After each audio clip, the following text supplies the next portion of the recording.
Whoops, one. I did that. Wrong one. Well, that happens every time because it's like it scoots up one, like and I just miss because I usually go for the top. Play the real one then. I did. I know. I did play the real one. Okay. But then I started the sidetracks one came on after that, and I was like, oh yeah, shit. I must have been looking over when here. I was trying to I didn't see it. When I was trying to push the main full screen thing. I didn't see it. I was zoning out. Yeah, that's what happened. I've had that happen before because, like I said, just the way I have the little scenes in order, like sometimes it scrolls up when I'm not. It's like everybody's piling into the show. Yeah, this was, like I said, this was a topic that we I just wanted to talk about, so we just didn't do a poll this one week so we could do this one. And I think a lot of it came from, I mean, we did a show about Lovecraft like a long time ago. We wanted to do a trilogy, actually. Yeah. Lovecraft, Howard, and then Lovecraft and Howard, because they talk to each other a lot. Yeah, because there's like whole books of their correspondence. Yeah. I think Lovecraft wrote like 100,000 letters or something like that, like during his lifetime, and they published most of the surviving ones as like a several series, like a big series of books, and I think 2 of those entire volumes are him and Robert E. Howard's letters. Now, before we get into this shit, these 2 guys, Lovecraft and Howard, we're mostly going to talk about Howard today, right? They have huge fan bases, and they have Robert E. Howard fucking experts that know everything about these guys, everything that they've written, fucking every little scrap, you know what I mean? And he's got a fan base online. So this isn't like a totally comprehensive show. We can never really come up with some of the shit some of these guests I've listened to on these other shows. But yeah, this is all they do. That's kind of true of most of the topics we cover. It's like, look, I have a job. It's like I can't, I don't do this full time. Yeah. But so he's got a fan base just as big as fucking, and just as fierce as Lovecraft. All right? Oh, yeah. And they were real worthy of one another, these 2. They were pen pals and friends, even though they fought constantly, but it was between letters, and that's how dudes are. Then they'd kiss up real quick. Oh, thank you for the postcard. Yeah. You know what I mean? Oh, yeah. And then they go right back to arguing. Yeah. And the argument was government or civilization versus barbarism. Yeah, that was kind of the main that was themes a fucking of a lot of there. And Lovecraft was about civilization. He says, nah, you need a civilization. Howard's like, nah, fuck that. They're going to abuse civilization. I'd rather have barbarity. Basically, fucking. Yeah, I don't know if that was... It's just a very basic... Yeah, that's not quite as simplistic as that, basic. But yeah. And a lot of... interesting, too, and actually, I was listening to some excerpts of some of their letters earlier, and Lovecraft actually said, and I'm paraphrasing, obviously, but he was talking about how where you grew up is, like, such a big influence on, like, your worldview and things like that. Which I thought really, really applies in the case of both of these guys. Because, very famously Lovecraft being from, Providence, Rhode Island, being super white, and from kind of a wealthy family that was kind of, on the downslope or whatever. And, his views coming out of that and being really, like agoraphobic and like xenophobic in a lot of ways. Yeah. Whereas Howard grew up in Texas during an oil boom, like kind of a frontier type in the Badlands thing, and always kind of idolized that sort of lifestyle. I totally love it because I'm a man of both worlds, man. I've lived in fucking Massachusetts, and I'm my family, and I did a lot of my growing up in Mississippi, so I'm very much a thing of the South. Even though I've traveled all over the world, I know the difference between those 2 civilizations. The cultures are very different. They both have their strengths and weaknesses. I kind of like it's preference, and that's another thing. Is Howard would always say, "This is just my preference. This is my opinion." Okay, just because I say something doesn't mean that it applies to you. That's the way Howard was. Howard didn't really like civilization. He didn't trust it. He thought authority would abuse you. He liked the Wild West, basically. He liked it. Kind of I think a lot of it was he just didn't like being told what to do. Didn't like authority. Yeah. So he was very anti-authoritarian in that way. Yeah. But on the other side of the coin, even in case you didn't know, he died really young. He actually committed suicide when he was 30. Blew his head off. And there was a lot of and he was actually not shy about talking about. So he was actually kind of, as outgoing as he was, as theatrical as he was, he was actually kind of despondent a lot of the times, and he really hated, particularly like when he grew up during the oil boom, which we'll talk about in a little bit. But he just saw how the town where he lived, because he'd been moved around so much as a kid, and so he didn't really get any chance to really settle down roots anywhere. Yeah. And then seeing how an oil boom had made this little town, just change overnight, and like, all the shit that came with it, all these roughnecks and crime and all this stuff that came along with all of this population that came, and all of these terrible people. He said one day it was like a quiet little town. The next day they're all living in tents. There's hookers everywhere. Yeah, I mean, essentially, because, if oil is discovered somewhere, like, everyone's going to come and take advantage, which actually his dad was kind of trying to do that, too, which, like I said, we'll get into. He was trying to get somewhere before the town got real popular, so he could kind of ride the wave. Now, a lot of this happens, in the American Depression, the Great Depression, which that was a rough time, and a lot of people modern people don't realize how hard living was back then. But I like the story of Howard, and I like the story of Howard and Lovecraft, but today we're going to mostly focus on Howard. Yeah, because we did a show on Lovecraft. Because we already did focus on, and here's the thing about Howard is Howard was an OG. He probably fucking was the original LARPer, live action role playing. He could have done so much stuff. He was actually working on it. He had an American mythology, I think, bigger in scope than fucking Tolkien. Tolkien read Howard, and I think was inspired by that to do the Middle Earth. That was based on Conan's Hyboria. What's it called? I think Hyborian Age. Hyborian Age. That's what they called it.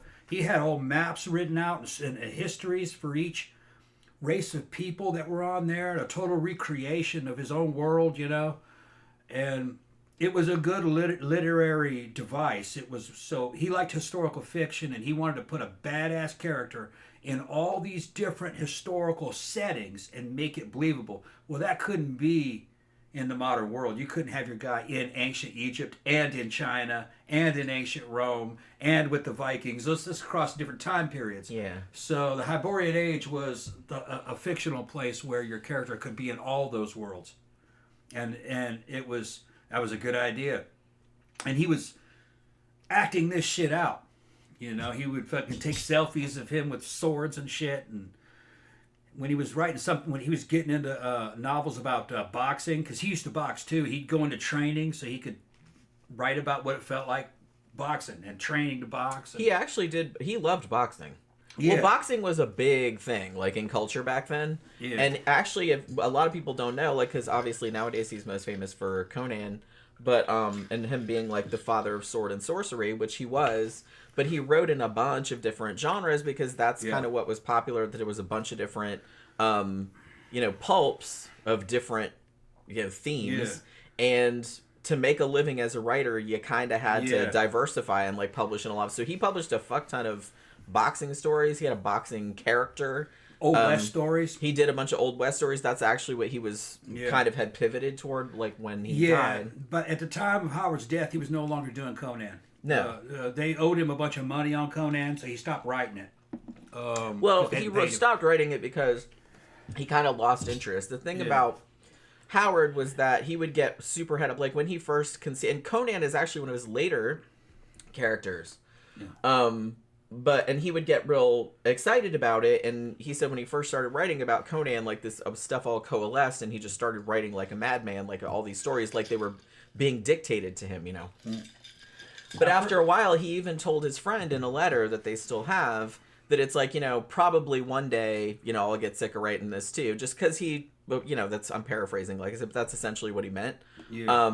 Like, it won't call to me anymore, and it's kind of going that way, or it'll go that direction, because that's what's happened with all his characters, because, you had some pulp writers that were known for one specific character, particularly like mystery and like a detective or something like that, and they would write like hundreds of stories with that character, where it seems like he would write one character for a while, and then he would just kind of get sick of it and, like, move on to another one. Yeah. I first read Howard's Conan I was in 8th grade. And I was at Southern California Military Academy. And that was during my Dungeons and Dragons phase. And me and all the other boys would be on fucking bus trading novels and animated comic books and Dungeons and Dragons fucking rule books and shit.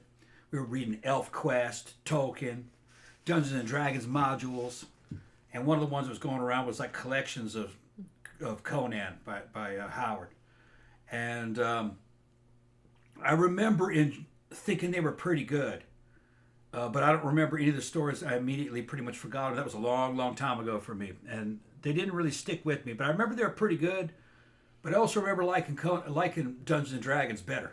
And fucking, which is crazy. Well, I mean, but you're a kid, Robert E. Howard and Tolkien are the acknowledged forerunner. I mean, Gary Gygax, the guy that started Dungeons and Dragons, he said those were his two inspirations. Right. Were Robert E. Howard, Conan the Barbarian, and Conan the Cimmerian is actually what it is. Old Dungeons and Dragons was codified into a set of rules so you could put everything in relationship with one another. And it was kind of like a proto video game, but it was all done on paper. And it had things called modules. You young kids wouldn't know anything about it. But although I heard there is kind of a comeback about the old paper. But those things were reading a module, and that was like an adventure. And as a dungeon master, you had to know everything. And it was kind of like reading a book, but it was freeze-framed. You could imagine it moving in live time, how the dungeon worked. And it was kind of... Dungeons and Dragons was kind of like Howard and Tolkien, but it was put into a system that teenage boys would really fucking get off on. You know what I mean? It was kind of like maximized for the teenage boy mind. Although I didn't realize at the time reading Conan that it was damn near 100 years old during the time I was reading it. Old. Yeah, I mean, these stories are old. Like I said, Robert E. Howard died in 1936. Way ahead of his time. And really, only he probably published, I think, about 25 Conan stories. Over his lifetime, I believe he wrote about 300 stories, of which 100-ish of those were published. Also, a lot of people don't know, but he was a very accomplished poet. He actually really liked writing poems, and he wrote about 700 of those. But obviously there wasn't as much of a market for those as there was for short fiction, like in these days. Yeah. So, he did that sometimes, but it's like, obviously you can't really make any money writing poetry. Still can't. It's a shame on where Howard was going. He was dead by 30. And we'll get into that, I think probably Jen probably. Yeah. Right. And he did a lot of stuff in his 20s, and boy, had he lived... He would have been very important, I think, in radio and in Hollywood. You would have seen him probably involved with a bunch of Hollywood productions. Because... Yeah, I could see him being... He was getting more and more famous. Yeah. He was absolutely the opposite of fucking Lovecraft. Lovecraft was kind of this weedy, kind of... Scared of everything, hide in the shadows, gothed out kind of dude. Fucking Howard was a big dude. Was a big boisterous Texan. Telling tall tales. And yeah, he was very Southern. And he would do boxing, and that was MMA for its time. He was macho. He loved what you would call today toxic masculinity. Although it became... almost like as time went on, because he started to get girlfriends and started to appreciate, I think, their point of view on some of his stories. Because if you watch a movie, his girlfriend, what was her name again? Novelin Price. Novelin, yeah. She says, yeah, your girls are just damsels in distress. They can't do anything. Well, I think his response to that was fucking to write fucking what's her name Valeria. Well, I will. Valeria was like his equal. I will note like the fantasy woman. That I think it is kind of the prevailing wisdom that Novelin Price, who, as far as anyone knows, was his only girlfriend, that she was the one that inspired his later female characters. But I will note that he had actually written strong, equal female characters prior to meeting her. Okay. And had also expressed, like, very strongly feminist views, like, in letters to his friends prior to meeting her also. So I don't know if she was as much... I'm not saying she wasn't a big influence on his life, because she was. But she only met him, like, probably a couple of years before he died. Yeah. And he had already written a few badass female characters Yeah, okay. prior to that. And So I don't think she was entirely the reason. not entirely the reason. Okay, that's good. No. Because she made it seem that way in her book and in the movie. Yeah, because Tammy was saying, she was talking about the movie. Yeah. The Whole Wide World, which, like I said, that's It's a kind great of movie. that kind of what got us interested in, because we got off on sidetracks one night. We were talking about Robert E. Howard, I guess, or Conan, and somebody said, "Oh, there's a movie about him with Vincent D'Onofrio called The Whole Wide World," and we were like, "Oh, really? I'd never heard of it." So we watched it, and then I was like, "Oh my god, we should do a show about this guy. We'll see how," because the movie is based on Novelyn Price's memoir, and the more I read about Robert Howard, is that movie is like pretty fucking accurate. Like I said, it's all from her point of view because she's the one that wrote the book, obviously. So it's just mostly about the last year or two of his life. But I didn't really see anything in that movie that contradicted reality to any great degree. Yeah. I mean, it was pretty spot on. And I will say that Vincent D'Onofrio did a great job playing him. That is exactly how I always pictured him being. Yeah, the acting is superb in that movie. We wanted to do a separate review, possibly, for that movie. But both the actors did fucking super well in that. We loved it. And I was just like... It was so good. And oh man, it was so sad though, because like I said, you know what happens at the end. Yeah. So it's like, but man, like the reactions, everybody to Poor old Howard, you know. Man, but they got me. The most famous picture of Howard that's passed around is the one we used for this for the thumbnail on this show. And I told Jenny, said in that picture, because that's the picture I remember him as, you know. Yeah, kind of looks like Al Capone a little bit. That's the most famous picture. That's actually the reason why they show that picture is because it's like the best resolution. Yeah. That's not actually a flattering picture of Howard. His weight is a little high in that one, and most of the other pictures I've seen him in, he actually looks like a young Harrison Ford. He's like that kind of guy, really. He was actually a good-looking guy. And he was taking selfies and shit, fucking shirtless with fucking swords and blades. Yeah, and like I said, he got into boxing and like bodybuilding and stuff so, you know. Yeah, Frank Frazetta, who made Conan famous through his paintings on the paperback, very much kind of into the same shit as Howard. Even though he had never read any of Conan's books, he just had a guy who read all the books who tell him about it. About the Conan. Tell me the Cliff Notes version. And, he like and telling him about what he would tell him a story and then give him a scene out of the story. Like the time when the fucking, Conan's jumping and they got the sorcerer and the big spider, and the hot babe, and then you go, okay, yeah. And Frazetta loved Conan, and he felt that he knew Conan just through his paintings.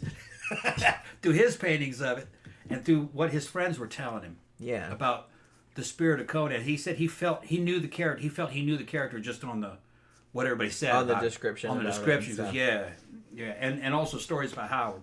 I think I haven't read all of Howard's stuff, but I do kind of feel like Conan was probably his best realized character. And he's not he's similar to what they show in the movie, but not really. Not exactly. Okay, if you want to get into the movie. I'm an expert on the movie. I mean, we could talk about that. Like I said, I think the movie's great. I love the movie with Arnold Schwarzenegger, but I don't know if it really captured the full nuance. Here's the thing of the character. Milius nails the character. It was expected to be a trilogy. Yeah. And the story is about a young Conan. Yeah. And a lot of the cool scenes that Arnold had in that movie got cut. Yeah, like his stories about the spring. That whole movie is a religious allegory of male coming of age, and also it's about will. It's why there's a Nietzsche quote in the beginning, like what is the riddle of steel? That's basically what it is. Well, the steel isn't strong, boy. It's flesh. No, not really. Because a broken sword cut his flesh, cut his head off.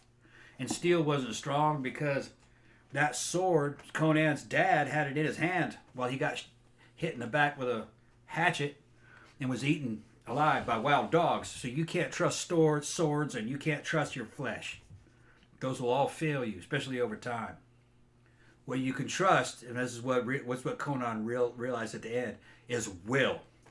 Your will to act. That's the only thing that matters. What does it matter if you have money? What does it matter if you have power? What does it matter if you have intelligence? If you don't do shit, you must act. That's really the story that's what the Riddle of Steel was. But the interesting thing about Conan, like the story character, was that Howard didn't write the stories in any particular order. Yeah. So you don't have to read them. They're very episodic. Like some of them he's young, some of them he's old, some of them kind of like the first few seasons of fucking Star they're Trek. just kind of all over the place. The Next Generation. They're all meant to as standalones. You could jump in at any time. Some of them he's kind of a secondary character. Sometimes a main character sees him. Yeah, like it's kind of like a Mad Max situation where it's like there's a story going on and then he wanders in. Also, I don't remember, because it's been a while since I saw the movie, but you've probably seen it more recently than me. But do they establish the fact, because kind of a big deal about Conan in the stories is that he is a thief. That's kind of his profession. They're stealing the whole time. Yeah. They went to go steal the fucking, the eye of the serpent, remember? Yeah, that's right. I couldn't remember if that was like a big component. That's when they met Valeria. They were thieves. Yeah, which is similar to one of the stories about Conan, which is the Tower of the Elephant, where he actually goes to this place and climbs a tower. Yeah, and he's at the behest of someone else. He's gonna go steal this famous jewel or whatever, and he meets another thief. It's another guy. Yeah. But he meets this other thief, and they're just like, okay, we'll team up, and we're both looking for the same shit. He was a contractor, a mercenary. Yeah. And but a mercenary thief on this mission. So kind of like James Bond. So he gets through these traps, and there's fucking giant spiders and it's a good story. Sorcerers. Tower of the Elephant is what it's called. Yeah, and then when he finally gets up in there and he thought it was a statue of a humanoid, a twisted humanoid with a elephant head on it, but then it opened its eyes, and it turned out it was a blind creature, and it explained to him that it says, I'm an alien from another planet. Yeah, he was. But I'm made out of flesh and blood like you, even though my flesh and blood's different. And he goes, this sorcerer's captured me, blinded me, been torturing me. I can't die. Yeah, it's like an evil wizard that had like captured him. And you realize that through the description, what the dude said is he's one of Lovecraft's old ones. Yeah, that's pretty what he's getting. Because he said he flew across space on his wings. Yeah. And when he got here, he took a different form to survive here. Yeah, because Howard wrote quite a bit in Lovecraft's Cthulhu mythos. Yeah, so there's a bunch of Lovecraft in it. Which started to make sense to me because there's a bunch of Lovecraftian tentacles and stuff in both Conan movies. Yeah, that's why. Because they were part of the same circle. Yeah, so there's a big crossover. Conan is Lovecraftian on purpose. Yeah, they were all writing in that same. I mean, that's everybody in that circle of writers. August Derleth, Clark Ashton Smith, like some of the other writers. They were all they encouraged each other to write in each other's fictional universes. You know what I mean? Because then even I think later on. Much like even authors nowadays write in the Cthulhu mythos, I think there is a smaller subset of writers that still write in Robert Howard's fictional universe, which he detailed quite extensively in The Hyborian Age, which is like an essay. You can listen to it for free on YouTube if you want. It's pretty long. I think it was like an hour and a half or something like that. And he goes way into like the history of and he drew maps of all these places and where they were and all this other kind of shit. And then he would dip into that like with all the stories. And like I said, that was just for the Conan universe. Like he had like a whole bunch of other characters. And honestly, Conan wasn't even his first technically sword and sorcery. I mean, that would have been Kull of Atlantis, who was kind of, I guess if you want to call him like the precursor to Conan, it was a similar character. Yeah. Not exactly the same. He lived thousands and thousands of years before Conan. Like Conan in was Atlantis. Like, he was from Atlantis. Like that was before Atlantis like sunk under, because in this universe, like Atlantis and Lemuria were real. Yeah, and but Kull's Atlantis was not the advanced Atlantis. Yeah, it was a land of like cannibals. They were like savages. Yeah. And there was a cataclysm. Yeah. And Lemuria and Atlantis like sank below the waves, and then there was like he details like the whole thing very, very, like I said, it's super detailed. Yeah.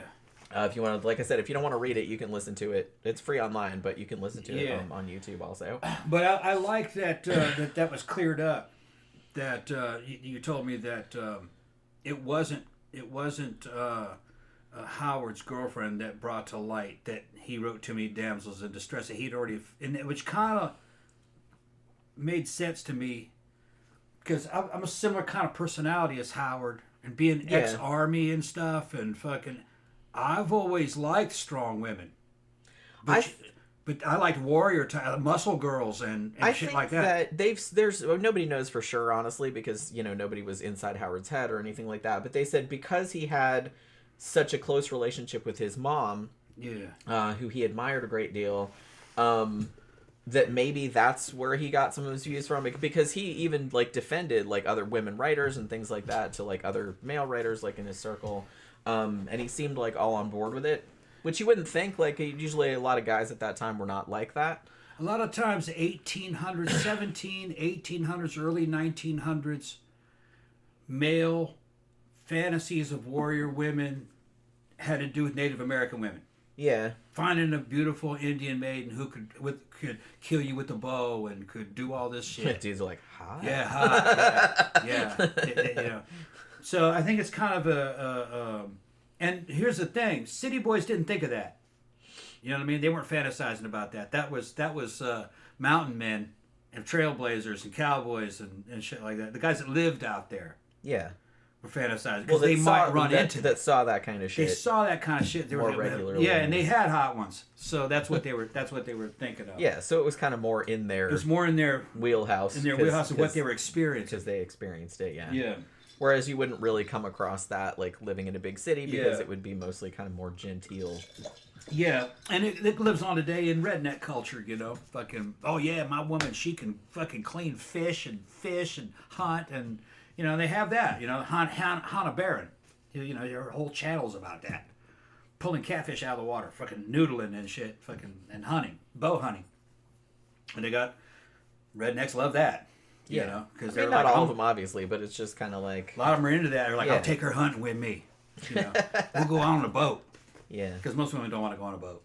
I'm a man. I don't want to go on a fucking boat. I don't want to go on a fucking boat. It's fucking hot. It smells like fish and shit. You're cleaning the fish. You get sick of it out there. If you're on the ocean. Yeah. Well, I'm talking even on a lake. I don't mind a lake. Fishing on a lake, it's just boring, man. It is really boring. Fishing. I used to go with my dad, but it's boring. Fishing is the closest you can do to doing nothing. Well, that's why they like it. Because they can just sit around and drink beer and pretend they're doing something. Fucking, why would you do that when you could just run a trot line across the fucking lake, swim across there, and fucking just come pick the trot line up every few hours? I got one. Lazy fishing. Yeah, lazy fishing. That's if you actually want to eat the fish. If you actually want to eat, you make a trot line. Then just make the trot line, and then you can go do something else more productive. Checking a line. You don't even have to bait it. They'll just bite the hooks. Yeah. So, what's this? They got me. Yeah. Poor fishies. That's so funny. But yeah, I do think that he, obviously a lot of his fiction, well, it's not just him, a lot of pulp fiction, the reason that a lot of people read it back then, one, they didn't have TV, and two, a lot of it was wish fulfillment. It was fantasies. That's why you read it. It was escapism. And so a lot of his stuff appealed to a lot of the readers of Weird Tales and all the other magazines that he published in, because it was largely male fantasies. Women as a whole, at least genteel women, did not read pulp magazines because it was seen as just very gauche. In that era, yeah. In that era. So I'm sure some of them read it on the sly, but they wouldn't tell anybody. Well, Jen's about a writer, it. And we've listened to the stories, just the audiobook. There's a lot of them on YouTube. I really recommend them. I would start off with the tower with the what's the Tower of the Elephant? The Tower of the Elephant. I like start with that one. You can read them. You can read that one and Phoenix on a Sword. There was when Conan's an old king and they're overthrowing him. Yeah, and that was actually a rewrite of a Cull story that he wrote a long time ago that wasn't published. Yeah, and he rewrote it as a Conan story. Another one was God in a Bowl. The God in the Bowl. God in the Bowl. The God in the Bowl, yeah. And that was a murder mystery. And fucking Conan's a fucking... he's a murder suspect, and the Roman cops basically are going like, we think you did this, and they're questioning him and trying to figure out who killed this priest. And Conan's like, fuck you, civilized dudes. What am I doing here? This is a murder mystery. Come on, man. That's why we were listening. We were listening. It's a good story. I like murder mysteries. Yeah. But Robert E. Howard, he did try to write, because like crime and detective stories were really huge like at the time. And when he got an agent, the agent was like, I think they called it splashing the field or something like that, where it's like you're writing lots of different genres, which he could do. But he did not like writing crime or detective stories. He did not enjoy reading them. He was more into boxing stories, adventure stories, sword and sorcery, fantasy type stuff, that kind of thing. Like, he wasn't, crime and detective fiction was not really his bag, and he didn't really enjoy writing it. However, The God in the Bowl is a Conan story that is essentially a murder mystery, but it also has a little bit of a, I don't know if I'd call it Lovecraftian, but it is kind of a supernatural, magical kind of aspect to it. But we were listening to it and we were laughing because it's kind of like, I had heard of the story before and I knew what it was about, but we're listening to it, and while we're listening to it, Tom's like, I'm Conan, what am I even doing here? This is like... What the fuck am I doing here? I'm Conan, goddamn. Because it's like there's all these guys like discussing all the evidence, you know what I mean, and stuff, and Conan's just kind of standing over there, do, you know what I mean? Yeah, like Conan basically says, he's there. He was there gonna steal some shit. Yeah. And then it turned out when he got there was this dead body on the ground. So all these people show up, see the dead body, and think that he did it. Yeah. He's like, nah, bro, I came in here to steal shit, but I didn't kill this guy. Like, why would I do that? Part of the reason why I said the Milius movie, Conan the Barbarian, is accurate. Because remember, he takes another job to steal the king's daughter back from Thulsa Doom. So they're stealing again. Yeah, that's so right. they're thieves through the whole thing. Yeah, because that's Conan's whole thing. He's a thief. If he had a profession, that's what it is. Well, at that level, he becomes a king. Yeah, and he does. he also can run armies. Yeah. He can command armies. But in his like early career, he's a thief for hire. Yeah. That's what he does. Yeah, people give him money to be like, hey, steal some shit. Go steal this magical gem. That seemed like a lot of the stories were going to steal. The cops are like, well, we hired you to steal that shit. Why don't you just keep the money and just run off with the thing? And he goes, I'm a man of my word. I'm a barbarian. Yeah, see, I was like, that tells me more about you guys than it does about me. Yeah, like, well, that's what I would have done. Yeah. Because I'm a piece of shit. Yeah. Why didn't you do that? Just because I'm a barbarian doesn't mean I'm going to lie. Yeah. Yeah. Exactly. Yeah, that was the thing about Conan, is that even though he could be brutish, he had his own, but he was not, and he was called a barbarian and shit, but he had honor. He wasn't like, he didn't just kill innocent people for no reason. He didn't like do shit like that, really. Yeah. In one story, Conan's in Kush, which is, that's Howard's version of Africa. And there's a king there. A black king in the middle of a damn big old fucking village, and they've captured a white woman. Yeah, they killed her brother, and she was in some kind of like they scientific expedition. Cut him up from somewhere else. Yeah. And he's holding her hostage, and Conan shows up with his war band. He's got an African war band that he's in charge of. Yeah, and she sneaks out on some unrelated mission. On unrelated shit. She sees him and fucking sneaks into his tent at night past his guards, and he almost kills her. It's like, who the fuck are you? And he goes, I'm a captive here, Get the fuck out of here. You need to, and he's like, what's that got to do with me? Get your ass back over there. You're a captain. That's my king. That's my buddy. And then she basically is like, you need to man up for a white woman. That's the way it was. You need to man up for a white woman. You need to get me out of here, And he's like, okay, well, I'll tell you what, I will betray him. Yeah. And he kills You're the king. Cute and everything. He kills his king who he worked for, saves her. And what the deal was is basically she says, if you save me, I'm a virgin, I'll give it to you. Yeah. I'll give you the ass. He's like, okay. Okay. Sounds good. So that's what kind of man Conan was. So she kills the king, he gets a hold of her, and he's got blood all over him from killing the king. He says, let's get this, I'm getting this right now. She escapes from him, jumps on a horse, and fucking runs off. Yeah. She ends up getting captured by some fucking sorceresses. Yeah. Like ghost sorceresses. Ghost sorceresses. Kinda. Yeah, they're doing this big fucking ritual. They're gonna sacrifice her to an alien alien god, basically. Out of the frying pan. He jumps out and saves her. Yeah. And goes, I was thinking about it. He goes, me cutting that deal with you and just cracking you. And he goes, that's like you not having choice. That's rape. So I decided I'm not. He figured it out. See, that's rape. So I'm not going to do that. Yeah. Yeah. That was how that story was. But that's fucking Conan, and that's Howard. I thought that was a great story, man. That was a good story. Actually. Yeah. And I liked that story because for the first third, well, I don't know if it was that long, but first maybe quarter of the story, Conan's not in it. It's all from her point of view. Yeah, she's the main character, not him. She's pretty much the main character. Yeah, most of it's from her point of view. Yeah. And he just kind of shows up unrelated, and she's just kind of like, oh, distraction. I'm gonna get the fuck out of here. You know what I mean? So what was that called? The late name of that. Oh shit! No, I can't remember. The red hair. No. No. Lady. I just the had woman. The Veil of Lost Women. The Veil of Lost Women. I think that's what it's right. called. The Veil Something of Lost like that. Yeah, that's what it was. Veil as in VALE. Veil of Lost Women. Not veil like a veil, like veil like a. Yeah, that's actually a good first. That's actually a good first story. Yeah, it's a wild story there, and the whole race angle was pretty fucking wild for the 1930s. I mean, it gets pretty fucking spicy. It's he doesn't come out and fucking dropping M-bombs or anything, but no.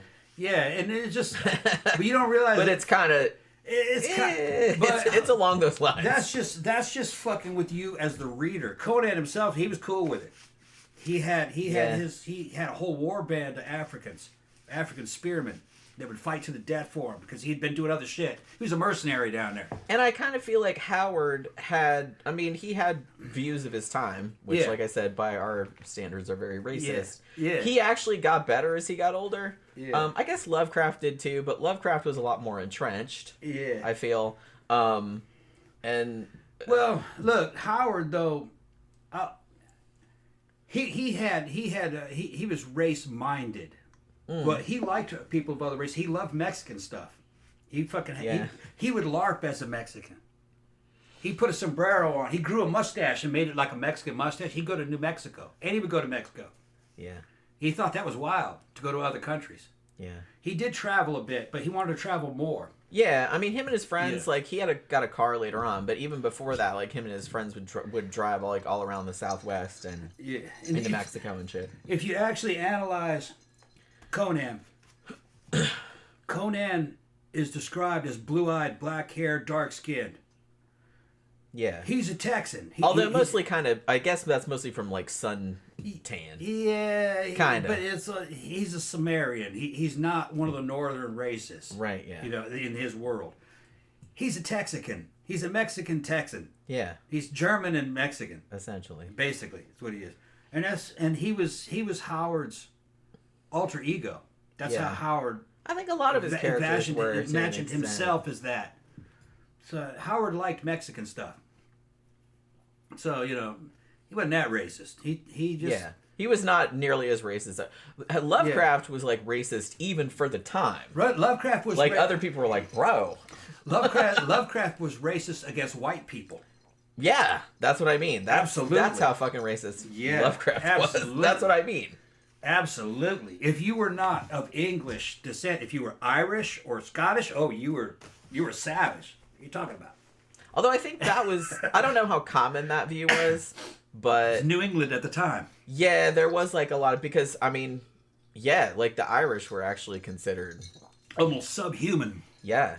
For a while, back in the early 20th century. They were like an embarrassment in to the white US. people. Yeah. It was just a weird way. It was you'd see fucking signs, no dogs, no Irish. You know what I mean? Although some of that might have been, there's an American tradition of picking on whatever immigrants are the newest because they're not conforming. Yeah. So what they would do, this went on for hundreds of years. Or in tradition. They would just start fucking this and that, and they would fucking whatever new nationality. They would just shame them into cultural conformity, and that was just the way it was. Yeah. The Irish went through it. The Italians went through it. Fucking now, Italians and Irish are white. Yeah, they're just considered white. They were back then. They were people. absolutely not. Absolutely not white. Yeah. No way. It's funny thinking about it. It is kind of funny. It's just very silly. It was just the way it was. Yeah. Yeah, Oracle said Lovecraft also favored Scandinavians. Yeah, I mean he would, wouldn't he? Yeah. But yeah, anybody Those were that real wasn't white like people. the whitest of the white. Yeah, those were real white people. Like he had that little thing. It's like if you Yeah, were yeah. not like this Yeah. fucking white out white, he has like a little color chart. Hold it up to your skin. Yeah. You know what I mean? He was that fucking racist. So like I said, a lot of people were at the time. So Howard was.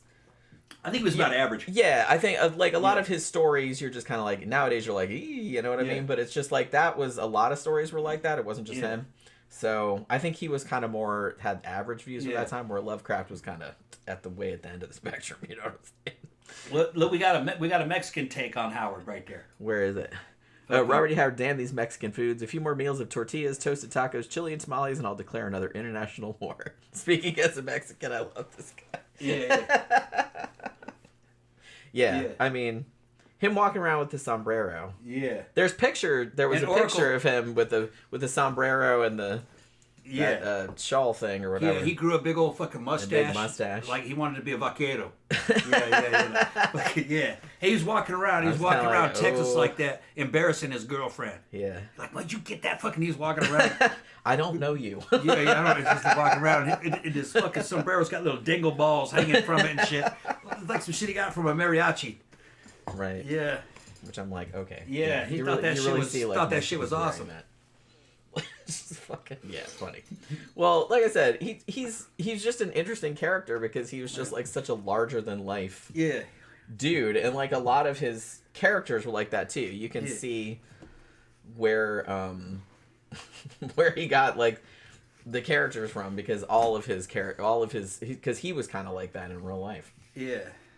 Because well, like I said, Conan is probably his best known, but I feel like maybe his second best known. Well, he did, Cull. Yeah, Solomon Kane. Solomon Kane is probably his second best known. I want to do some of those stories. They actually made a movie of that in 2009. I think it was like kind of a British, French, Czech movie. I think it was shot in the Czech Republic.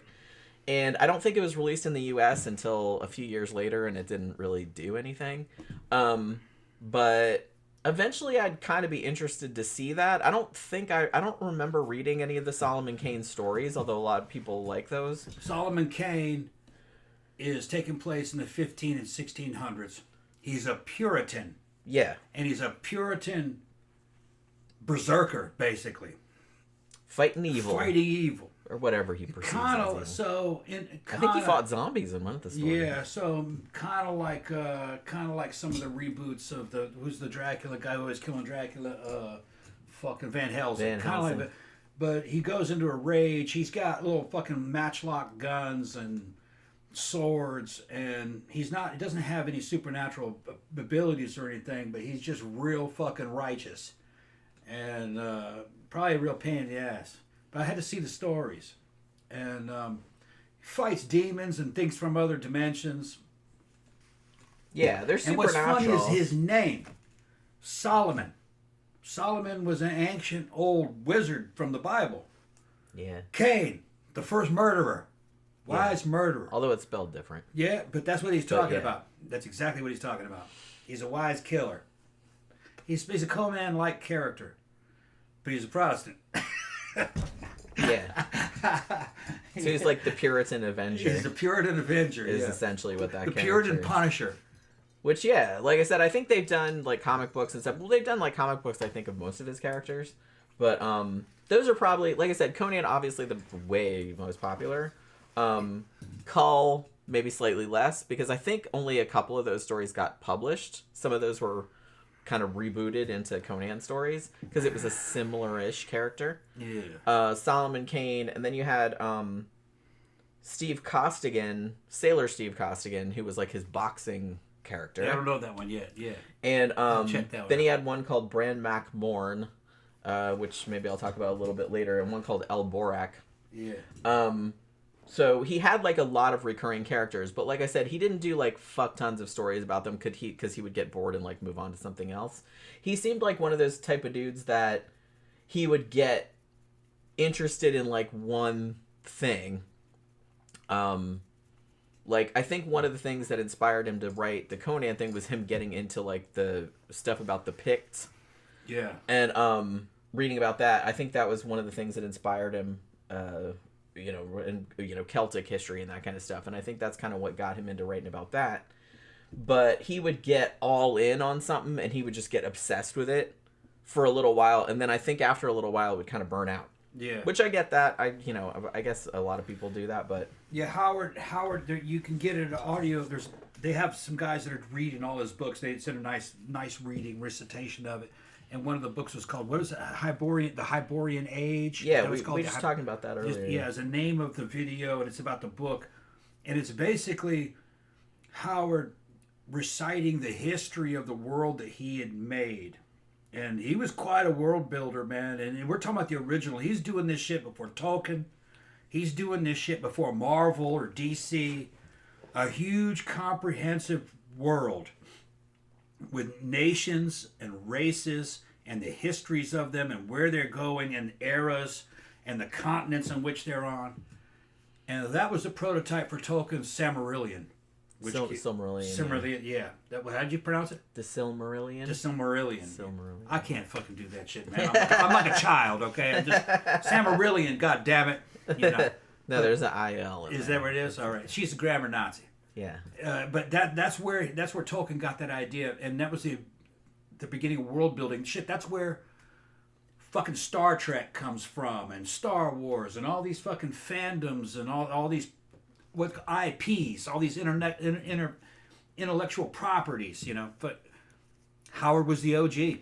But pretty much. I mean, I would probably give Lovecraft also credit. He was doing kind of the same thing, but in an extra dimensional shit happening. It was a little bit different because he created more like a mythology. Yeah. Whereas I feel like Howard created like a pseudo history, or like a whole. It's kind of like Tolkien's Middle Earth. Yeah. Where there was like just this whole fictional world that's kind of like our world, but had magic and shit in it, and and most of the countries or regions that were in Howard's, history were obviously based on real things. Yeah. And it was just, you could tell that it was just shit he was interested in, like ancient Egypt or Arabia or China or Africa, and he took like aspects of those cultures that he was interested in and kind of put them all into this one, civilization, and then put them all kind of within distance of one another so they could interact. Yeah, and everything in Conan the Barbarian, the movie, does correspond to the Hyborian Age. For instance, people think that the movie is about, Conan's not like... In the movie, Conan's not like Howard's in the book. No, he is. It's just that certain scenes got cut out. You can get those scenes put back in, and you see that but they're saying, he's just a brute. Yeah, but Conan in the books is a brute. Although he's a lot more wily, I think, than maybe he was he's older in some of the other stories. Yeah. But it says right there in the movie that he went to go study from the ancient war masters of the East. They're talking about Kitai. Okay, that was what he called China. All right, and then he says... Kitai. And then they said that when he was there, he was bred into the finest stock. And he fucking studied the philosophy of song, reading and writing were made available to him, where he did the fucking, he learned the philosophy of song and the poetry of Kitai. So no, he was educated. Yeah. All right. The only thing that's different is that I don't recall Conan ever being a slave in any of the stories. Only in the movie. He didn't grow up as a slave, as far as I know. I haven't read all of them, but maybe I'm not sure that happened. I don't think so. In the books, he does talk about his father, and when he walking around in Samaria, and Samaria didn't not Sumeria like the real place. It's Cimm. And he was a Sumerian. Some people read it as Camaria. I've heard it pronounced both ways, but mostly I hear Samaria. In the movie, it's Samaria with a C, like cinnamon. Yeah. And in the stories, Samaria still exists, and people know all about Sumerians. In the movie, Conan's people get wiped out and they're forgotten. But maybe they're just talking about his tribe in Samaria was wiped out. You know what I mean? That maybe people still know. Well, Samaria's still there. There are other Sumerians. Because he would call himself a Sumerian. People knew what that was. Yeah. So, you know. Yeah, people were aware of, like, They were aware, right. Even in the movie, they were aware of what a Sumerian was. Yeah. Because when he shows up, even the fucking sorceress called him a Sumerian. Because I guess they have they that knew what look, that was. I suppose. Right. Yeah. If I remember correctly, the all sorceress looking like showed Arnold his Schwarzenegger in his little loincloth or whatever. Sorry, I thought I just had the movie's close. The movie, I think, is accurate. Yeah, it does draw from it's several different stories. It's not pulling anything out of its ass. No. All the terminologies, like, you know, everything that they say, that's in there. Well, Valeria, was she introduced in Red Nails or was Red Nails? I don't think she was introduced prior to that. Right. Now, I will say that Conan did have a first love before Valeria, who was actually a pirate queen. Yeah, I haven't read that story yet. Her name was Belit, I think. Yeah, I read that one. That's why that was one of the characters that I was thinking of when I was saying that he had written a lot of badass female characters prior to meeting his girlfriend. That was one of the characters I was talking about. Was like Conan's first girlfriend, I guess. Yeah. Was like this badass pirate queen. Yeah. Oh, there was pirates in his stories too. Because I mean, there was a part of his universe that was kind of like Pirates of the Caribbean type shit. Because like I said, he just took all the shit he was interested in because he was a voracious reader in history. He never really studied it formally or anything. But this is interesting too. According to everybody that knew him, he had pretty damn near a photographic memory. Like, he read really, really fast, and he could retain like a large percentage of what he read. He could memorize poems after just like long poems, like after reading them a couple of times and stuff like that. So he had like a voluminous knowledge about history, but he had like particular eras and particular things that he was interested in. And I think, like, you know, in the Conan stories particularly, but really in all of his stories, you can kind of see like all those obsessions just in one thing, because he just created this big world that he could essentially just like play in and just put this character in all these different situations that he liked. Tammy's saying he thought that I think she's saying that she thinks he was autistic. No, he wasn't autistic. I don't know if I'd go that far. No, he was a very intelligent, very bored guy who couldn't work a normal laborer's job. Yeah, he hated any kind of authority. He hated any kind of like routine or having to show up at it. And he did that. I mean, he did it when he had to, and he hated it. He was too creative for that. I get it. I hate that too. So he just bought a typewriter and just would fucking tell stories, and for half a cent a word, and he became very verbose. And that gave him the freedom to sit there and invent his own ideas and his own worlds. And he's kind of socially isolated. There isn't anybody else like him around him in that place in Texas. Yeah. So he starts becoming very much a man of fantasy. Yeah. Kind of living in his own world. Living in his own world. But he knew he was. Yeah. So he was compensating for that by sports. He'd go out boxing. He'd drive around with guns and watch for bandits and shit. You know what I mean? When he's in his car. Although, you know, it turns out he wasn't wrong. In the movie, his girlfriend thinks he's kind of crazy about worrying about bandits on the road out in the middle of nowhere in Texas. There were bandits in the middle of nowhere out in Texas. It's just unlikely they would get you, but they were out there. He lived in a time before there was actually like a national news network, no television. I don't even think radio was really around that much. I mean, it wasn't really a big force. There were just local newspapers. And people really weren't aware of what was happening. During that time, there were fucking serial killers. There were people killing travelers, you know what I mean? People killing... you just didn't hear about it. You just didn't hear about it, so it wasn't in the social milieu. But Howard was attracted to adventure and danger. And kind of like the dark side, but that's the same way Lovecraft was. So he evidently knew that a lot of bad shit was happening. It's just that he kind of wanted to... I can tell you that Howard probably wanted to be a part of that. Like, I hope they come get me. I'm ready. Yeah. Because Conan's his super ego. Yeah. I can handle him. I'm ready. Yeah. So in a way, he's a writer, but he's ready to prove his heroism in the real world. Yeah. I totally understand it. He's a young man in his 20s. Yeah, you have to think, like I said, he was dead by 30. Yeah.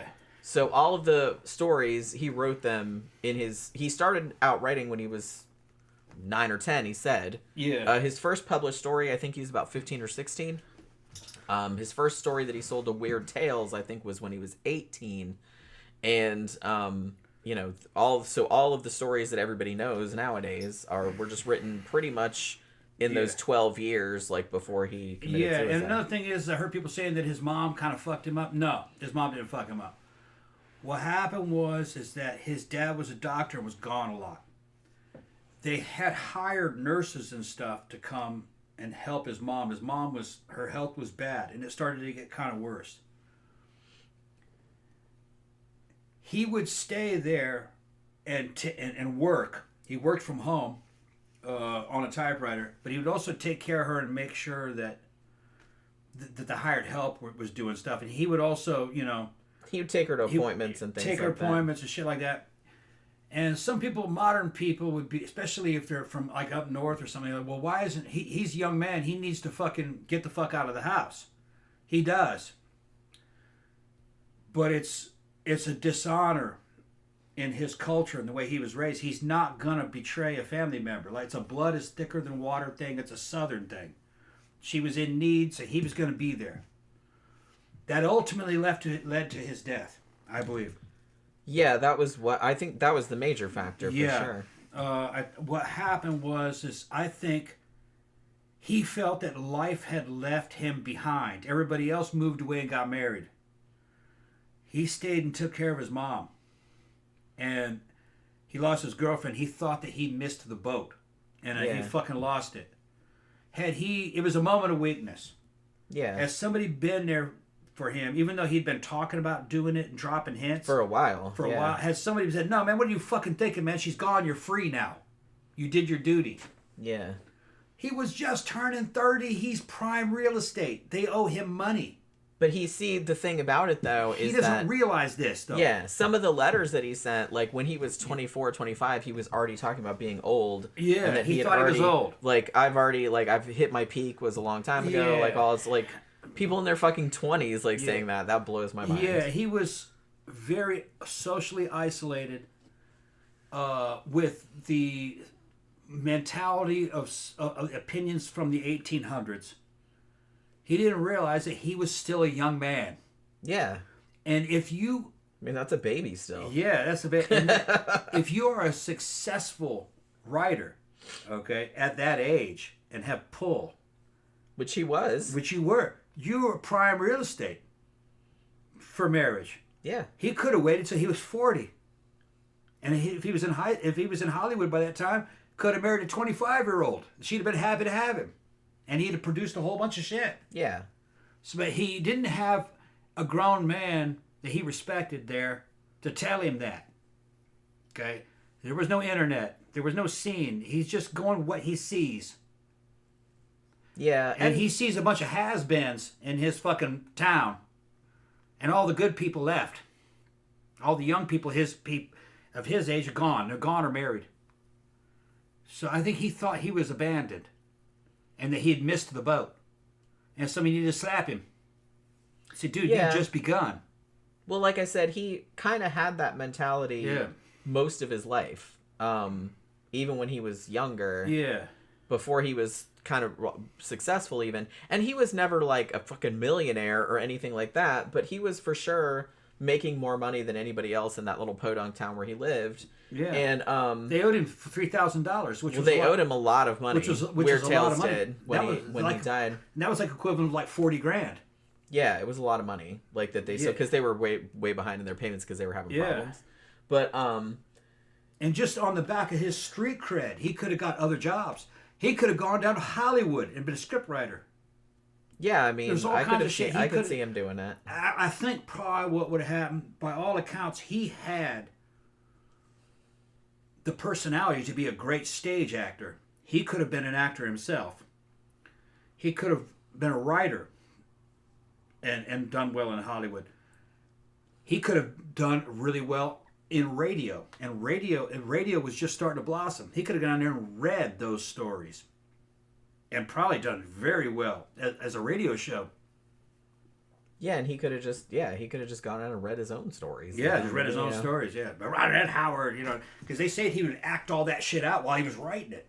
Yeah, which they did portray in the movie. Yeah, and that's because I was looking, like, man, did he really do that? Yeah, he really did that. Yeah, it's like his neighbors fucking hated him. Yeah, and like, shut up over there. He would go into a bar or a restaurant, start drinking, and take over the whole fucking restaurant, telling his stories about what his this and that, what he's gonna do, and what his characters are, and fucking and his girlfriend would be embarrassed. You know what I mean? They're like, oh shit, he just can't be a normal. That's an actor right there. Yeah, that's the kind of dude that needs to be on a stage. Yeah, he needs to get that energy out somewhere. Yeah. Because that is annoying. But he needs to have his ass up on stage. Yeah. Go to the restaurant. Okay. You gotta make me a drink when I get back. Yeah. I'll come back. I'll make you one. Okay. So let me talk about. Oh, Tammy's saying. Yeah, he shot himself minutes after the doctor told him his mom wasn't gonna live. Yeah. His mom died after he shot himself. Yeah, it was. Yeah, what happened? Basically, so his mom was still alive when he shot himself, but he said she was in a coma, and they were like, is she ever gonna recover? Is she ever gonna wake up? And they said no. And then he just went out to the car and did that. And actually, his mom died the following day, I believe it was. Yeah, it's like, I'm not saying that it's like, it is, I don't know. Like I said, I wasn't there. So I don't really know how, it does kind of seem, yeah, maybe it would sort of like stunt you a little bit. Like you're just kind of, to be honest, and when we were watching the movie, we were thinking this too, that it's like, it's a shame that, because really, her husband, I mean, Robert Howard's dad, should have been there to do all of that instead of maybe, because they didn't have any other kids. I mean, Robert E. Howard, he was their only child. So it's like kind of putting that burden on him. And I don't even know if they put the burden on him. I think maybe he put the burden on himself, it seems. But that is kind of like a big responsibility to put on a young man like that age. And it's a shame that the dad, he was a doctor, so he was gone all the time, and he was not there to really do all the shit for her that probably normally that's what you would want to see happen instead of leaving everything to the son, you know what I mean? So yeah, I can see how in that way that would probably mentally fuck you up. I think in a lot of ways too that just his whole attitude of like I said, just the way he grew up was a bit rootless, and then kind of living through the whole oil boom thing, which, like I said, I'll kind of get a little bit more into in a minute, but where he just kind of saw all of these, terrible people coming over, and that kind of gave him the idea. It's like, oh man, like people suck, and they're all savages, and they're all terrible, and he did seem to have a big depressive streak, like as outgoing and gregarious as he seemed, he really did seem to have this just constant idea in the back of his head that this is not cool. I shouldn't be here. Or I think he even told Lovecraft that he thought he was born in the wrong era, like he felt like he didn't belong here, like he didn't belong at this time. So he said a lot of stuff like that years and years before he did what he did. So he just was that type of guy. So I think the shit with his mom, I think that was a huge factor. But, I think that there were other factors too that probably also contributed. I think he was just, like I said, had a more sort of like depressive, pessimistic kind of personality, it seems. He was the kind of guy that fucking expected a lot from himself. He was very much on a high, and when shit didn't turn out that well, he'd get pissed about it, I think. Yeah. All right. So let's get a little bit into kind of just more biography, and then, I don't know. Like I said, it's not super, super structured. We'll just kind of talk about that, and then we'll just talk about stories and things like that. So he was born in 1906, January 22nd, which is also my mom's birthday. She was obviously not born in 1906. I'm not that old, but she was actually born in 1954. But same day, January 22nd. That's also my mom's birthday.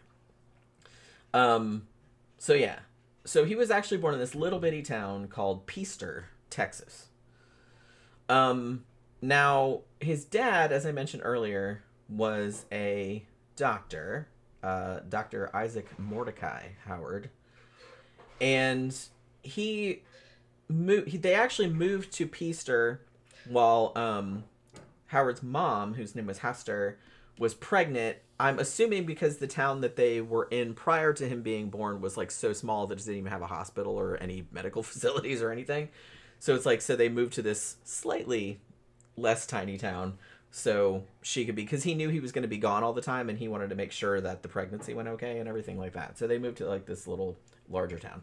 Now, Hester, his mom, even before he was born and things like that, was always a very sickly person. What she ended up dying of was tuberculosis, and she was had tuberculosis in her family and was pretty much sickly Howard's entire life. I mean, I don't think he ever knew her when she was healthy.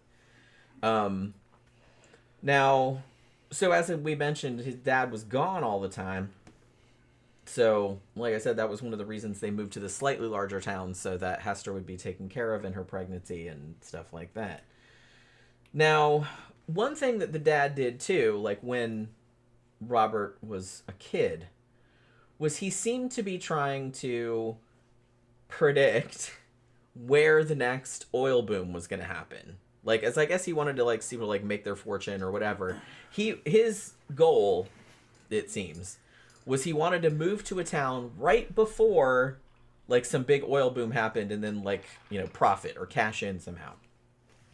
So in that pursuit, it seems like they moved all over the place. Like they lived in like 7 or 8 different towns in Texas, like before Robert was 8 years old.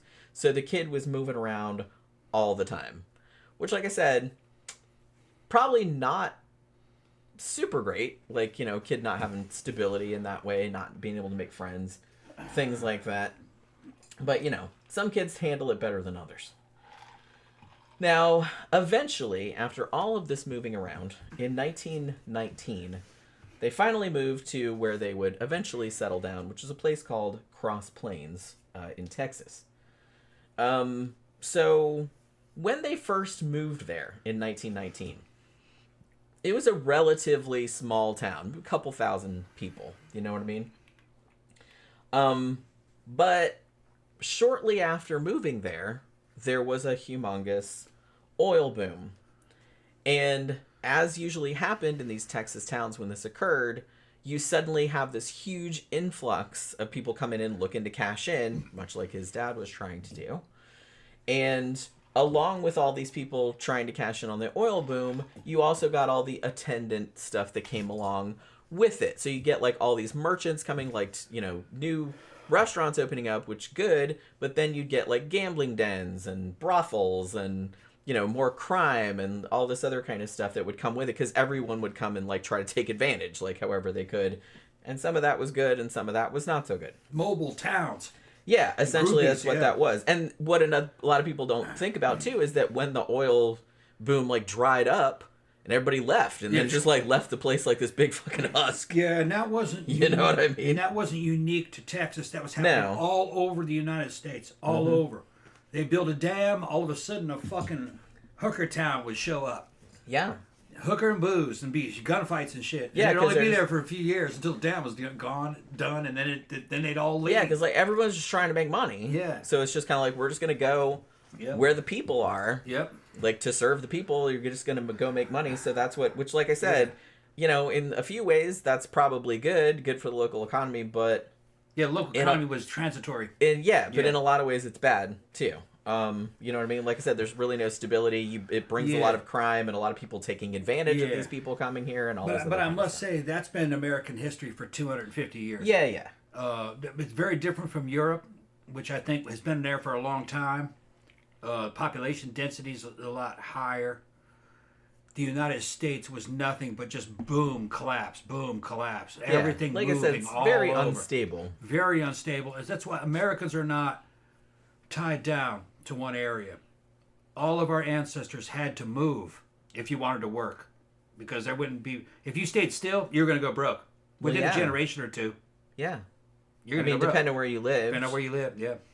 But like, especially in places kind of out on more frontier, like out west, like in these areas in this era, there could be a town like this where it's like, ooh, everybody makes all this money, and then 2 years later everything's gone. Well, even huge cities. Gary, Indiana, was a huge city for a while. It was, yeah. Then it doesn't mean anything because the laws changed, the railroads changed, and boom, gone. Yeah. Jackson, Mississippi was a huge fucking city until fucking it became obsolete.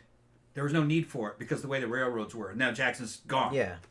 Basically. The railroads being built, actually put a lot of towns out of business. Yeah, depending on where the railroad railroad went. Yeah. That was before interstate highways and cars. Now that there's cars, location doesn't matter as much because a road is cheaper, much cheaper than a train track. So anybody can live anywhere as long as you're willing to drive. Yeah. You can be in the middle of nowhere and you drive 3 hours to your fucking work and you can support your house. Yeah. Like, it's a lot easier nowadays because of remote work. A lot easier. Now you use remote work. You didn't have to leave your house. So you can... So you're not as tied to one location as you used to be, which is nice. We were watching fucking Our Town and fucking everybody's moving there fucking... Actually works in New York. They work in New York remotely, but they're living in Mississippi because they get more for their money. Yeah, we saw one the other night. I think the newest one that just came on. It was actually a brother and sister. Yeah. I think he was a lawyer and she was an accountant or something. Yeah, and they kind of passed their And they prime. lived in Brooklyn. Yeah. And they were just kind of like, man, we saw this show and we thought this seemed really cool, and that we just both got remote jobs like for our work and are making okay money. Doesn't matter where you live now. So we can work from down here. Yeah. So it's like I said, you get more for your money. And yeah. They were actually going to buy 2 separate houses. But then they decided it would make more sense to like pool their money and buy a bigger house together, so they could, and then they could have their own area. They bought a mansion. So they actually got like a pretty big house for their money. And then they renovated. It's brand new, beautiful house. Yeah, they did a really nice job. Well, they always do a nice job, those two. But I like that town. Yeah, it doesn't matter. Show. It doesn't matter fucking where you live now. You can work anywhere. Yeah, I mean that's why a lot of these H-1B visa shit that's going on. You don't have to bring them here. They can stay in India and work remotely. It's just another scam. It doesn't really matter where you live. As long as you got internet, you can work anywhere in the world. I mean, the only thing that's annoying is like, obviously time zones. Yeah. But hey, man, if you're in India, you can say, "Fuck it, I'm working a night shift." Yeah. Because that's a big amount of, they're going to get paid well. One of the guys that works for the company I work for, I think might be in Pakistan. Yeah. But yeah, he's globalized work. I was like, man, that's like fucking. You're for on certain like opposite. jobs, for certain you must jobs, be working all night. For certain jobs, it's globalized. Yeah. That's why. Look, people, you want to make money? You're a young kid. Don't go to college. Go to trades. Become a fucking plumber. You're gonna be fucking rich. Working on other people's shit, but plumber, electrician, carpenter. Yeah, I mean, that's where the fucking future is. I wouldn't really want to do that, but yeah, I mean, it's probably that plumber. Can't really be. You'll never lose. Yeah. You'll never lose. I mean, people's pipes always gonna bust. Fucking man, there are plumbers out there that have 3 or 4 trucks and dudes running, and they got all the licensing. They're making over $1 million a year, and they never have to do it. They got a crew doing it. And in Florida, also air conditioning. Air conditioning, AC. Yeah, like I worked in that. Like I said, it's not. Brutal. Yeah, it's not a great job. I'm gonna say it's pretty hot. It's very hot. You're working in a house that doesn't have AC, and you're being in the attic, or you're gonna be underneath there. But the thing is, though, is that you. But it's pretty lucrative. You can. Yeah, I didn't have the license. I was a hired hand. If I had the license, I'd be making all the money. I was just desperate, trying to make money. Yeah. You know what I mean? But it's rough work though. But yeah, shit, man. If I was a young man to do it all over again, I'd be an AC specialist. I'd go to the AC school. Because you can get like a 2-year certificate. Yeah, you write your own ticket. I don't know about now. You can get a loan to buy the truck and all the equipment you want, and you can pay that truck off within a year, no problem. In the South. And people were so desperate to say, "I'll give you another $500 if you put me to the front of the line." Yeah, people are that because that's how fucking hot desperate they are. And My shit's out. I don't blame them one bit, Yeah. to be honest with My you. Like, head. our AC goes out. I'm like, Yeah. man, if I had an extra $500, Yep. I would give you They $500. did it all. They did this all the time. Look, man, I can't get anybody coming. Oh, man, we're so booked to be a week away. I will pay you another $500 if you come here now. Okay. All right. Yeah. We'll see what we can do. Yeah. Fucking, because they're desperate. They've got to have that AC back on. You got to understand how much power it is. Because it's fucking miserable here in the dead of summer with no AC. Yeah. The houses aren't made for it. No. It's a cooker. Pressure cooker. So interestingly, one of the quotes that Robert E. Howard has said about how he grew up, he said, "I'll say one thing about an oil boom. It will teach a kid that life's a pretty rotten thing about as quick as anything I can think of." That's what he said.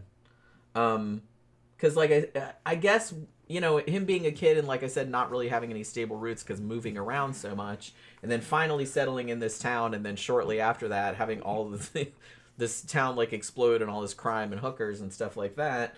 And he was going there, though. He told his girlfriend. Yeah, I think that he did avail himself of the services of hookers. Yeah. They didn't, like, explicitly say that in the movie, but I think that's what he was talking about. Yeah, that's what he's talking about. I'm pretty sure that's what Some most beautiful. I meant, I've known all kinds of beautiful women, and he starts giving out all these hooker names. Yeah, Just they like, definitely good sound at like hooker names. Yeah, okay. I was like, that doesn't sound Tam- like a real name to me. Tammy That sounds like a says- stripper name. Tammy says, yeah, his mom did fuck his mind up. She made him give her the meds, and he was Yeah, bathing her. that was a long time ago. Yeah, look, my dad went through the same thing when he was in his fucking 60s. His mom was dying of cancer, and fucking he would go up in there and fucking make sure she was getting meds, fucking changing her diapers and shit, and fucking bathing her. I mean, The woman in you do what you have to do. I mean, someone's got to do it. Someone's got to do it. Like I said, ideally, in Howard's situation, yeah, the husband should have been doing it, but he was working. He was working. Yeah, and there were people helping. They made it Yeah, they sound did like have nurses. They and had stuff, nurses, which I don't think they showed in the movie. They didn't show it in the movie actually, but they did have a. But They did no, have we a couple nurses did and a more housekeeper. research. That There came was, they had 2 or 3 nurses that would come and take care of her and do stuff. But sometimes he would do it too if they weren't around. And the thing about it too was that I think that kind of contributed to a lot of his stress because, you know, I don't think he minded taking care of his mom, but having all these other people coming in and out, doctors and nurses, it was fucking his writing up because he couldn't concentrate. Right, yeah. Because it was just people coming in and out all the time. Yeah. It was fucking his writing up because as she was getting weaker and weaker, it was just disrupting him, and he couldn't create. Yeah, like because he couldn't. He could type, but he couldn't create. He couldn't come up with anything. He wasn't in a bad frame of mind. Yeah. I have a real soft spot for Howard. I wish I was there and I could have helped him. He would have listened to me as an older dude, and I'd have slapped some shit into him. Slap some fucking. I speak the same language as him. I'd slap some sense into him about, dude, do not fucking take this shit to heart, because the same shit happened to my friend Little Swole. I sent him this movie, and he goes, yeah, man, yeah, thanks. Yeah, we made him watch this. He lost his girlfriend and his mom to cancer within about 2 months. Yeah, maybe not even that long. Not It even was a that. very short time. Yeah, Jen was there. I was at the club. And his girlfriend. It was. I mean, Yeah. technically, it wasn't his girlfriend. It was a girl he was in love with. But it was a girl he was in love with. And she Yeah. didn't just leave, like, because in this case, Novelin just left. I mean, she lived She till slowly she was old. died, and he She talked to her died on of the phone. cancer, Yeah. like, at young. Like I said, Kaylee, that's who. Yeah, Kaylee, we've talked pretty about little her before. lesbian girl who he had a huge crush on. He loved her. He just loved the shit out of that girl. It was, like, really sad. And he would call her every day and talk to her on the phone as she was dying. He'd go to see her, too. And she was, like, 34 She was 34, and she died.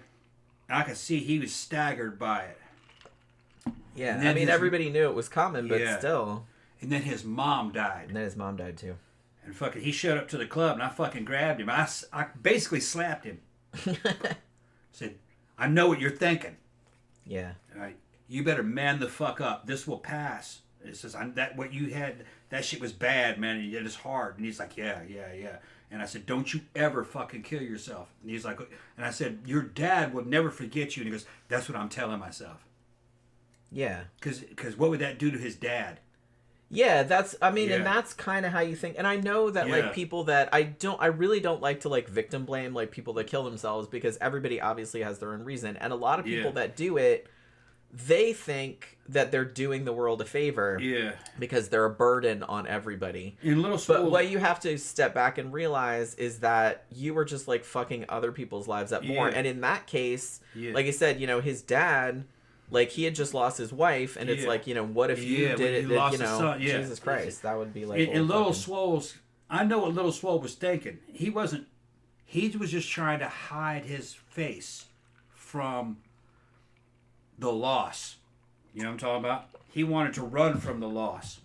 Like that didn't happen. And suicide might be a way out. But I said, think of your dad. Yeah. And he was like, yeah, that's what I've been telling myself. And I said, you got to buck up. And he's like, Yeah. yeah. So Yeah, and you I got to said, think of what what would actually happen how to it your would dad. affect your. I mean, Right, but yeah. like I said, a lot of people that do go through with that, Yeah. go through with it. They do actually think that people will be, they'll be glad that I'm gone, or Yeah. whatever. That's He was why like, they fuck do the it. world. I could tell he was like, fuck the world. This is no Which good. I get it. I'm getting Holy out of crap! here. I can't It's like, even there's no- imagine. yeah, you're like, anybody I have feelings for, anybody caring about me, they're dying. I'm out of here. You know, Yeah. it's like, what about your dad? What's your dad gonna fucking feel? Lost his wife and then you. Yeah. And he was like, yeah, that's what I've been telling myself. And Yeah. I said, you fucking. And He's still around. he's great. He's a great guy now. You know, he snapped out of it. But I had the strategic empathy. I could put myself in his shoes. I mean, man, I'd be negative as a motherfucker. Well, yeah. I mean, most people I'd want would. the fuck out of here. Yeah, most people would. Yeah, and it was so close together. Yeah. Bad luck and bad luck. So that's what happened to Howard. That's why I sent him the movie. He Yeah. lost his girlfriend, and he thought she was never coming back, which she wasn't. She didn't come back. He blew it. He blew it with her. He did blow it. He did blow it. I mean, well, the weird thing about it, they had kind of a weird relationship. She was a good woman, but he blew it. Yeah, he definitely blew it. They would have been friends. His mom died. He now he gained his freedom. He no longer had a Well, no, his active- mom was still alive when he died, She was going to die, but though. she was dying within days. Okay, Yeah. so his freedom was coming. He did her duty to her. Okay. Once she was gone, he'd have been free. He could have hung out with his dad for a little while, let him settle down, and he could have taken his career, and he'd have found another woman, and he wouldn't have made the same mistakes. Yeah, because maybe he learned. Yeah.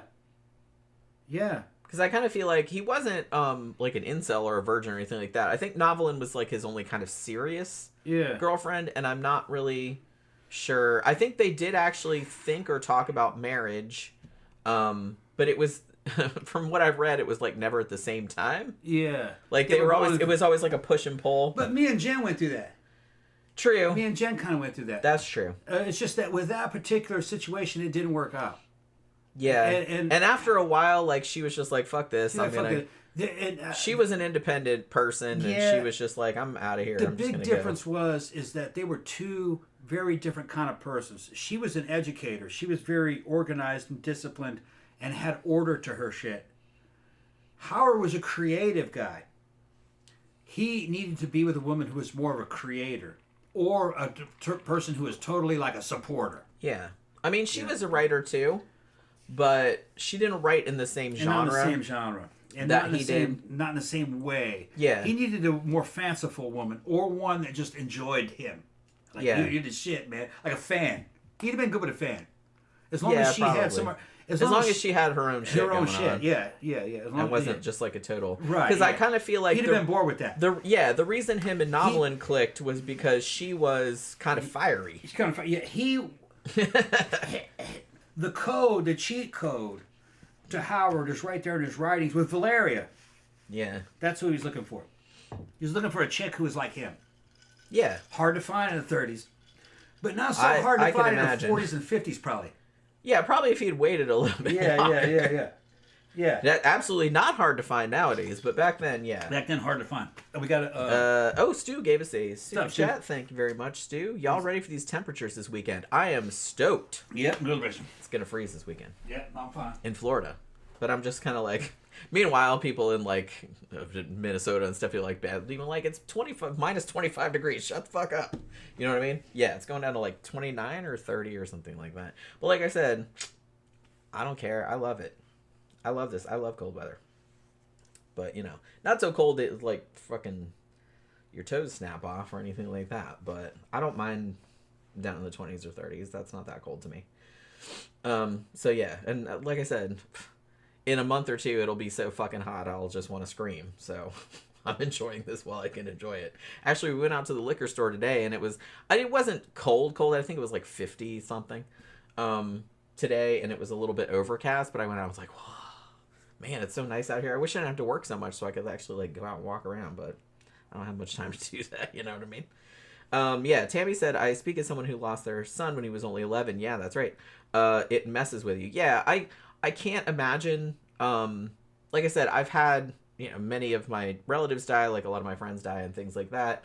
But it's something that you don't ever get over. And honestly, I can't imagine, I don't have any children, but I can't imagine that's got to be the fucking worst.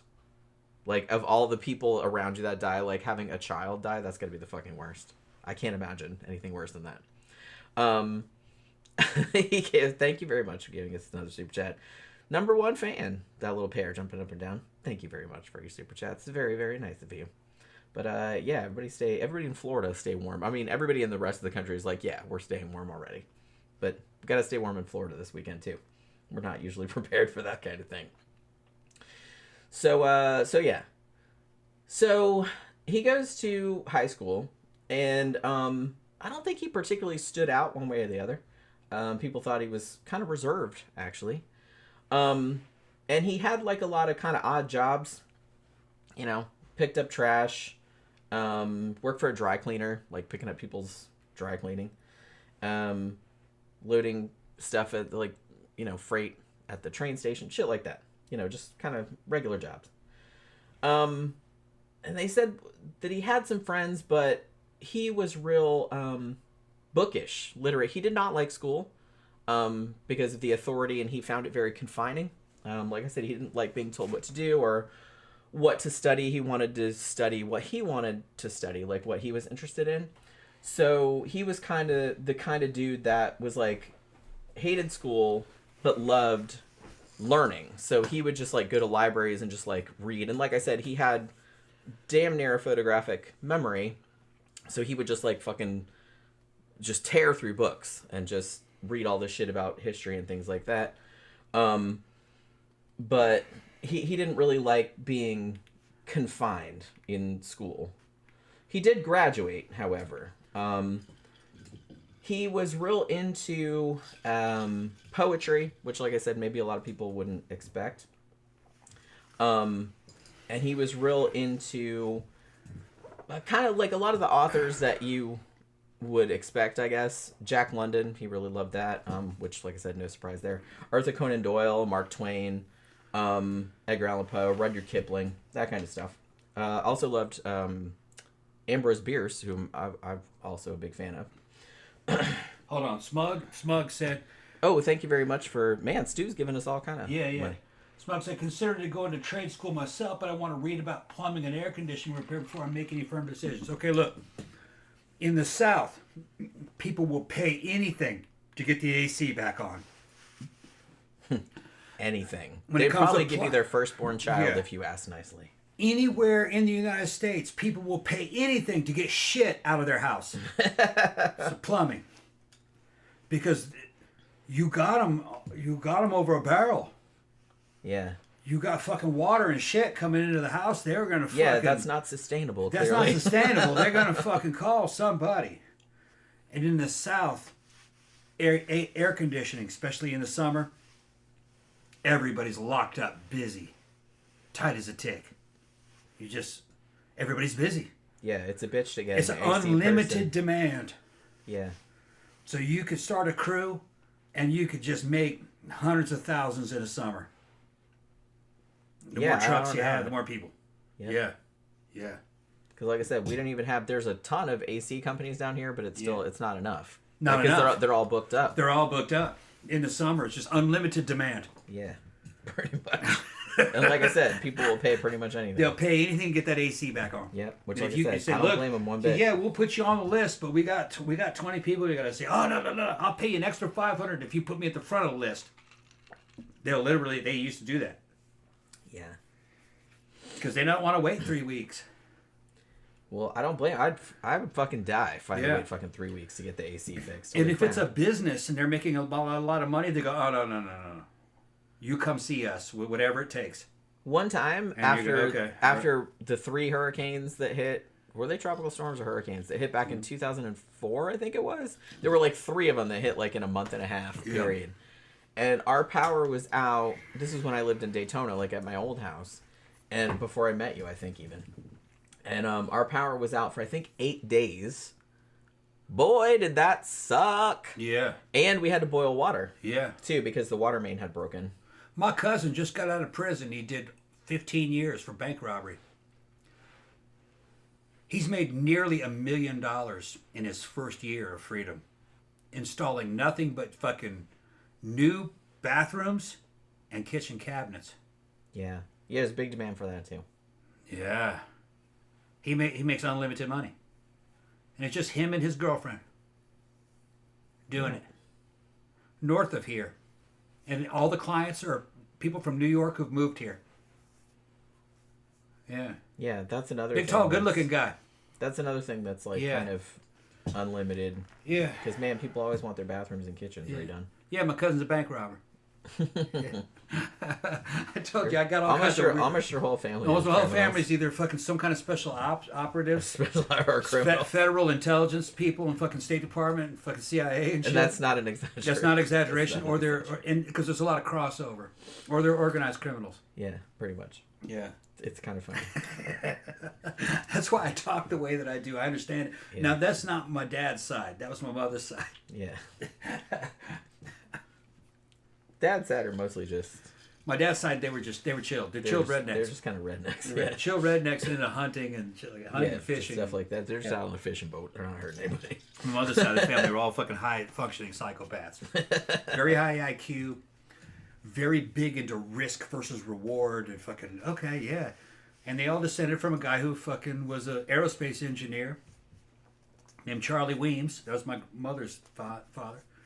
He worked for NASA. He worked for fucking Grumman Aerospace, McDonnell Douglas, General Atomics, which is not something out of Fallout. That is a real company. And he was in Project Orion, which was a nuclear external combustion engine rocket that they were building. Yeah. And he was a religious nut. And religiosity in that time and fucking aerospace engineering in the 50s and 60s was big fucking union there because they knew they could trust religious nuts with this material because they wouldn't sell it to the communists because the communists were atheists. So a lot of the people that built all this shit were hardcore Christians. F-15 Tomcats, my grandfather did all the fuel injection for that. Saturn V rocket, my grandfather did the explosive bolt system to separate all the stages and all the wiring and everything. External combustion engine rocket, that was mechanical shit he was doing for that. Anyway, another story for another time. I'll show a picture of that motherfucker. He wore a damn pocket protector with slide rules and fucking pins and shit. A lot of them did back then. As they wore in there. They didn't have calculators. They used slide rules. My grandpa did that too. Cause they didn't have digital calculator. Little nerd. He's a nerd. Stu says, Tom is awesome, and Jen, is your family wonderful? Yes, they largely are. Yeah. Her family's normal. My family is quite normal, largely, mostly. I'm not dysfunctional, really. I mean, any more than any. I hear about other people's horror stories about their families and stuff like that. I'm like, holy crap. Yeah, Stu, charger worked, man. Thanks.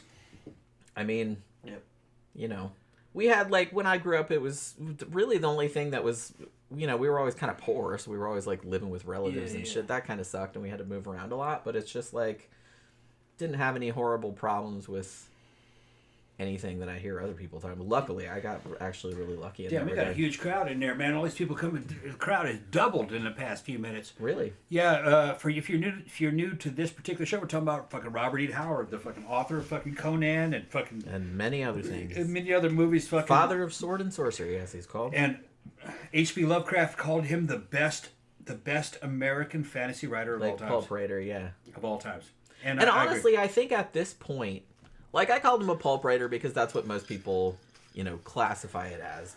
But I I'm gonna concede at this point. I think this is kind of classic literature at this point. Yeah. I know they made a distinction back in those days between pulp and classic literature. Like I said, ladies of the time would not be seen reading weird tales or spicy adventure or any of the pulp magazines because that was seen as like trash.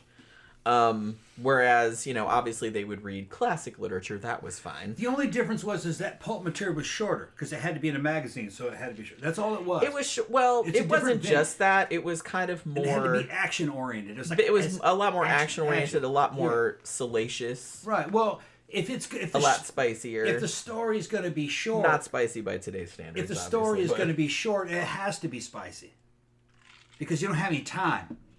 You don't have any time to, what I'm talking about? It's got to happen right now. So it's kind of like television of the day. Yeah. Like written television. But that's fine. That's just another genre. Yeah, I think to a large extent that distinction has disappeared. And thankfully so. Yeah.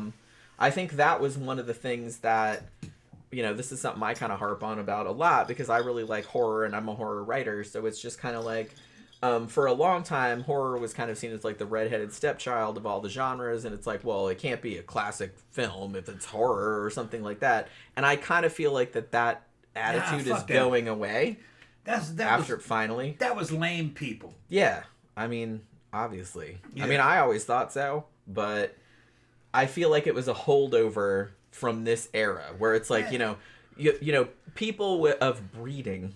Would not be caught dead like reading a Lovecraft story on a bus or something like that. When I was a teenager, I'd read all kinds of shit. I read me too. I read Thoreau, Train to China. I think it was called On Train to China. Yeah. It was good, but that wasn't as fun as fucking Stephen King. Yeah, I read all kind of stuff. Yeah, actually, for a few years, I read War and Peace. Tolstoy. In my teenage years. That bitch is kind of... it's a little dry. Oh, man. It's a little dry. Oh, why am I reading this? Yeah. I will note, though, this is maybe going to be weird, but one of my favorite classic literature novels, because I went on a quest for some weird reason, because I was a weird kid. When I was a teenager, I said I'm going to read as many of the classic novels as I can, because I love to read. I read trash, too. I would also read trash. Like I said, I don't really make a distinction in that regard. So I read a lot of classic literature. My favorite classic literature novel, Jude the Obscure by Thomas Hardy. Wow, that is one of the saddest, bleakest... It's like this dude, and it's just like, all the worst shit happens to this dude, and I loved it. It was just, I don't know why. I was like, this is the most depressing book I've ever read, and yet... I kind of love it still. I don't know why. There was just something about it that struck. And I really didn't like... I read some of Thomas Hardy's other stuff, like Mayor of Casterbridge and stuff, and I don't like it as much. But that book, for some reason, like really resonated with me. I haven't read it in a few years, so it's like it might hit different nowadays, but for some reason, I fucking loved that book so much. The whole idea... I'm into Oscar Wilde, too. I love Oscar Wilde. Yeah, he's a master right there, fucking of wit. But thinking back to Howard, thinking that he was old at 30, I kind of thought that too. I guess that's pretty common. That's a teenage 20s way of looking. Oh, so old. Yeah. I'm gonna be 30 soon. Oh my god, I haven't done this and I haven't done that. He needs somebody to slap a piss out of him. Holy crap! I'm like 53, well, guys. Probably what he's doing, he's in his little town and he's looking at people in the over 30 crowd and they go, "Oh, I'm gonna be like that dude." No, you're gonna be like that dude if you live that dude's life. Yeah. You don't have to live that dude's life. You know what I mean? Fucking shit. I'm almost 60. I don't feel like an old man. If I go back to my 20s and says, "No, I'm at 60, you're gonna love it," I'd be like, "You're full of shit." Yeah, I think I've never seen anybody. Most 20-year-olds don't believe you because, like, they don't believe you. You talk to a younger person, and look, it's fair. Everybody goes through this. When I was younger, if an older me had come to me and I didn't know it was me, and said all of this stuff about it, I'd be like, fuck off. You're fucking crazy. You'd say, "No, man, you're gonna be crazy. You're 60 and your wife's gonna be fucking in her 50s and shit. And fucking, you guys are gonna go to the club. Everybody's gonna love you. Have so much fucking fun. No, it's better, even better than your 20s. You're gonna be like, you're full of shit."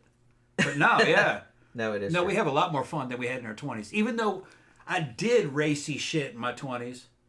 I didn't appreciate it as much, and it's not as epic as it is now. And it was dumber. there's some stuff that's better, but honestly, dumber. I don't think I would go back. No. It wasn't that great. No. You know? I'm You're actually fucking around with other people in their 20s, they looked good at the time. You know what I mean? You're like, they looked good. But the thing is that fucking when you get older, fucking older people look good too. Yeah. So it's nice thing. Your tastes expand. And like I said, when you get older too, you stop giving a fuck what other people think. That's the greatest thing. And I think that is the best thing. That's the best thing. You just don't give a shit. Easily. The best thing about getting older, it's just you're just like, nope, don't give a fuck. Yeah, I give a fuck all. So you can just kind of do what you want that makes you happy. But you kind of realize that everybody else is just there. It's opinion. Well, and it's all opinion. of us are just, nobody knows better than you do, especially about you. Yeah. So it's just kind of, everyone else is just stumbling their way through life just like you are. Nobody has any secret knowledge. Nobody has, you know, and you learn that when you get older. So it's just kind of like, you're just like, you know what? I'm just going to do shit I like. Yeah. I'm just going to do shit that makes me happy. Yeah. And, you know, and fuck all those other people. Like I said, as long as what makes you happy isn't like murdering prostitutes or something like that, obviously. Right. But it's just, you know what I mean? As long as it's not hurting anyone else. You do what you want to do with other people who want to do it too. Yeah. So, you know, and they're all out there. So, you don't want to murder prostitutes. That's what I mean. Yeah. If that's what makes you happy, then she's not consenting. She's not consenting to that shit. Please take yourself out of the world for everyone else's fuck out of here. Benefit. But yeah, you know what I'm saying. Yeah, Smugside says, to be honest, I feel that when I'm 28 years old, I catch myself counting down the days till I'm 30. See, and I get that. I mean, I think everybody feels like that. Yeah, no, at 30 you're still a baby. Yeah, 30, I mean, to us, you're still like a baby because we can have kids your age. Yeah, here's the thing. God, we sound like boomers, don't we? Yeah, fucking. I could have a kid your age. You don't know. I think I was. Please tell me I don't sound like a boomer. I was talking to Dimitri. And I was saying, these kids think they know everything, and fucking, we're like laughing. You're like. Yeah, we thought we knew everything when we were kids. I didn't, but most kids they don't know the fucking talk. And fucking we're like, we were laughing at the younger girls at the club and the shit that they say and do. And fucking I was like, me and Jan don't even really consider a woman as a woman, and even fucking that she knows what the hell's going on until she's about 35. Because I didn't know what the fuck was going on. Yeah, because that's the way we were. Until I was like 30, in my mid-30s at least. 35. I mean, I still haven't figured shit out, finally when you understand the game. But once when I was like mid to late 30s, I was kind of like, okay, I was starting getting my shit together. Because when you're young, you're operating under a lot of delusions. You know what I mean? Fucking the way you think things are, that's not the way it really is. And your motives, what you're operating on is not really. I don't know. You just gotta just wait till you see. It's difficult because you can't describe it. You'll be saying the same thing. You'll be saying the same thing, right? It's 20 years from now, right? You'll be like, come back and watch this show if YouTube is still around. You're gonna be 40, and I'm gonna be like, "Woo, she was psychic." You're gonna be 40 and looking back at the shit you did when you were 28, 29. You go, God, I was a fucking idiot. What was I thinking? Everybody thinks that. Yeah, I think probably everybody thinks that. Yeah, that's not the way people are. The slightest bit self-aware. Yeah. Why did I say that? That's fucking. They'll be like, yeah, why the fuck did I do that? How am I still alive? That's not. I totally broke some rules there, and people fucking, you know. It's crazy. Yeah. But like I said, that happens to everybody. It's very common. So fucking poor Howard kills himself at 30, thinking he's an old man. No. Which I mean, I'm 60. I'm coming up on 60. I don't feel like I'm an old man. Other people might see me as an old man. I feel fucking great. No, I'm not. Yeah, I'm an old lady, but I don't feel like an old lady. Yeah, and you know, fucking, we're still doing shit and still having fun, and yeah, we'll just run until we die. No, you put me next to another dude my age from Howard's era. Yeah, I'd outclass him in every way, but I'm not natural. You know, we're bioenhanced. But that's in the rules. We're in a new era. I mean, yeah, nobody says that's not allowed. That's allowed. Cheating is part of the fucking game. Okay. Well, when the end game is just trying to stay alive. And cheating. If you don't want to cheat, stop taking medicine. Yeah. Stop wiping your ass. Stop taking wearing glasses. Shower. Yeah. Or contact. Yeah. Don't use crutches. Don't use false teeth. Whatever. You know. Yeah. It's kind of all the same. Yeah. Technology exists for a reason. Yeah, we invented that shit. You can use it. Yeah. Right. It's okay. Right, and but even in Howard's day in the 1930s, 30 was still a young man. Yeah, so for him to like, I get where he's coming from. Yeah. And like I said, he kind of had that sort of, as outgoing as he was, he did have that melancholic kind of, which maybe is what him and Lovecraft vibed on, because Lovecraft was like that too, even though, you know, in a lot of ways their personalities were quite opposite. But I think they both had that kind of very melancholic, which a lot of creative people have. I have that, like, so I know a lot of people have that. But it's very common to think that like when you're I remember when I was a teenager and I was thinking, oh, the year 2000 and I'll be 28 years old. Oh my god! Wow, so old. Ridiculous. Howard, that's not old at all. Howard had another good 25 years left in him, easy. Yeah, and he was only doing what he did for less than 10 years. So he was just, you know what I'm talking about? I mean, 12. His publication history was about 12 years. About 12 years. Okay, so I'm close. But I mean, the fact that we're still talking about him, imagine decades and decades. Imagine later. what he could have done with another 10, and then another 10. So he was really in his first 1/3 of his career. I mean, he really was just. I mean, for a writer, he was really just kind of starting out. Yeah, I feel like he could have been writing cool stories into his 60s, 70s, no problem. He never even really. I mean, he did kind of technically write a Conan novel. It was more like a novella, I guess, I think by he wrote today's 2, standards. I think. But it didn't get published in his lifetime. Yeah. So he was. I mean, he was mostly a short story guy. Which, like I said, I get that. I'm kind of more a short story girl myself. But, you know, he hadn't even really gone there yet. So, like I said, writers, they kind of have a long. It takes a while, like, to kind of find your voice, and I think he did that early. Yeah. And he got success much earlier than, like, a lot of writers did. He was making a living at it, which even nowadays, you know, a lot of writers struggle to do that. So I don't know. I mean, yeah, there was a lot of other stuff going on in his life, but I kind of feel like he maybe didn't appreciate how far he had come, and how much more he could have done. You know, like you said, it was probably like a moment of weakness. It's just a lot of stresses that kind of came crashing in on him kind of around the same time. It was fucking with him for a long time, and he didn't really see he kept any way forward. He was giving out these signals. He was getting more and more negative about his future, and he was owed a lot of money. And I think he couldn't. And they told him, your mom's not going to recover. And they told him that in a time when she was spiraling. She only had like a day or two. I don't even think she regained consciousness, did she? No. And that she was knocked out, and the doctor said she's not coming back. Yeah, she's not waking up. Pow! He wrote. Evidently, he wrote out a quick little fucking poem and shit. Yeah. And offed himself with a revolver. Now, I haven't. You guys know I'm a gun guy. It did cross my mind. I wonder what he used. It was probably, this is how I am, you know what I mean? It's probably the same one that he kept in the fucking side door of the car. Yeah, I have a feeling. Well, now, he had borrowed the gun that he used. He borrowed it from a friend of his. Oh, he borrowed it? Like a little bit beforehand. Okay, so it may not been the same one in the car. And I'm not sure what kind of gun it is. The one they showed in the car looked like a fucking a Colt 1917, which is a 45 ACP revolver. A World War I 45 ACP. And people go, 45 ACP in a revolver? Yeah. You could take 45 Colt automatic pistol cartridges and put them on these little half-moon clips, and then put 2 clips in a fucking 6-shot revolver, and you'd be able to you would be able to reload it pretty quickly. And that was a very like high-tech revolver of the 30s. It came from, this is 1917. It came from World War I, but they were around. And that's what it looked like in the movie that they used. But I don't know. I'd have to do something. Like I said, the one that he used to kill himself with was he borrowed it. He borrowed it. So, but like the friend that he borrowed it from didn't know. Didn't know he was going to do it. Right.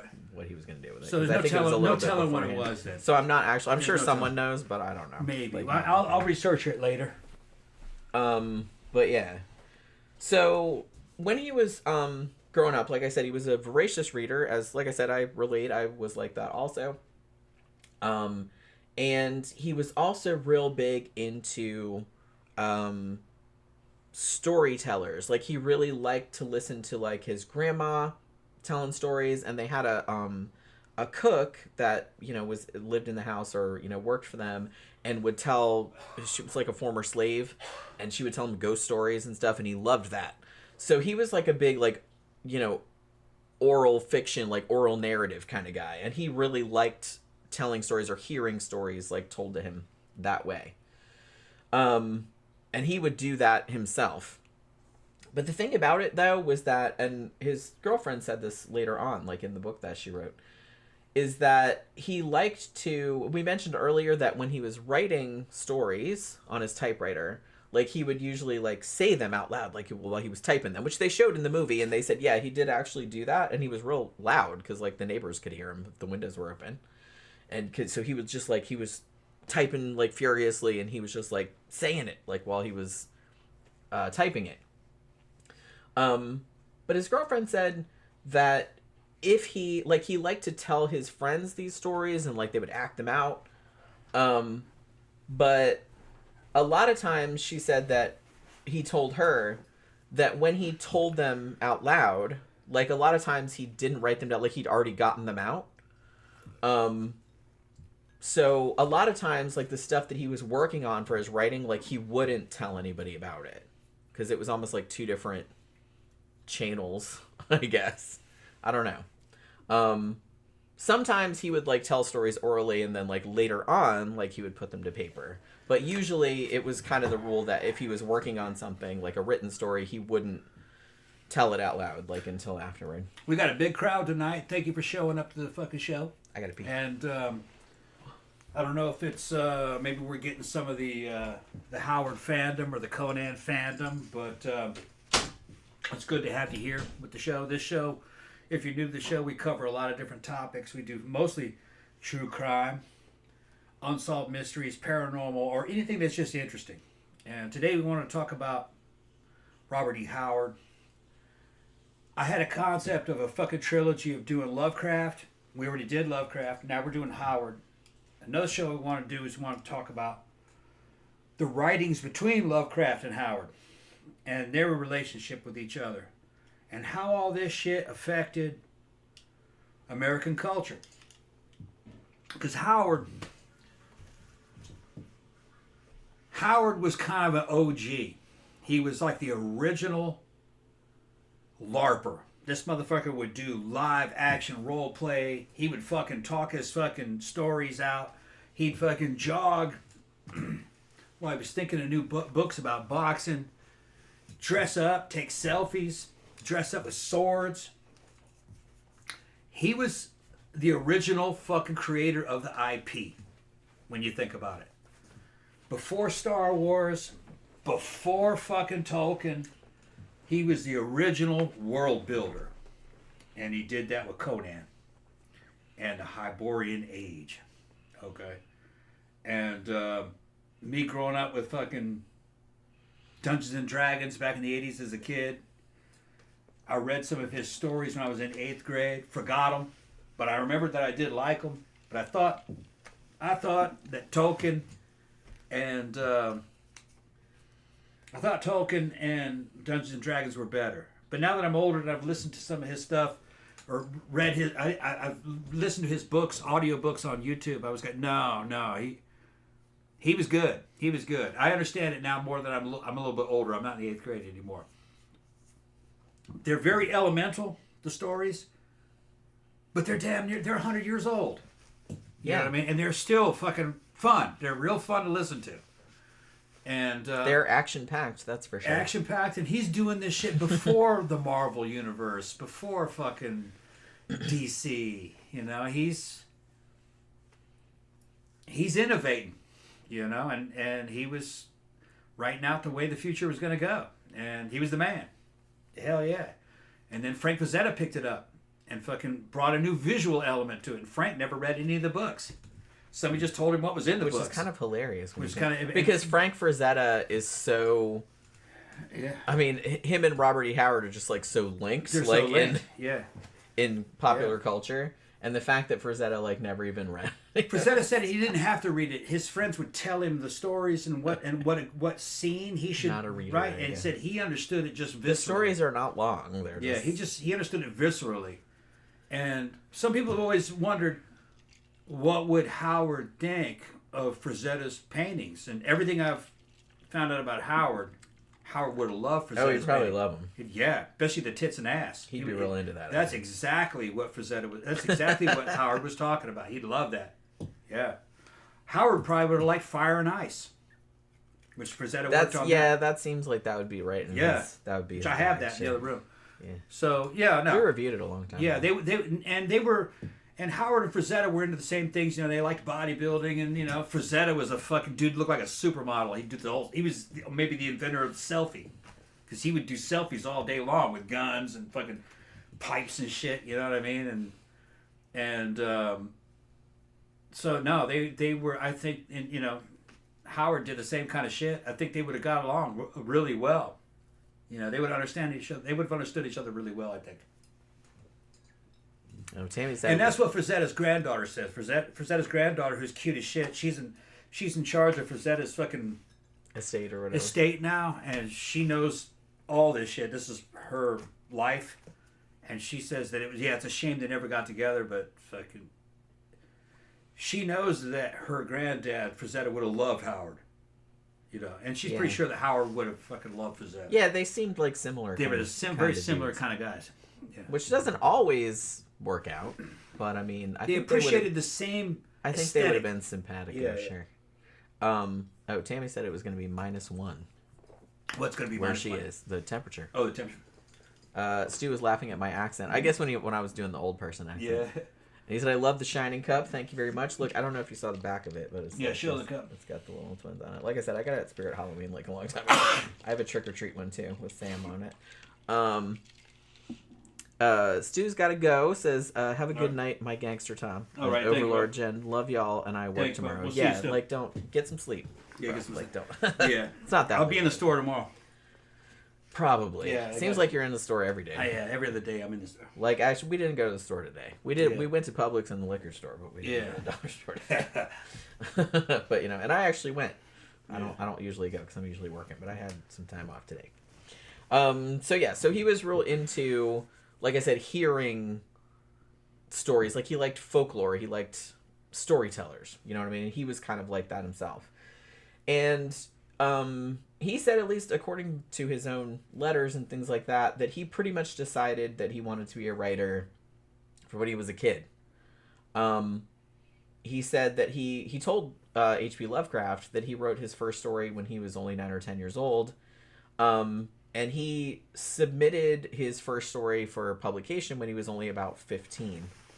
And as I mentioned earlier, his first sale as a short story was when he was 18, and the story was called Spear and Fang, and it was about like cavemen, essentially, about a Cro-Magnon rescuing his mate from a Neanderthal. Yeah. Now, like I said, I relate to this too. He wanted to be a writer because he wanted to do his own thing, and this is a direct quote. This is actually from the Robert E. Howard, like the official website or whatever, the biography that's on there. He says, "I could have studied law or gone into some other occupation, but none offered me the freedom writing did, and my passion for freedom is almost an obsession. Personal liberty may be a phantom, but I hardly think anybody would deny that there is more freedom writing than there is enslaving in an iron foundry or working, as I have worked, from 12 to 14 hours, 7 days a week behind a soda fountain." He did do that. He worked as a soda jerk, and he worked like 12-hour shifts, like 7 days a week, and he hated it, which I would also hate it. "I've worked as much as 18 hours a day at my typewriter, but it was work of my own choosing. Yeah. I've always had a honing to make my living by writing ever since I can remember, and while I haven't been howling success in that line, at least I've managed for several years now to get by without grinding at some time clock punching job." That's Howard giving you some advice. Like I said, I get Your it. ultimate job is the job you like to do. I get it. Yeah. 18 hours behind that typewriter. He loved that shit because he's building his world. Yeah, he wanted to do it. He wanted to do that, yeah. It's Like, not the same as doing something somebody else wants you to do. Yeah. Yeah, that's what he's talking about. Yeah. so the fact that he could make a living writing, like I said, he wasn't rich. He still lived with his parents, but largely because he was taking care of his mom. Yeah, he was making a lot of money. He was actually making yeah. way more than the average, at least in that town where he lived. He may have been making more than his dad. Yeah, I'm not real sure. Whether or not they were paying him. That's the thing. Thing. Okay. So, well, the thing about the pulp magazines, if you know anything about and I've done my due diligence, and I've submitted stuff to magazines and anthologies and stuff like that. So there's a thing where they either pay on acceptance or they pay on publication.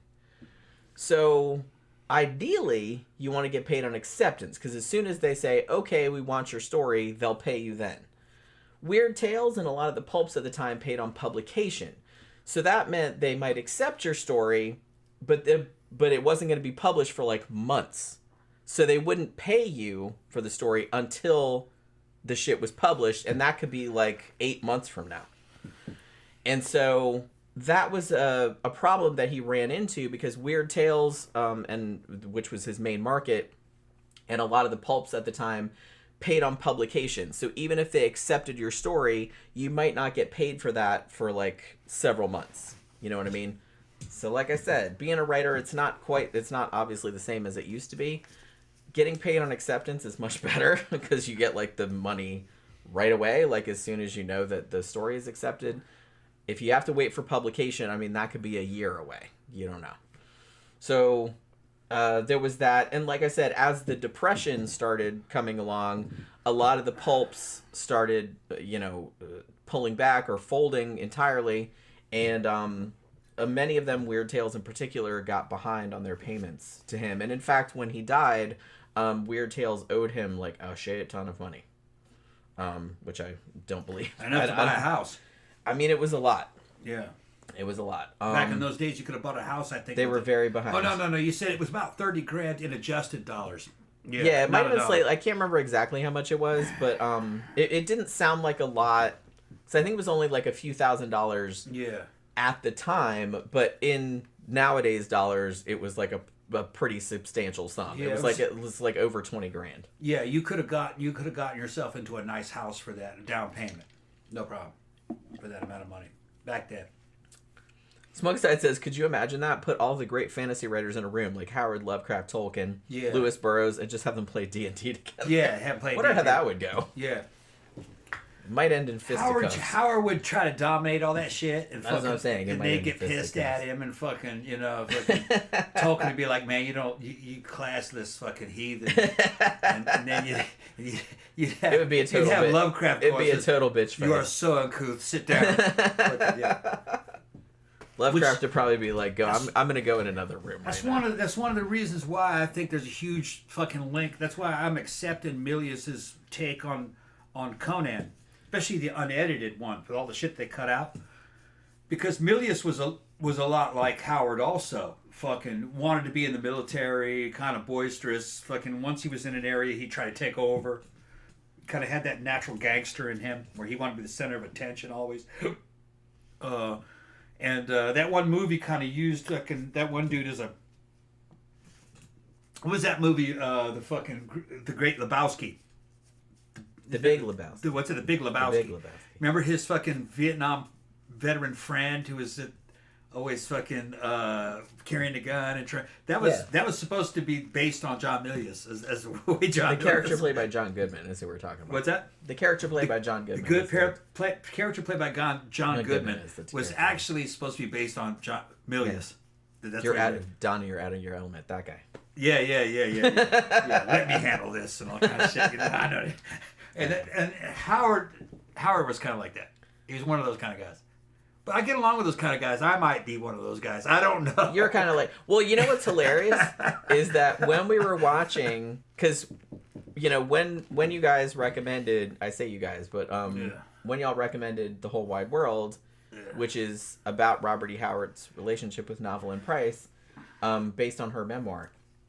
And so we watched it. It's on Amazon Prime. And we watched it... I think we watched it the next morning, after, because I think somebody recommended it on the Sidetrack show, on Friday night, and then when we woke up on Saturday, it was Well, it wasn't morning. It was probably like noon. Afternoon, yeah. But We hadn't got out of bed. We hadn't got out of bed. We were Yeah. just kind of like, well, I don't want to having get sex, and then we're gonna fucking put some on. up. Like, I don't want to get up. Yeah. So it's just kind of like, I don't have to get up. And so we're like, let's put that movie on and watch it. And weirdly enough, a lot of the shit about their relationship, and I thought it was funny that you said, when I said there was this big push-pull, and it's like, well, we were kind of like that. Yeah. A lot of the shit about their relationship, like, reminded me of that. Reminded me of us, like, in the early stages. In the early stages. First few years were like I was just kind of like, wow, this is all kind of familiar.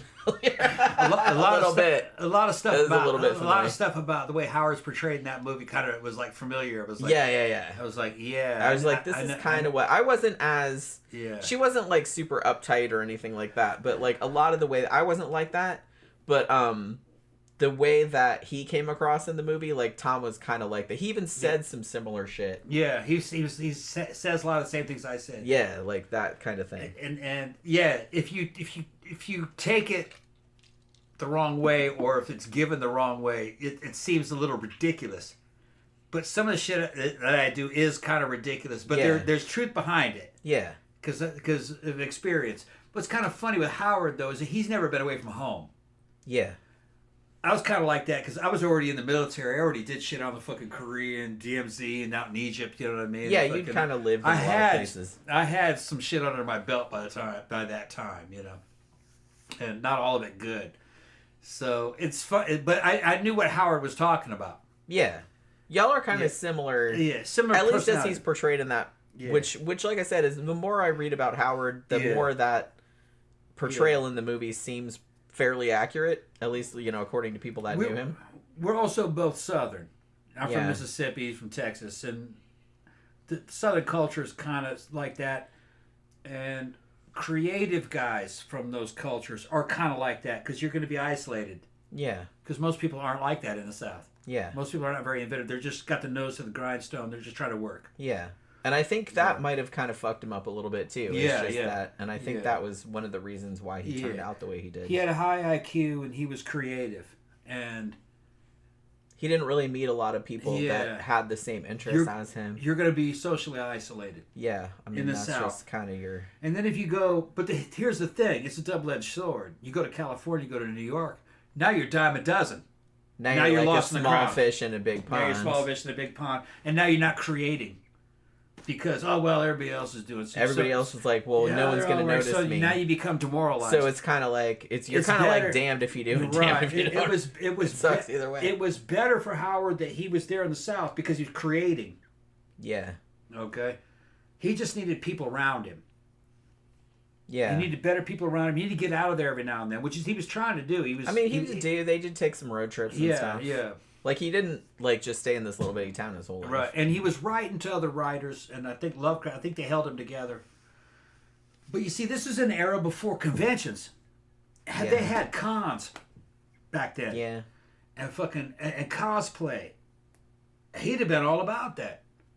And that would have really helped him. He could have gone to a convention, dressed up as fucking Conan or a pirate or a boxer or whatever, and sold his books and met everybody. Me and Jen would do that. We would go to horror conventions and fucking sell Jen's books, so, and in that way he could connect with the fandom and and other people who like him, and that's what he needed, because he had to have the isolation in order to create, but he had to get out of that every now and then in order to get his gratification.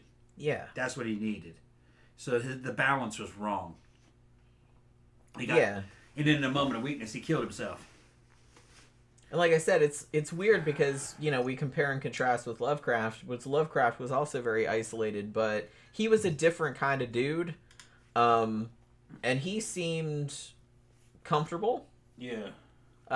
With isolation, he was a lot more introverted. So he didn't really seem to have any trouble coming up with weird ass shit. Yeah, Lovecraft needed isolation and social isolation. He liked interacting with other people, but at arm's length. Yeah. Which I get that, too. Yeah. I get it. Fucking Lovecraft was introverted, and fucking he needed that xenophobia to keep him writing. That's not how Howard was. He was kind of opposite. He had to be away from other people so he wouldn't be demoralized into not writing. You know what I mean? He needed to be a big fish in a small pond. That's what keeps him writing. Yeah. But he's got to have contact with other people. Yeah. You know what I mean? He's got to come out of that little pond and go into the ocean, go meet other writers and shit, and then get back in the little pond. Yeah. And he wasn't able to travel as much. And when you think about what Lovecraft and the other pulp writers had, it was very almost like early internet where they're all hooking each other up with other writers. Yeah. It's almost kind of like an early message group. Yeah. Which would be like U.S. mail version of internet. Yeah. Imagine if he had internet today. Now, he'd probably be lost in the crowd. That's what I'm saying. Just like everything else, but he was just a man of his time and the situation. And had it played out a little bit differently, he'd have gotten through that hard time. He'd have made more cool shit. And I think you'd have a lot of radio programs and a lot of Hollywood movies based on his show. On his ideas, yeah.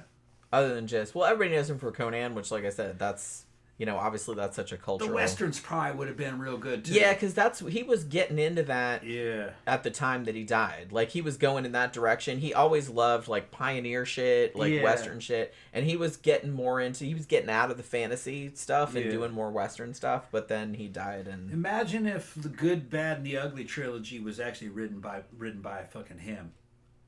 But done with, you know... Now, see, that might probably really have been pretty fucking cool. In some alternate universe. That's kind of the stuff he would have done, probably.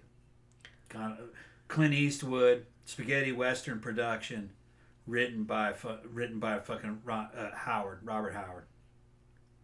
That would have been really cool. That might have been really interesting. Yeah.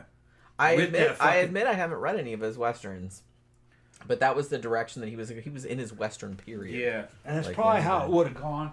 Smugside says, he needed that xenophobia. I'm totally using that out of context with my Discord peeps. Well, hell yeah, man. The reason why, I mean, Lovecraft was a weird-ass person. But I think that being afraid of everything, like weirdly afraid of everything, that's what made his stories so good, is just because he fictionalized the fear that he had of, like, every other person on Earth that wasn't exactly like him, and he kind of made them into monsters, and he had this just great knack for just like making that super uncanny. I'm not saying anyone could do that, but he just had that perfect combination.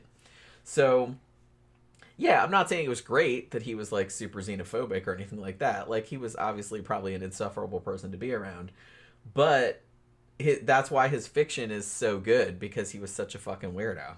You know what I mean? That he was so sheltered and just didn't... until later, like, I kind of feel like later on, he expanded his world a little bit. But, you know, when he was, like, super insulated and like that, it just seemed like everything scared him. And I think that's what made his horror fiction so good. It's just because he was just a complete freak, really. But like I said, and he had the talent to start with. Any, you know, some xenophobic, racist motherfucker and can write fiction, and it's not going to be any good. But he had the imagination, like, to go with it, and that kind of fueled it.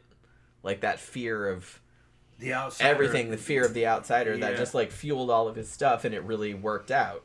Because he, like I said, he fictionalized it into, like, something monstrous, like something outside of human ken, I guess. Yeah.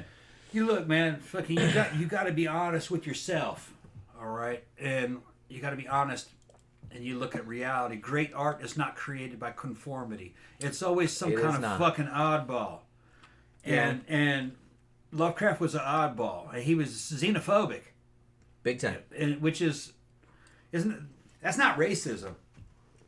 It's kind of more intense than racism. Anything that wasn't normal to him was wrong or bad. Yeah. So from that energy, you could write some scary ass shit, because he's writing from his own experience. And he's making you see what he sees.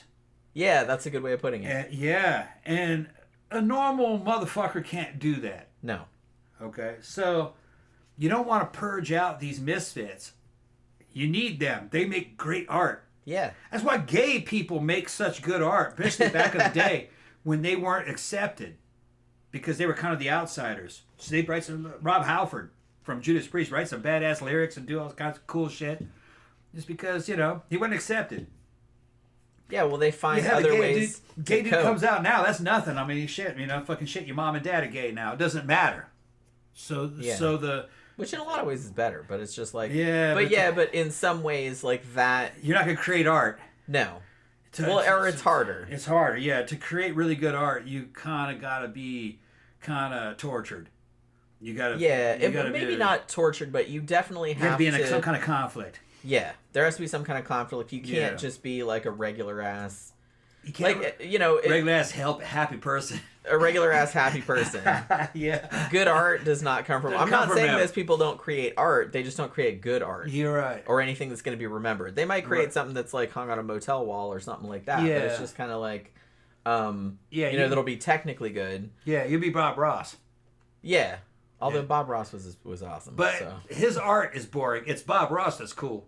Yeah, Bob Ross is a cool person. Yeah, his art's kind of boring. Yeah, I mean, a lot of people can do that. Yeah. But like, I think that was kind of punk rock of him because he was just kind of like, well, I kind of feel like anybody can do this, and I'm going to show him how to do it. Right. Yeah. Because he wasn't trying to be like Caravaggio or anything that. He was just, or Da Vinci. He was just trying to like say he was cool dude, is relaxing to listen. If you want to paint, and you think you can't, like I'll show you. You can, which it's cool in its own way. Yeah. Like I said, you're not gonna, create anything that people are going to be talking about 400 years from now. Yeah, but it depends on what you want. But Lovecraft and the fucking Elder Gods and even The Thing, which would have been a Shaggoth, okay, that's what that came from. That's from the Mountains of Madness. Yep. None of that shit would have happened if fucking Lovecraft was a well-adjusted person. If he had been normal, yeah. That's not how it's going to happen. Like I said, normal people don't make good art. No. And you're never going to have a Conan-like character by some dude who's raising kids and working in who's fucking happy with shit. You're not going to have a dude that's motivated to write shit like that, which is hero worship. And he's putting himself into these stories.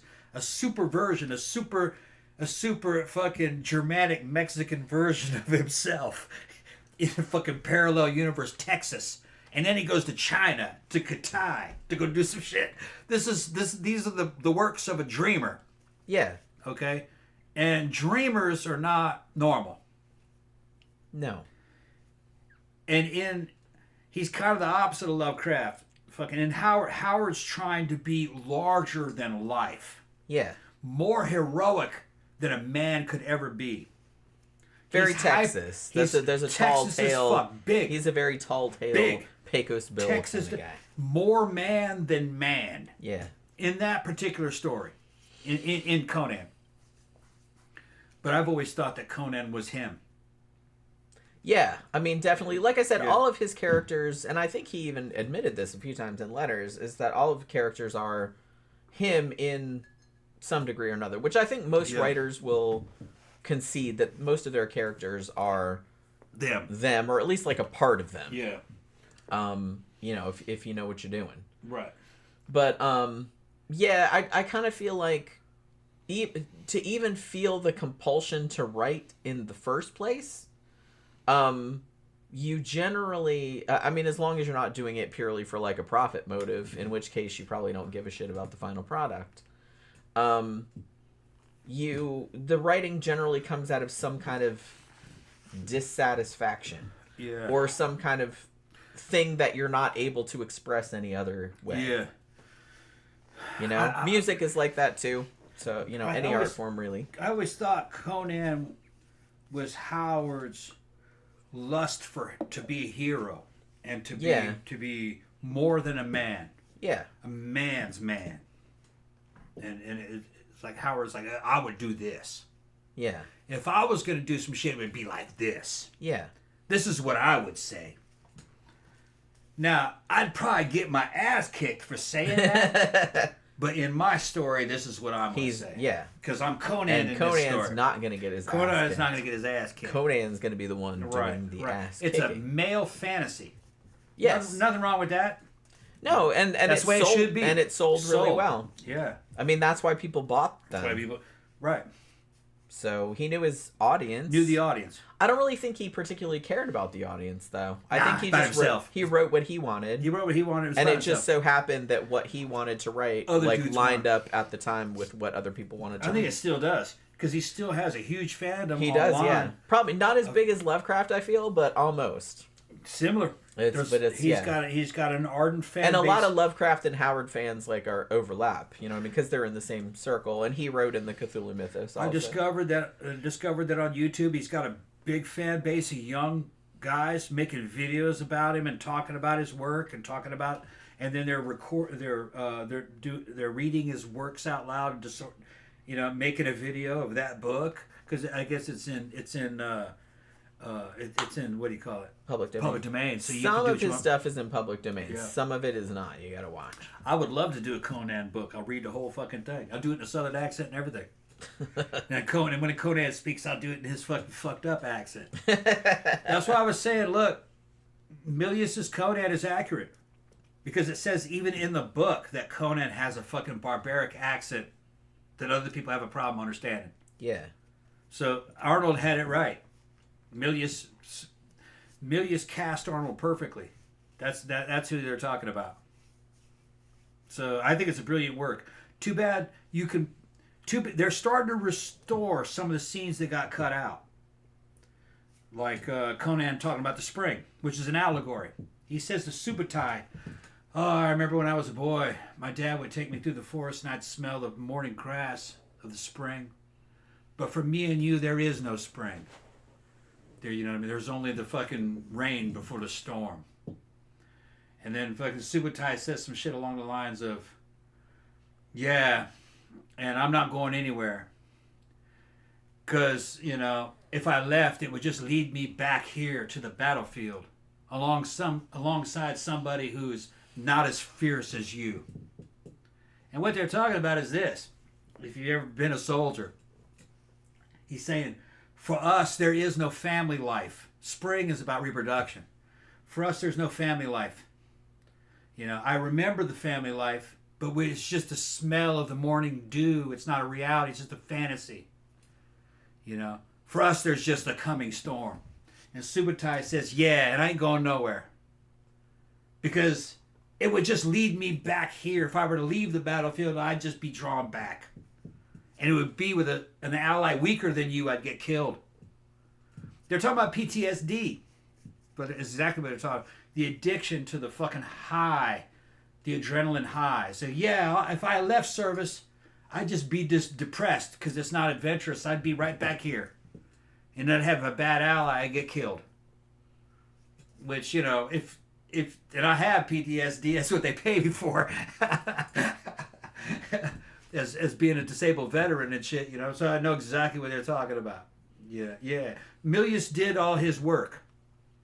He did, and Milius was big into warrior culture, and he did all his research, and he was very artistic, and he was using a lot of Nietzschean philosophy and a lot of poetry to try to bring Howard's world to life in a little bit more of a modern version of it, of the 80s. I saw it as a kid in a theater when it was new.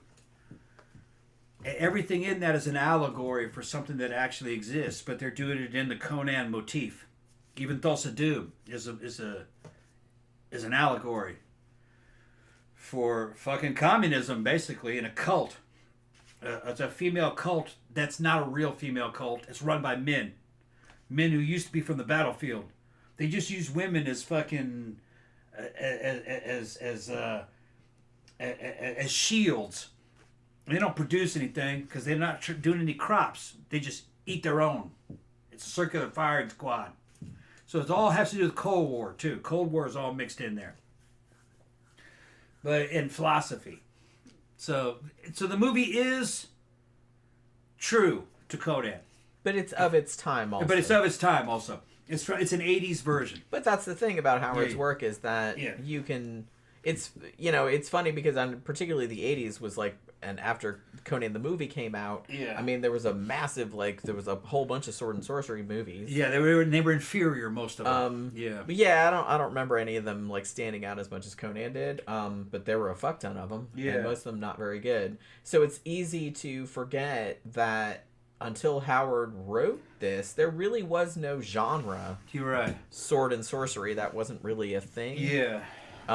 Yes, he had literary influences, but he was kind of the first guy to kind of put those things together in that particular Yeah. And I'd also like way. to say that Conan the Destroyer is not as good a movie as Conan the Barbarian.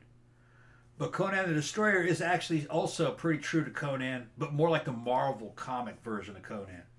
A lot of stuff that you see in that movie is the kind of stuff that you would see in Conan comic books. Which makes sense because Dino De Laurentiis Studios wanted to go more PG. They wanted a younger audience for the second one. I disagree. They didn't want to pay Milius's price. They should have done another Milius movie. Dumb. But they thought they could capitalize and make a bunch of money off of a PG version. And gone more like the Marvel comics. I've seen the movie several times. It's not a horrible movie. What ruins it is the boss fights. If the boss monsters looked better, but they didn't really have the fucking special effects back then to do what they were trying to do, then the movie would have been better. You probably could go back and fix that movie with CG if you did the CG right, but I'd probably leave it alone.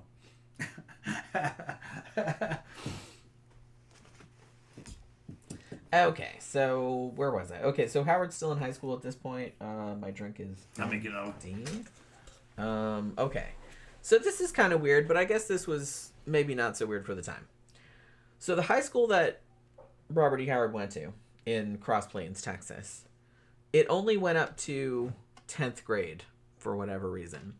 Now, unlike high schools nowadays where you have to go 12 years and then you graduate and then you go to college, you had to finish 11th grade to get into college.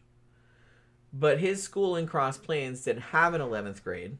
So when he was 16 years old, him and his mom moved to another larger city for, temporarily, so that he could do his last year of high school because he couldn't do it where he lived.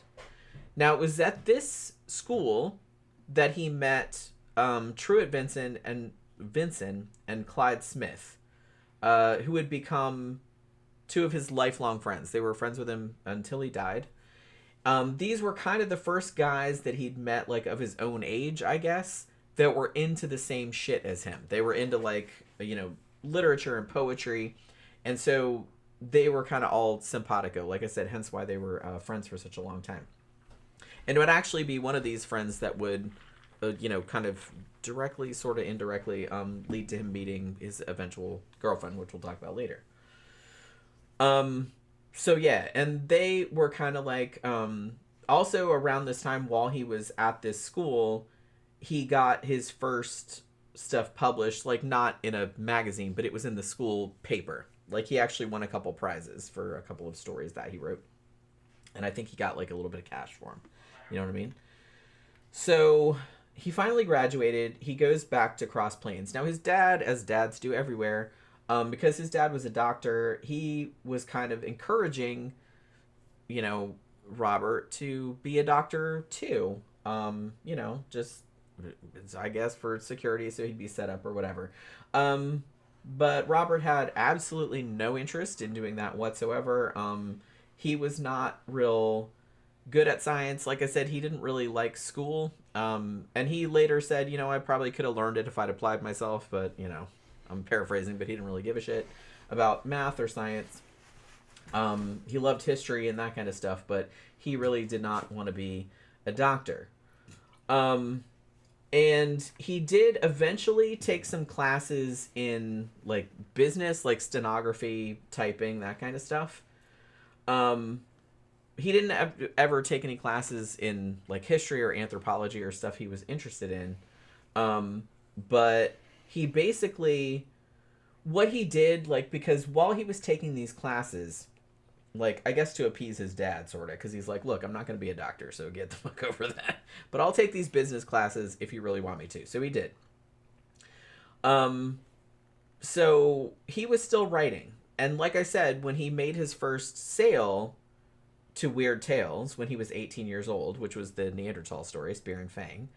But he was also getting, as many writers do, a fuck tons of rejection letters, because that's just what happens. Most of your shit's rejected.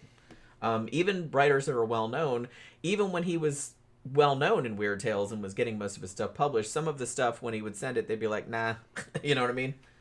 Either fix it or we don't want it, you know what I mean? He did publish like a werewolf story called In the Forest of Villafare, which actually I remember when I used to do I used to read like old public domain like horror stories like on this other 13 o'clock. I think it was called 13 o'clock.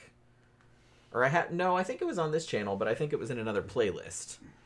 I don't remember what it was called right now, but I think I read that story now that I'm thinking about it. It was a werewolf story. So that was published in there, and he did some other stuff that wasn't like in any of his series or anything. But as I mentioned, Weird Tales, even though they published some of his stories, they only paid on publication and not on acceptance, meaning that it would be a long time before he got the money. So, since he was trying to be a writer, but they weren't paying him yet, he had to get, like, odd jobs. Like, he took a job as, like, an oil field reporter. Like, he would go and try to, like, interview people, like, that worked at the oil field and, like, you know, report on what they were doing. But he didn't really give a shit about it, so he didn't last that long. And he did stenography, and he didn't like that. And he just, like, had all these fucking odd jobs, you know what I mean? Also, he was working as a geologist's assistant, like, on the oil field. And in the summer in Texas, he actually collapsed one day. And it turned out that he had kind of a heart problem, like a congenital heart problem. I believe he took medication for it throughout his life. I can't remember what the medication is. Digitoxin something. I can't remember what it was called. I looked it up, but I can't remember what it's called now. And as I mentioned earlier, he also worked as a soda jerk, which he hated because it was like super, super long hours.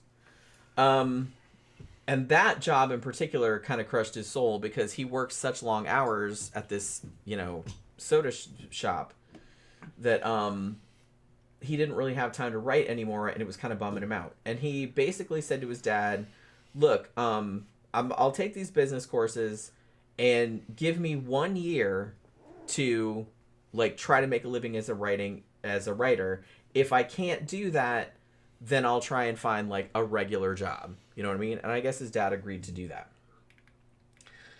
So yeah, like I said, he had sold a couple stories, but he wasn't getting paid for them until later, so he wasn't really making any money. So he had to have, like, all these odd jobs and stuff. Now, during this summer, this was 1927, he met a dude named Harold Preece. And this was a guy who got him into Irish and Celtic history. And I feel like that was kind of one of his big influences going forward. Like, he had, like, a lot of correspondences, like, with these types of guys that kind of got him interested in all this other kind of stuff that kind of fed into his stuff later on. Now, as it happened, after he finished the business courses, it was about early 1928, and he was money was starting to roll in. Like I said, he wasn't rich or anything like that, but he was making enough to live on.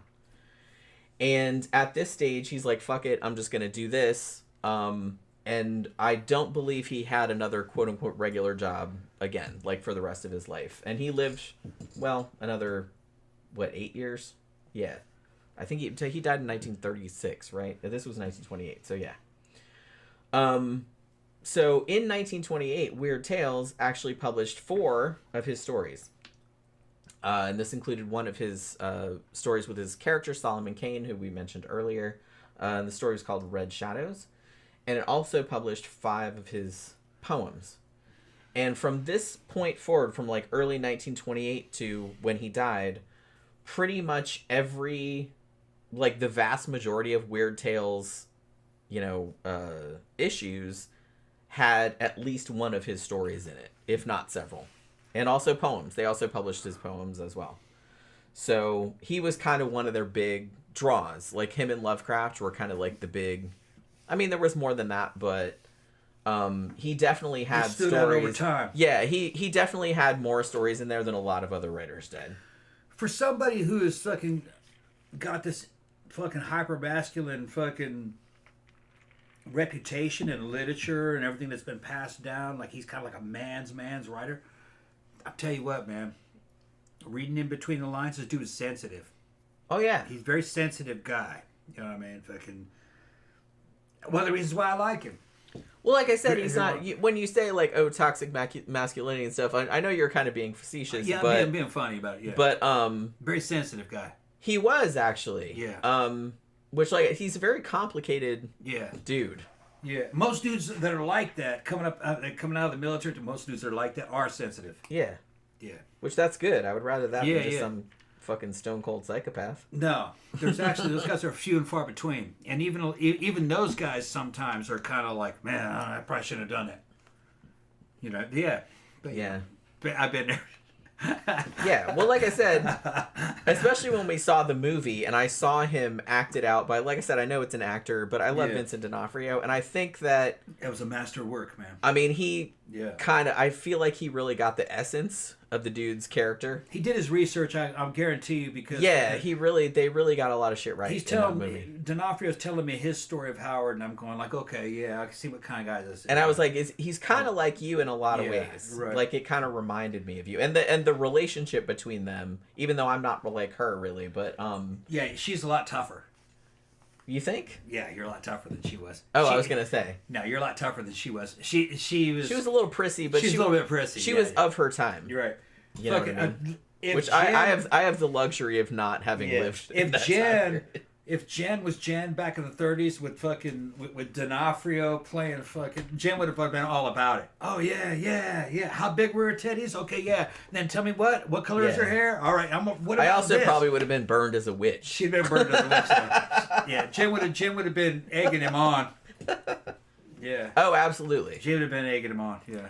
Because, like I said, She's a writer, so she yeah. she I would mean, have- that's the thing. And Like then Novelin was too, but she was still very much Yeah. a little bit, and it wasn't her fault, obviously. Yeah. They were still, and she was kind of outside the norm for the time, but still, she was not anywhere near. I've read some of her horror too, and fucking Howard would have liked that. You think? Yeah, about the cannibalism shit and all that fucking. He'd have been, you sick. I love that. What's it? She's perverted, sick. Fucking. I like some weird shit. Yeah, she likes some weird shit. Well, it's like I'm not. He would I'm, have a- liked that. I'm kind of a nice person in real life, but I can come up with. I Some think Howard messed would up- have fucking listened to some of your fucking voodoo, witchcraft kind of weird fucking stories, and he would have incorporated that into some of his magic elements Yeah, maybe. into what evil 'cause sorcerers. I love how an witchcraft. evil sorcerer does shit. Because in the stories I've read so far, or read or listened to so far from Conan, the sorcerers they turn bitches into spiders, Yeah. or they do this and that. It's not really super cruel and twisted. Jen get twisted on your ass, you know what I mean? And fucking Howard, I think Howard would have loved that. Yeah. I think Howard would have loved that. Yeah, they did turn somebody into a spider and squish him in one. A lot of giant spiders, and I feel like giant spiders are a little overplayed in fantasy literature. Just gonna say. I mean, it was even in it was in Lord of the Rings. It was even in It, with the big spider and everything like that. It was like, I guess because I kind of like spiders, so I'm just kind of like, is that the scariest shit you can come up with? Okay, you know what I mean. Spiders aren't really that. Yeah, a giant spider. If one came out of the room right now, yeah, that'd be scary. But it's like that's not the scariest thing I could think of.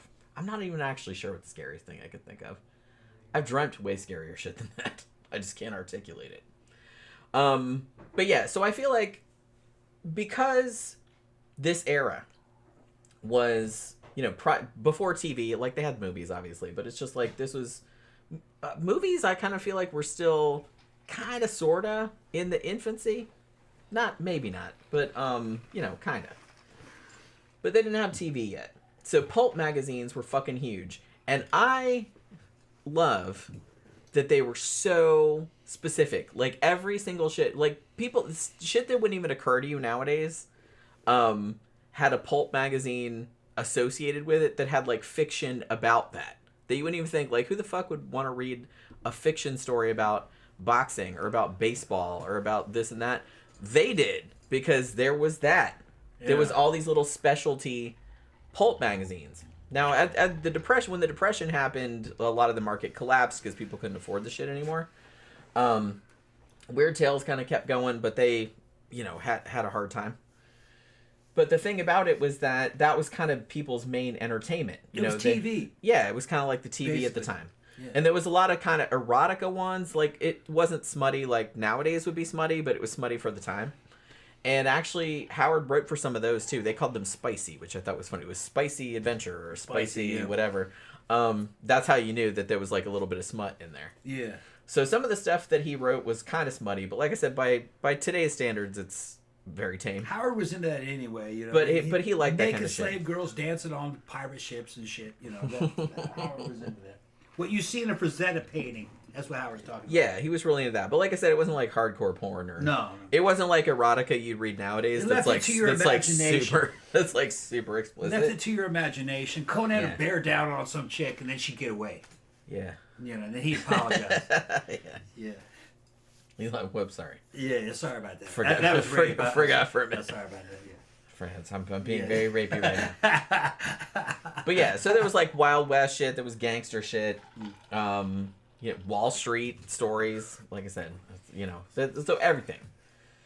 So the thing about Howard was that, when I was reading this biography of him, they were saying, well, basically back in the day, I think I alluded to this earlier, it's like writers would kind of go like two strategies. It's like either you picked one genre and you kind of came up with a character that everybody really liked and everybody wanted to read more about that, and you could just like publish more and more. Like I said, that happened a lot with like crime and mystery, like detective kind of stories. Like if you came up with a detective story or a detective character that everybody was into and they wanted to read his exploits like every month or whatever, then you had like a continuing market, you know what I mean? Because everybody's like, ooh, more of that.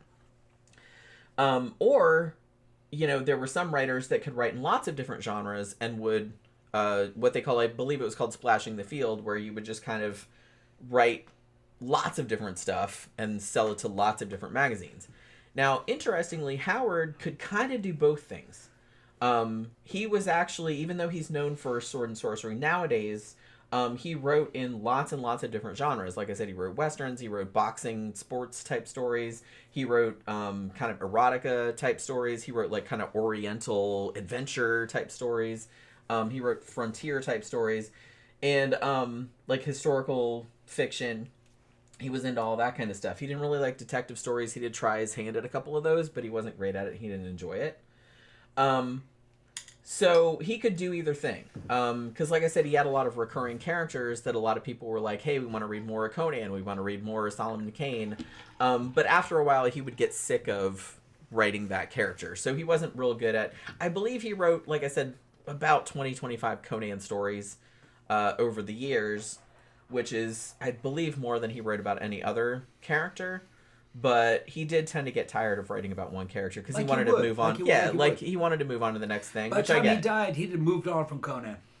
Yeah, well, he had. Yeah, he had moved on to more westerns. That kind of seemed to be more his interest. I want to go do Solomon Kane, and I want to read some. I want to do some of his westerns. I want to check out the boxing stories.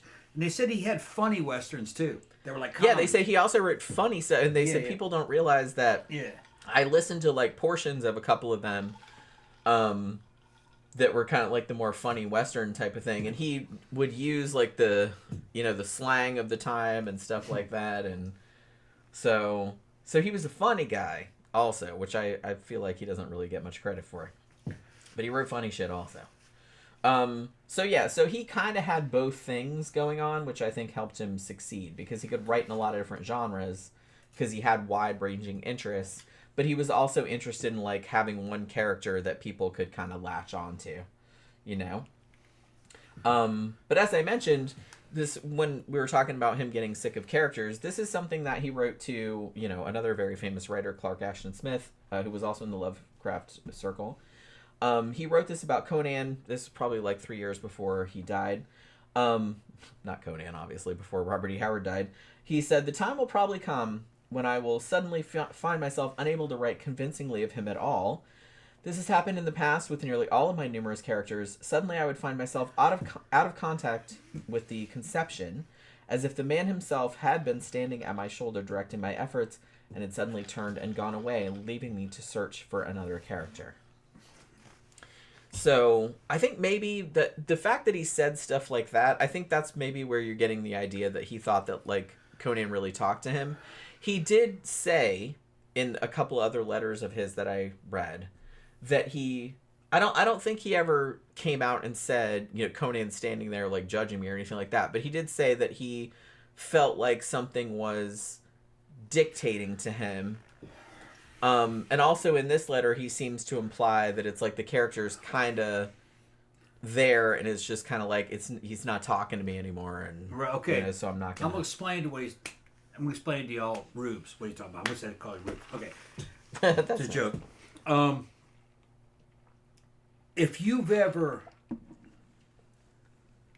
taken a glass and set it down and it fall off the side of a fucking table and you caught it before it hit or anything like that, ask yourself, did I actually think about doing that? Did I decide to catch that glass? Like I'm going through a corner on a motorcycle, I start losing the front end. Somehow I get out of it. Modulate and throttle and brake and fucking power out of it. But I never actually commanded myself to do that or the bike to do it. It just happens. And it's a certain part of your brain that does that. You did it without even thinking about it. It was just normal. That's what Howard is talking about writing Conan. He was doing it unconsciously. He was just writing this fucking story. It was just coming out of his head. He's not thinking about writing Conan. It's just writing itself. He's just very relaxed with it. It's coming out of his subconscious. Yeah. But that's not strange. No. Jen is a writer, and she's going to tell you that it's the same thing. In fact, that's kind of what you want. Right. You want it to feel like you're channeling it. Like you're channeling it. Because if you let your forebrain get in the way, I'm like the worst culprit. In this regard, because I overthink like a motherfucker. Can't overthink it. You have to get out of your own way. You have to really be like, so what I would do, honestly, I used to write by hand. I would buy notebooks and I would just put the pen on the paper and I'd be like, okay, well, you know, and you'd think of an idea or I'd have an idea that I'd been thinking about for a while. And then I just like, I'm not even going to look at the page. I'm just going to write and don't think about it. Yeah. You just have to do it like that because almost like automatic writing. Because then that way you're not stepping on your own dick. Yeah. Because if I think about it, then I'll be like, well, that's not good. That's not the word I wanted to use. It'll take me all fucking day. You know what I mean? A lot of the coolest shit. Just let it flow. You have to let it flow. Fix it later. A lot of the coolest shit I've ever seen in my fucking life was a dude that didn't even know how he did it. Okay, on a live fire one time. And little Private First Class Gordon from fucking Micronesia running along the fucking ground with a fucking M203, which is an M16 with a 40mm grenade launcher. He's at a dead run, fucking launches a fucking grenade, and it arcs high through the air. We're all watching him, okay, from a distance of about 250 meters. And it goes right through the window of a bunker that we had built, filled with a bunch of targets, and he blows up that bunker with a live fucking round. And he did it. And afterwards, and everybody said, whoa, that was a great shot. After it was like, dude, how'd you do that? And he goes, I don't know. I just did it. Yeah. And they're like, did you aim? And he's like, no, I didn't aim at all. I just picked it up and fucking lobbed it. In the same way you would toss a basket. It's not a direct shot. It's like he lobbed it using that 40mm grenade launcher. The coolest shit you do is you're like, one with your machine or your trade or whatever. It just happened. And it's not luck. No. It's not luck. It's just that you're so comfortable with what it is that you're doing. You're not thinking about some of the coolest dance moves I've done in the club. Some of the coolest shit I've done. I didn't think about it. It just happened. Billy Idol. They go back and they ask him, man, fucking eyes without a face, fucking, you know, all these. What were you talking about when you wrote that? He goes, I don't even remember. I was just in the moment. Yeah. I don't remember what it was. It just came out. And I wrote it, and honestly, it stuck, and then I read some of my stories that I wrote a long time ago, and I'm like, where the fuck did I come up with that? Yeah. It's like somebody else did it. Sometimes I remember where the ideas came from, kinda. Like some of them came from dreams or something like that I kind of remember. But it's like a lot of times I don't really remember what the connection was. But I will add a caveat that it's just kind of like, I'm not saying that anybody that doesn't know how to do something can suddenly, like... You can suddenly just like do something awesome because they're not thinking about it. I'm talking about somebody that, you know, for a writer, because that's kind of my own experience, like if you've read a lot and you have like a lot of ideas and stuff like that, and you're already versed in, you know how to write a story, a lot of times it is better to get out of your own way. But you know how to do that. You just let it happen. You just have to let it happen rather than trying to think about making it happen. And it's the same with any sport or anything like that. I'm not saying any idiot can just come in that's never done it before and that's not going to work, obviously. Those basketball guys doing all that shit on the basketball court, they're not thinking about it. It's happening automatically. You've done it so much that it's second nature. But they're good. You can't do that. No. Only they can do that. Yeah. They've been doing that. Like I said, I'm not saying somebody that never played basketball in their life is going to come in and be like, ooh, I'm going to win the fucking championship or whatever. I'm going to make a basket. Duh, that's not going to happen because you've never done it before. Right. Those people can do it because they trained and trained and trained so much that it's like second nature. They don't have to think about it. They don't have to think about it. Their autonomic nervous system and their subconscious take over and it just happens. Yeah. I'm just like those dudes that are fighting MMA, they're not thinking about any of that shit. They're just fighting. And it's happening automatically. But you go in there and try to fight those dudes, you're going to get your fucking ass kicked. Because they started from the very basics. Shit pushed in. And they built up to the point to where expertise is now automatic for them. Yeah. You know. That's why. It looks easy for them just because you don't see all the training and shit they put in. But like I said, I'm coming at it from... probably the same angle that Robert E. Howard was coming at it from, where he had read all of these authors. He was a voracious reader, as I was. He knew what he was doing. He knew how to write. But he was just a lot better than I was, obviously, than just getting out of his own way. Like I said, just writing, letting it flow out. Like I said, I had a hard time. It probably took me until I was much older to You're good, though. Stop. She's really thinking about you. Don't think about it. You just let it happen. And honestly, you know what the biggest thing that I know this is dumb, but it's just kind of like it took Stephen King. Like he wrote a book called On Writing, which was kind of like about writing, but also like kind of autobiographical. And it's a great book. If you're a writer, please read it. It actually really helps me a lot. And one of the things he said, and dude, Stephen King is like one of the most popular authors on earth, right? And he said, dude, I don't do like, I'm paraphrasing, obviously he didn't say dude, but he's like, I don't do an outline or nothing like that. He's like, I just think of, what's a character or a type of character? What is a situation that I want to put them in that will fuck them up because it's horrible. Right. And then I don't think about it anymore. I just write it. And it's like that, I'm not going to say it never occurred to me. I'm just saying that if you look at anything that's like, how to write and do this and that, they're always going to tell you, well, you have to outline stuff. And that's what I was trying to do. And that actually does work for some people. Some people do, especially if you're writing like a big thing with like lots of bells and whistles in a huge world. Yeah, you do need to outline if you have like a bajillion characters and all these side plots. Yeah, you do need to fucking lay that shit out. But if you're just writing like a short story or a horror novel that's fairly straightforward, you don't need all that. And honestly, I work a lot better if I just think of a situation and just run with it. Yeah. I think one of my main problems was that I was thinking that it has to be perfect the first time out without really thinking, well, I can just write it and then I can just fix it later. Like, I didn't really think of that. Yeah. I thought I had to get it right every line. so I was being that way, and it was, and I wasn't getting anything done. Getting in your own way. Yeah, that's thinking what I'm about saying. it too much. Yeah, I was overthinking it. I think Howard wrote, because he was just so really confident in himself. He's just like, fuck it, I'm going to do this. He called it just spinning a yarn. Yeah. Which means he's not really even taking it that seriously. Yeah. He's just going, I'm going to tell this tale. Yeah.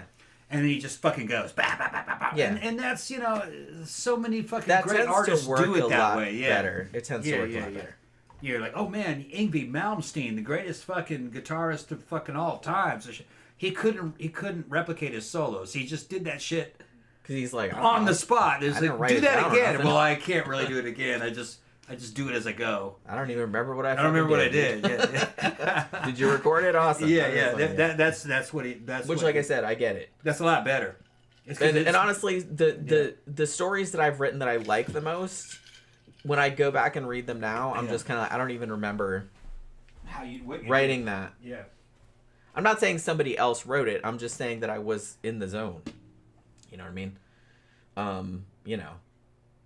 And it's better that way. It comes across as like not... Because I kind of feel like a lot of the earlier shit that I wrote, which I mostly threw away, was very laborious. Because like I said, I was trying to do the whole outline thing and all that kind of shit.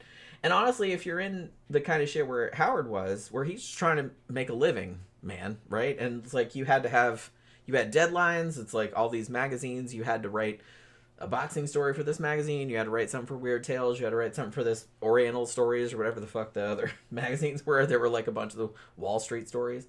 I don't know if I don't think he ever wrote anything for that. But it's like, so, you know, you have to write all the time. It's a job. So you can't dick around worrying about outlining stuff. And these are short-ish stories. Although I will note that a lot of his Conan stories in particular are quite long. Like the ones that are free on YouTube that you can listen to the audiobooks. I mean, most of them are at least 45 minutes, an hour.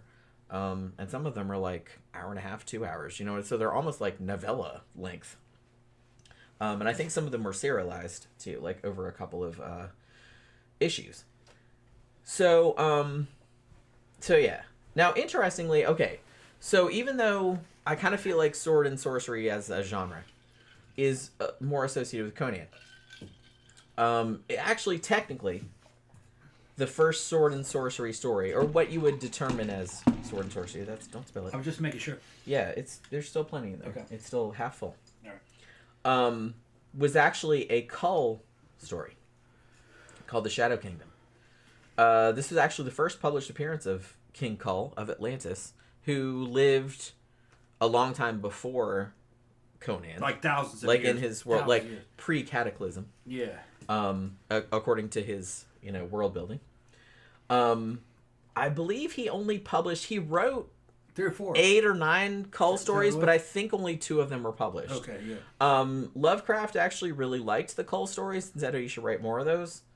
But I think as time went on, like he wrote other characters like Solomon Kane and stuff like that. And then when he first conceived of Conan, he actually did kind of retrofit some of the Cull stories that hadn't been published into Conan stories. Didn't want to waste the ideas. Well, I mean, yeah, like I said, we're like little trash pandas. We just like, I was like, hey, remember that idea I came up with? Like, we got a lot. Remember that weird dream I had that I wrote down like a long time ago? I should like make a story out of that. We got a lot of people in the chat. Nobody chatting. Fucking must be a fascinating topic.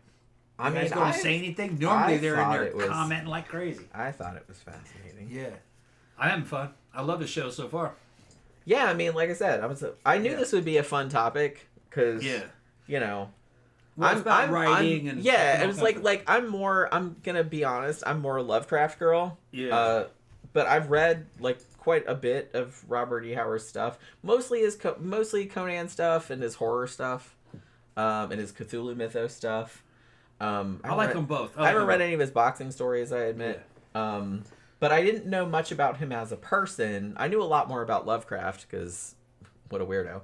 But so learning a lot about his background and like why he wrote the stuff that he wrote was like really interesting to me because I'm a writer too, so it's other writers are interesting, or at least I think.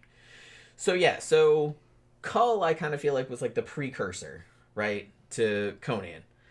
So there was like you had your pre-cataclysmic age, which was a fictional, obviously, age before recorded history, and that was before Atlantis and Lemuria had sunk into the ocean.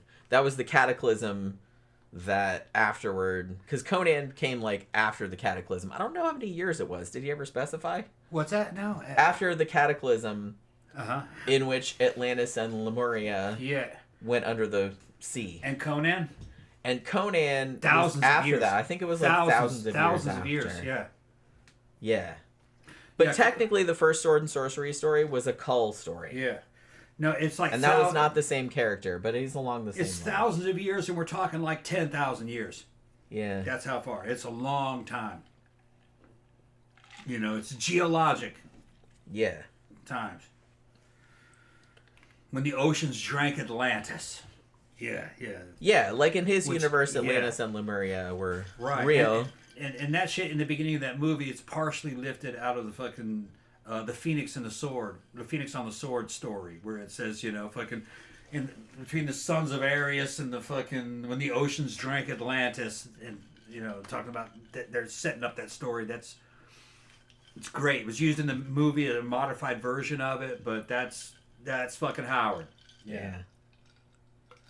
So they're talking about him, you know, like I said, writing the Cull stories. He also wrote like a lot of boxing stories, as we said, with you know, what was the dude's name? Like Sailor Steve Costigan, that was his name.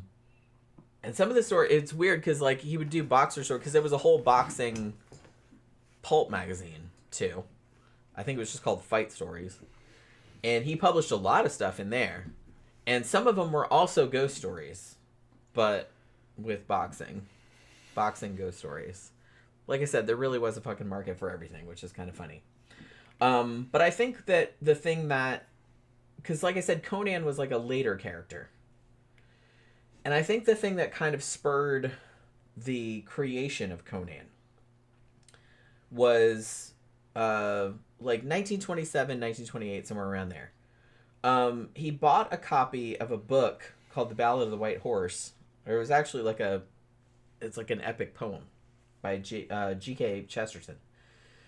And that poem like really inspired him. Like he wrote his own epic poem about like the Celts and things like that. And I think at this stage, this is what ultimately inspired him to create the whole Hyborian Age, the whole Conan character and everything like that, jumping off from Cull from Atlantis. But like I said, he was just kind of like, he loved all that kind of history, like all like racial history, anthropology. He was really, really into that. And honestly, like him and Lovecraft's letters, a lot of it is about that, like them philosophizing and arguing about that kind of stuff. So I kind of feel like that's where he largely came. It was a bromance, a lot of bromances. Yeah. They fucking fight, and it's not like women. They don't take it personally. They'll start fighting and arguing, but they kind of get this weird kind of respect.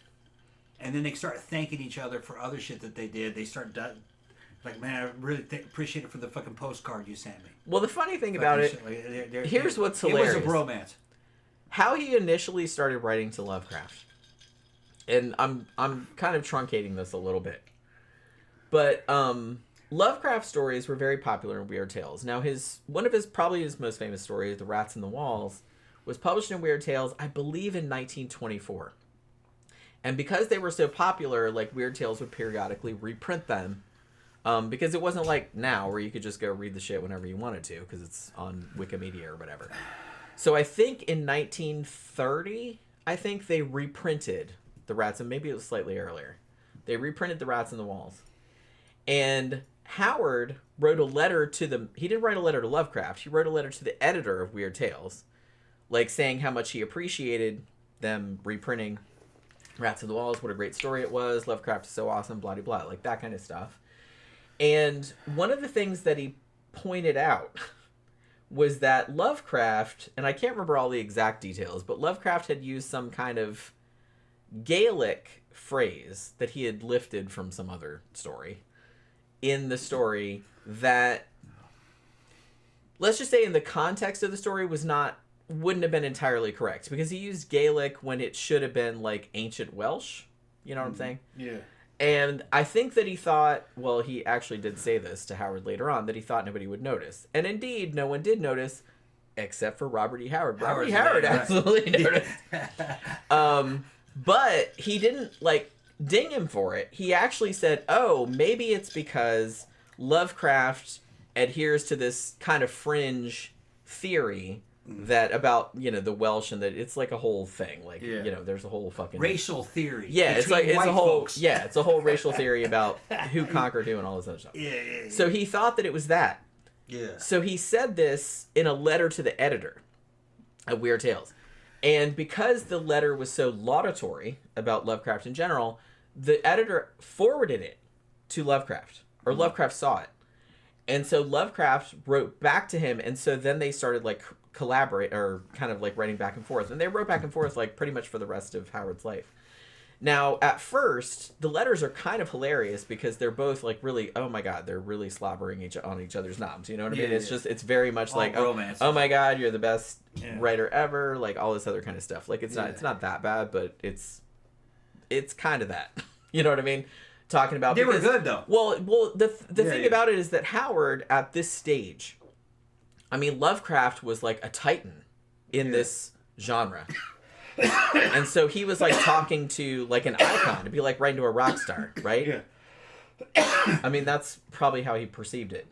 But Lovecraft's telling him you're the best, bro. And he's just like you're the best pulp fantasy writer. Yeah. And like as time went on though, and their friendship got closer, they actually did start arguing, but like in a good-natured way, I guess it was. Dudes do that. Like they get kind of pissy pants and dudes do that. They get more formal. It's part of the bonding. Yeah. Dudes will fight and they make up and fight and make up and fight. You just see that shit. That's just how it is. But it's just funny. There's two volumes of their letters. That shit was going on in the army. All right, they fight, make up, and fucking they do that shit in fucking front of the whole platoon, and the platoon sergeant's like, "Are you fucking married? What the fuck is wrong with you? What is you guys married?" Like, well, this bitch is always. It's just funny, you know what I mean? It's funny, and it's actually a sign of friendship. And they say we're the emotional ones. No, dudes. Dudes are the biggest bitches ever. They're such bitches. You have to understand the context. No, I understand. Within what's happening in a group of dudes. It's a wolf pack. I understand it's just funny. And it's just and that happens sometimes between dudes that are real fucking into each other's fucking shit and they're trying to impress each other. They tend to fight. Yeah. But then they like love each other.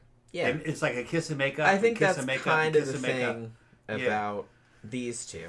Yeah, and they're challenging each other. Yeah, they were very mutual much admirers. Yeah, and they're into each other's strength and power. Yeah, and they're trying to outcompete one another. And it only happens between dudes that are like trying to impress each other. Yeah, that's what it is. Which they definitely were. Right. Like I said, I kind of feel like Howard at first, when he first wrote to him, like I said, he was writing to a rock star, right? So he's just kind of like, so he was kind of.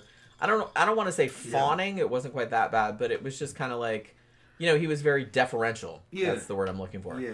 But as time went on and they became closer friends, they never met in real life. Shame. I think they really should. They probably would have not liked each other at first. But probably not. I think they would have gotten around. Although you never know. They were physically very different. Yeah. Fucking culturally very different. But they respected each other. They might have worked. I think at first they'd be like, I think Howard would have been like, this little wimp, this is him. But then they would have started fighting, and then is that the thing that like, did he know what he looked like? Probably not. He'd be like, this is this little New England wimp. But then they'd start fighting, and they would have been using the magic on one another, and then they'd start trying to impress one another, and the next thing you know, they're bros. Because they had a lot of the same interests. Some of the dudes that fucking ended up being my best buddies in the army, we fought physically, punching each other. And then you make up instantly. Then you're drinking buddies. Yeah. Because you've tasted each other's power. It's like that. Yeah. You could hurt each other. Because, you know what I mean? It's just the way it is. Especially at that age. These are guys in their 20s. Yeah. Older dudes don't do that much. No, it's a younger thing. You kind of lose your. Yeah, it doesn't matter as much when you're in your 30s and your 40s, but in your 20s, it's always vying for position. Yeah, jockeying. Yeah, and you see somebody who's doing great, and then all of a sudden he gives you cred, like you're doing great, and he goes, oh, he likes what I'm doing as much as I like. Oh man, he rubbed my rhubarb. I'm gonna rub his rhubarb. Okay, yeah. Yeah, that's exactly what it was. That's what it is. Yeah, we're bros now, and then you start arguing about shit. No, don't give me that. No, and then it's just how it is. But like I said, you can kind of see that. I haven't read all the letters, but like I've read like excerpts of them. I want to see the letters. And so there's 2 volumes of them. Like I said, there's several volumes of Lovecraft's correspondence with various writers over the years. Like he wrote a fuck ton of letters. 2 of the volumes in their entirety are his correspondence with Robert E. Howard, because they wrote back and forth a lot. And like I said, at the beginning, it was a little bit, he was just kind of like, oh my God, I love you so much, blah, blah, blah. Like Howard to Lovecraft. Because that was not his hero necessarily, but he was just like, It was a spooky... He'd been around for a little bit. Like, he was very well known, like, in those circles. Think of it as 2 dudes of about equal power in the literary scene. One of them's kind of like a uptight, xenophobic, spooky goth dude, and a fucking let it all hang out, aggressive fucking redneck adventure dude. But they both like each other. But they're vibing. And they're both trying to write shit together with paranormal elements. So that's what it was. Yeah. It's just kind of interesting because, like I said, on the surface, they seem like they would have nothing in common. But they did actually have... And I mean... That doesn't mean much in the man world, though. Well, and this is back in the day when, like legit, they would write letters to each other that were, like, 35 pages long. Yeah, that's love. You know what I mean? That's love. Holy crap. I'm sure he never wrote his girlfriend a 35-page letter. They're trying to impress each other. Damn. They're trying to impress each other. Dudes love other dudes, man. Yeah. They will never love a woman the way they can love another dude. No. Well, dudes love each other not for who they are. No dude has ever written me a 35-page letter. They're not loving each other for who they are. It's about what they're creating. It's what they're talking. Dragon says, you see, the love of romance is different than That's right. The love of romance is very different than the love of a square. That's exactly right. That's exactly right. Exactly what it is. It's not sexual. It's not. No, I know that. It's not sexual. I know that, but it is. No, it's not sexual. It's actual love. It's love. Like I said, with a lot of women, it's just sexual. It's just sexual. And that's all they care about. Like I said. That's one way to look at it. I have never had... Now, me and my friends that were girls, like, we used to write each other, like, 35, 40-page letters all the time. Like, it was not... Back in the 80s, before the... It's identification. Yeah. It's identification. Because you could write that, you know what I mean? Yeah. So I guess dudes kind of the same, but it's just funny that chicks get shit for that and dudes don't, even though they did the same thing. Joseph Green asks, did you ever watch the movie about Howard? Oh, he must have just got here. Yeah, the Whole Wide World. Yes. We're going to do a review. Actually, it was actually watching that movie. We talked about Howard, and then somebody recommended that movie, and then we watched it, and then we said, oh my God, we want to do a show about him. He's really interesting. Well, like I said, I knew he was interesting before because I'd read his stuff. But I didn't know much about him as a person. I think we got people new to the show just showing up too. Well, no, he's been here a long time. Before? Yeah. Okay, all right. I said you must have just got here. Okay, yeah. Tonight, you must have just got here. Yeah. But yeah, that is actually it's an excellent movie, and I think Vincent D'Onofrio did a very good job of like capturing. Great acting. I love him anyway. Yeah, both actors. I gotta pee. What was the girl's name? Renee Zellweger was. Zellweger was cute. Was Novelyn Price. Yeah. She was. Played Novelyn. She was cute as shit in it, and that was a very good period piece. And if you haven't seen that movie, The Whole Wide World, go see it. It's free. I think it was free. It was free on. If not, it was only a couple bucks on Amazon. And no, and I was watching it, and fucking D'Onofrio is fucking. He's great. Whenever he shows up in a movie, I'm like, all right, we're gonna get some good acting. He's a great actor. I fucking loved him as Kingpin. I think he really brought that character to life. People talk about him what he did in fucking Full Metal Jacket. That was a great work that he did. A good role. But that man, he's so much more than that. I thought he was great in fucking Kingpin. He made a great. I'm gonna say Kingpin was a hero. I don't think he was a villain. Okay, I'm sorry. He was doing what he was doing for the love of a woman and trying to fucking bring fucking the city together and save the city. And, you gotta fucking make an omelet, you gotta fucking break a few eggs. I love D'Onofrio's fucking Kingpin. That made that whole fucking man. Makes you want to see Daredevil again. Yeah, we should probably rewatch that actually. There's supposedly a new season of Daredevil came out a couple years ago. They said it's just as good. Like it lives up to the other seasons we saw. Yeah. Fucking yeah. Okay, go ahead. But yeah, so that's kind of how they ended up corresponding, like Howard and Lovecraft, and they wrote pretty much until Howard died, I believe. But yeah, it's just it's kind of interesting how they vibed, even though, like I said, normally they would be like complete fucking opposites. Well, they were writers. I don't. It really would be interesting to do a whole entire show on their correspondence. That's what I was gonna say. Because, like I said, do a trilogy. We did a show about Lovecraft a long time ago. If y'all think we should do a third show just on the correspondence between the two, go ahead and drop it in the comment section. But I kind of want to do it. I want to know what their relationship was like, what exactly they talked about. Yeah. And about the little arguments that they had. Because they were, like I said, they were both into like anthropology type stuff and race. They were both of them like really theoretical races between white people and fucking what was happening. I want to hear more about that. Yeah. And, you know, as we mentioned, Howard also wrote in the Cthulhu mythos, not as much as some other authors did, but a lot of the Conan stories have Lovecraftian elements for sure. Yeah. And interestingly, one of the letters from 1932, before the Conan stories became kind of the big success that they were, he actually wrote to Lovecraft about Conan, like that he was working on a new character. And he described the Hyborian Age and what it was and all this other kind of stuff. So he was very excited to tell Lovecraft about that. And he was talking about the Phoenix on the Sword, which we listened to a couple nights ago, and all this other kind of stuff. But like I said, some of the Conan stories didn't get accepted. I believe it was 23 of the Conan stories were eventually and they didn't get published. accepted because they weren't any good. Because some of the best ones were the ones that didn't get accepted. It's just that they weren't as adventure packed. Like God in a fucking bowl. God in the bowl, yeah. God in the bowl wasn't accepted. But that's a good story. That's the one that had that was a damn murder mystery.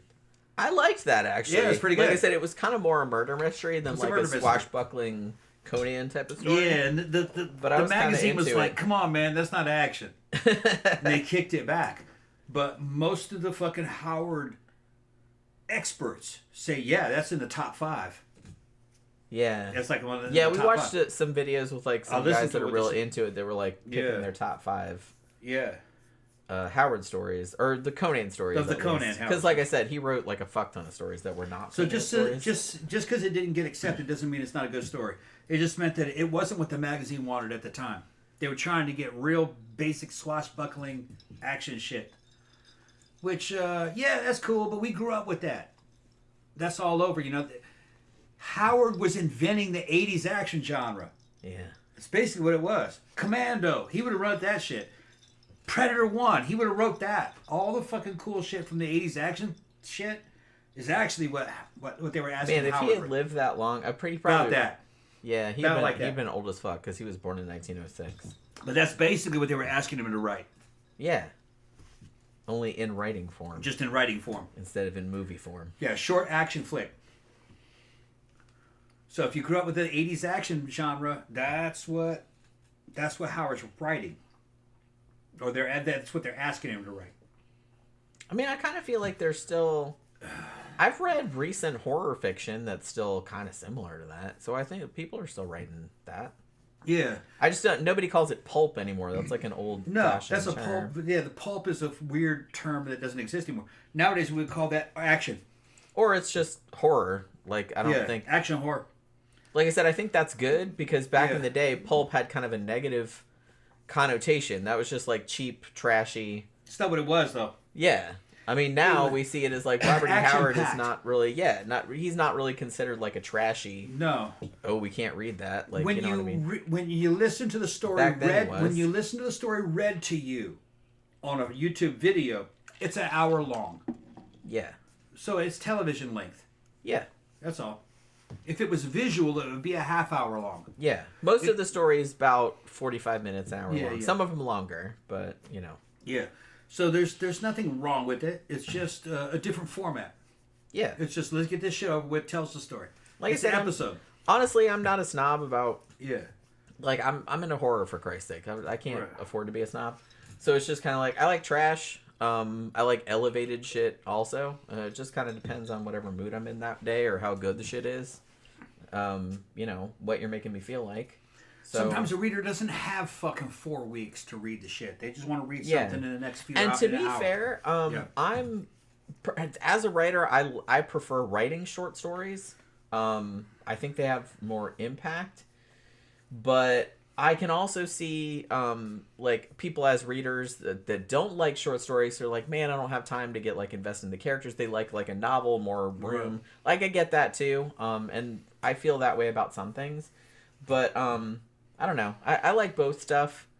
I don't really have the patience to write an entire novel. I've written novellas, or, like, short novels. But, I mean, short stories are kind of my preferred medium. Because I just kind of like the... I think in horror, like, there's a bigger impact when it's shorter. The Conan stories were more like the first Star Trek, the original series.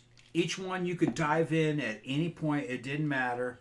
Each one was a short story that there wasn't fucking like a showed you bunch something. And it was still, man, people love the original Star Trek series. That was the foundation that all the other ones were built on. Yeah. And that's what Howard was doing. It's just that it was Conan. Yeah. Yeah. Go to the restroom. And I think I mentioned this earlier, but the first published Conan story was actually a retooled Kull story. King Kull of Atlantis, who was his original kind of character. But he was pre-Cataclysm, where Conan was post-Cataclysm, according to his lore. It was a story that had not been accepted by Weird Tales, and it was called By This Axe I Rule. But he retooled it into a Conan story and then published it later as The Phoenix on the Sword, which is probably one of the best known Conan stories. We actually listened to it a couple nights ago. It's on YouTube if you want to listen to it, but like I said, about an hour long. And that was the first story that was published in Weird Tales about Conan. And it was like such a huge success, like the readers responded so well to it initially, that over the next few years, it was pretty much like the most popular recurring character, like, in the magazine. You know what I mean? So he wrote a bunch of stories for that. And like I said, it was probably like every... I don't remember how often Weird Tales... I think it was monthly for a while, but then, like, after the Depression, it was, like, quarterly. So I think, like, he was in, like, 75% of the issues. And a lot of those were Conan stories. And actually, the Conan stories were so... Those kind of stories were so successful that sometimes, like, other magazines would be like, hey, can you write, like, stories for our magazine, like, with a similar character, but not the same? Like, they wanted their own thing. So, you know, there was kind of that going on, too. So, yeah. So, let's see. What happened?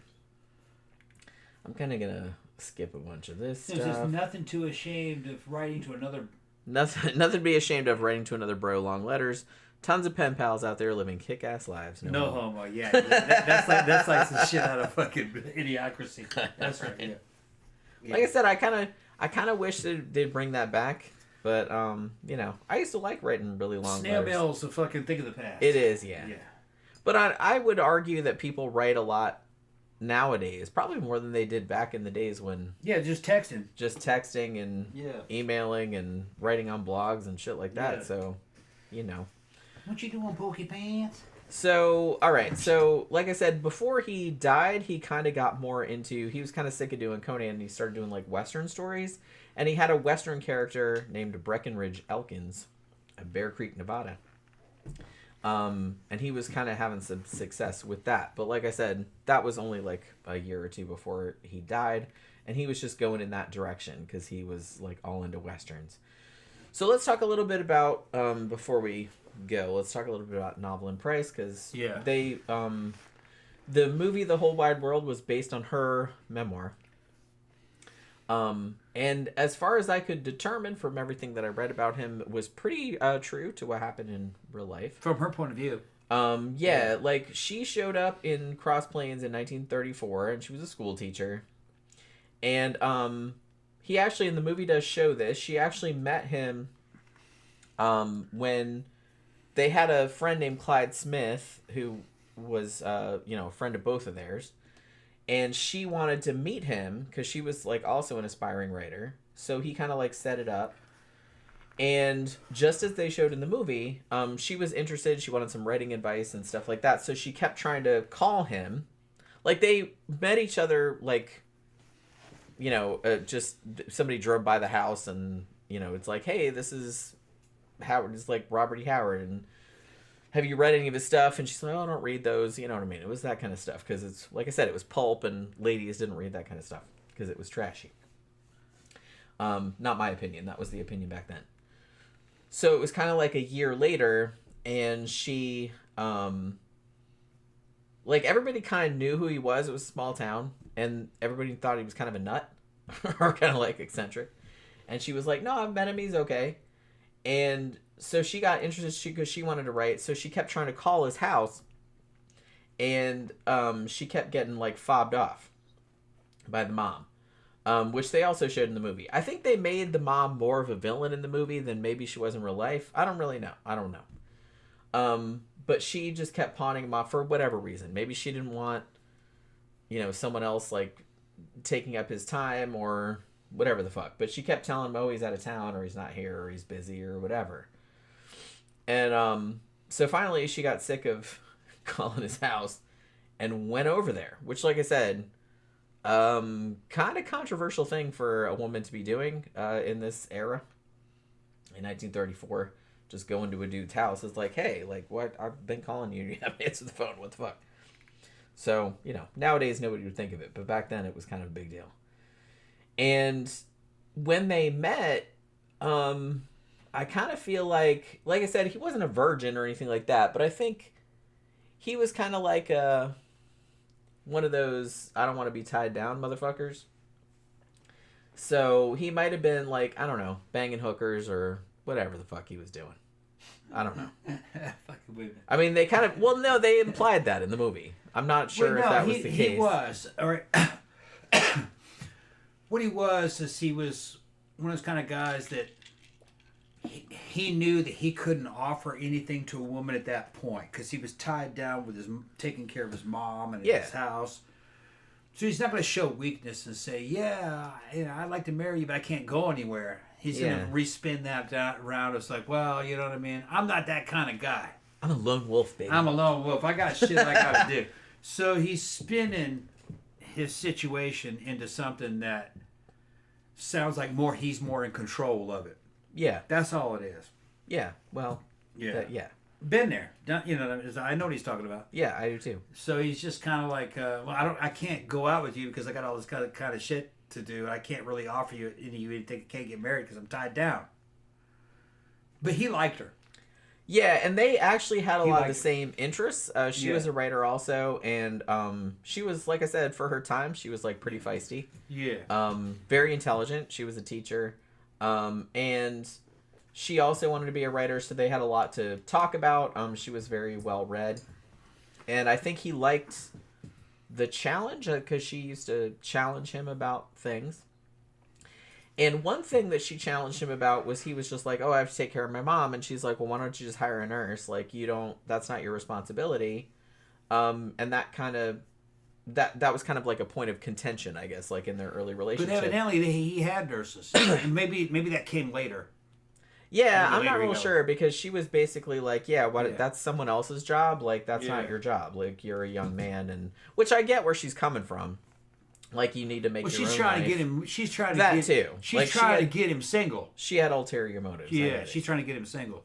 But I mean, she's also kind of like, yeah, I get it. She's like, you got to live your own life, man. It's time for you to fucking get married, this and that. I can see where they're both coming from. Right, and he's nobody's like, well, I wrong got family responsibilities right now. Nobody's She's wrong. dying. Yeah. It's just, So evidently they did talk about marriage, but at separate times.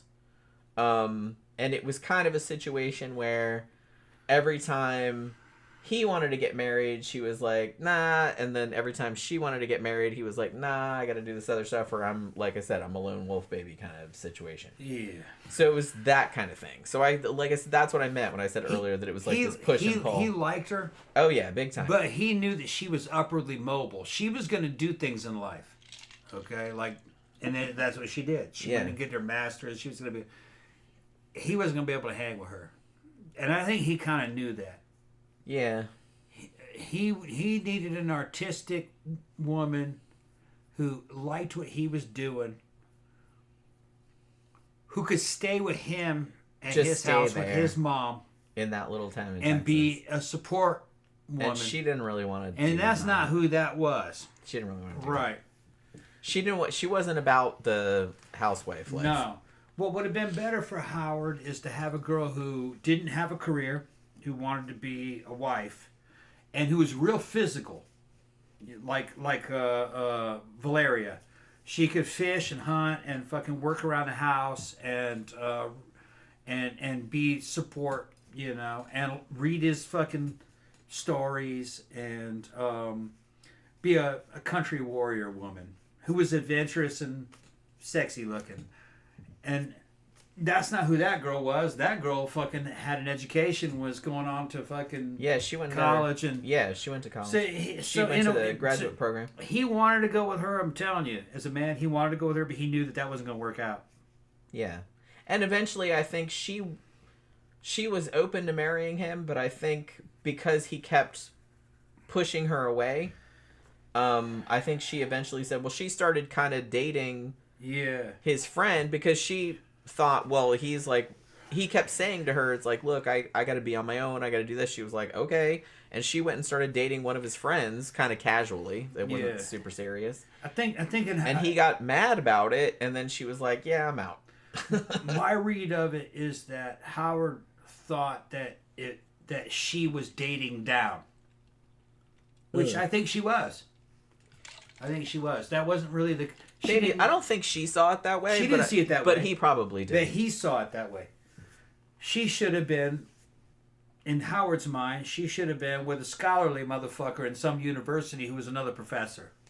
Yeah. Not some working writer. Yeah. Living at in his family ranch, basically. Right. With his dad as a doctor and him taking care of his mother. He needed a working class woman. That's what he needed.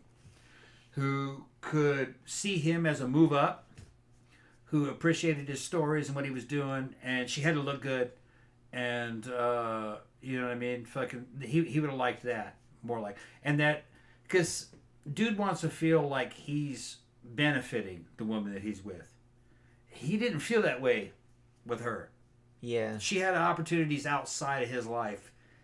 And from his point of view, yeah, she was very independent. She was independent, and she was upwardly mobile. Yeah, and a higher status than him. Come on, He's a Pulp writer. Yeah, in those days, that wasn't shit.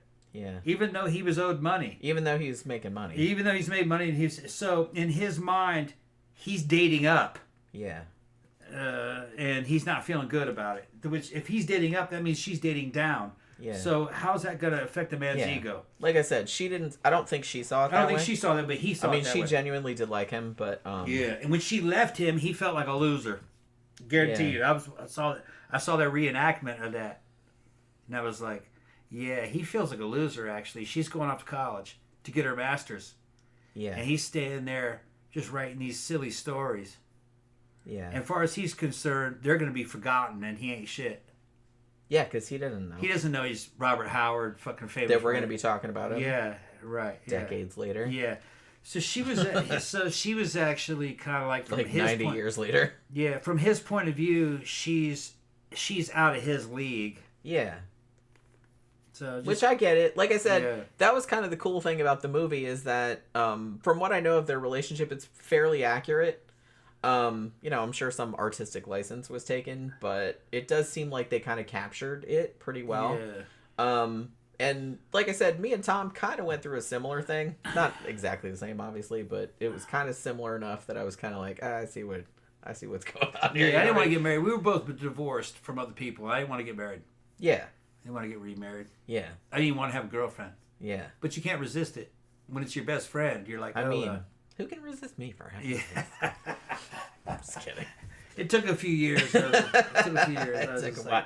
I was like, I guess we're a thing. And it took a while, and I was just kind of like, man, I'm giving up on this motherfucker. I'm just going to go, like, that's when I started, like, kind of going out with other people, which is what she did. Yeah, that's what she did. I mean, you know, it's the same but thing I didn't feel bad about that. I felt better. Yeah.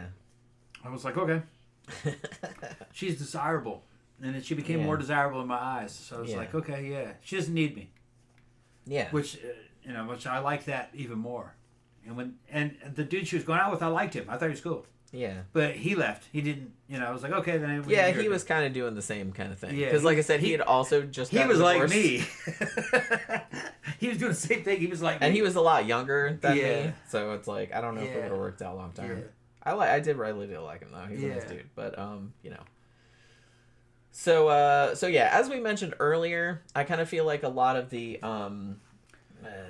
overriding, I don't know, the kind of story going around is that Novelin was kind of the inspiration for like a lot of his strong female characters, but that is probably not the case because he did actually write some strong female characters, like some badass female characters before he met her, but I'm not saying that she wasn't an inspiration to him because I'm sure she absolutely was, but he did write a few things prior to him meeting. Like I said, probably the most significant being Belit.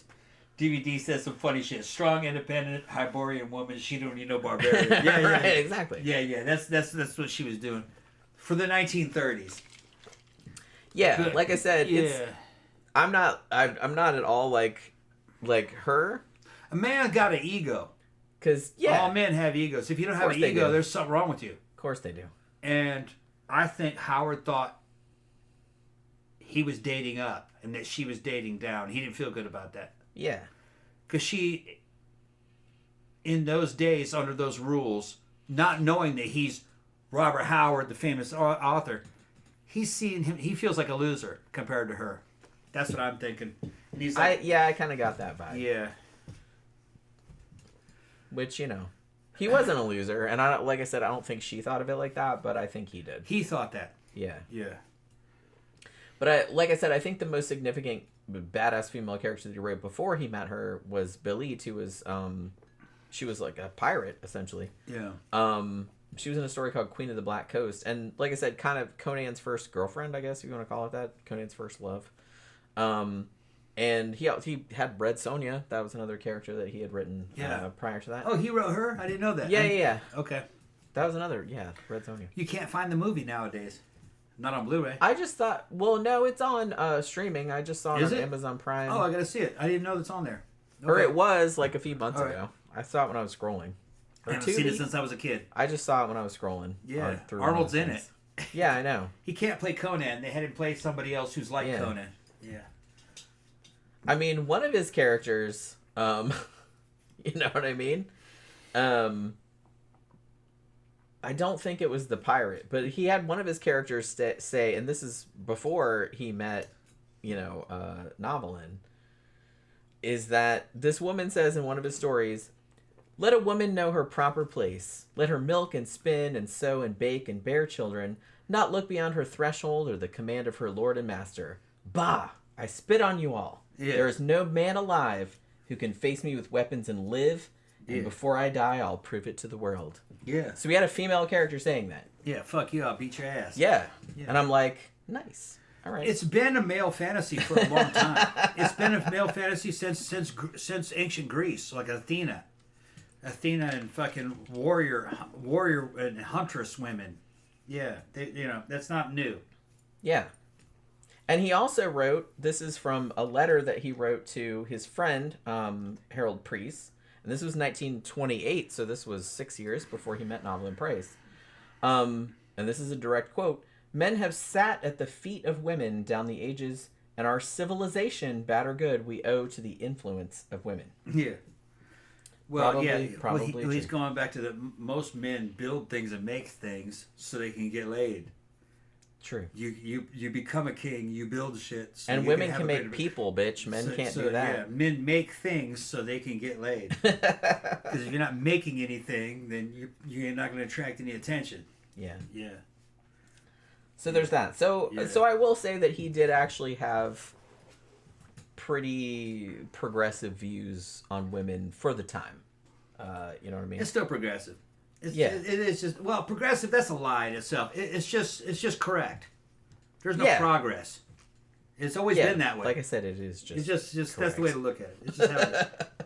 I agree. So 1935, 1936. Howard's mother, who, like I said, had suffered from tuberculosis, she was sickly pretty much her entire life. I don't believe that Robert Howard ever knew his mother when she wasn't sick in some way or another, and she had had tuberculosis for a very long time. And 1935, 1936, she was starting to get sicker and sicker. And they had to keep taking her to hospitals and shit like that. And even back then, they had medical bills and they were starting to get real bad.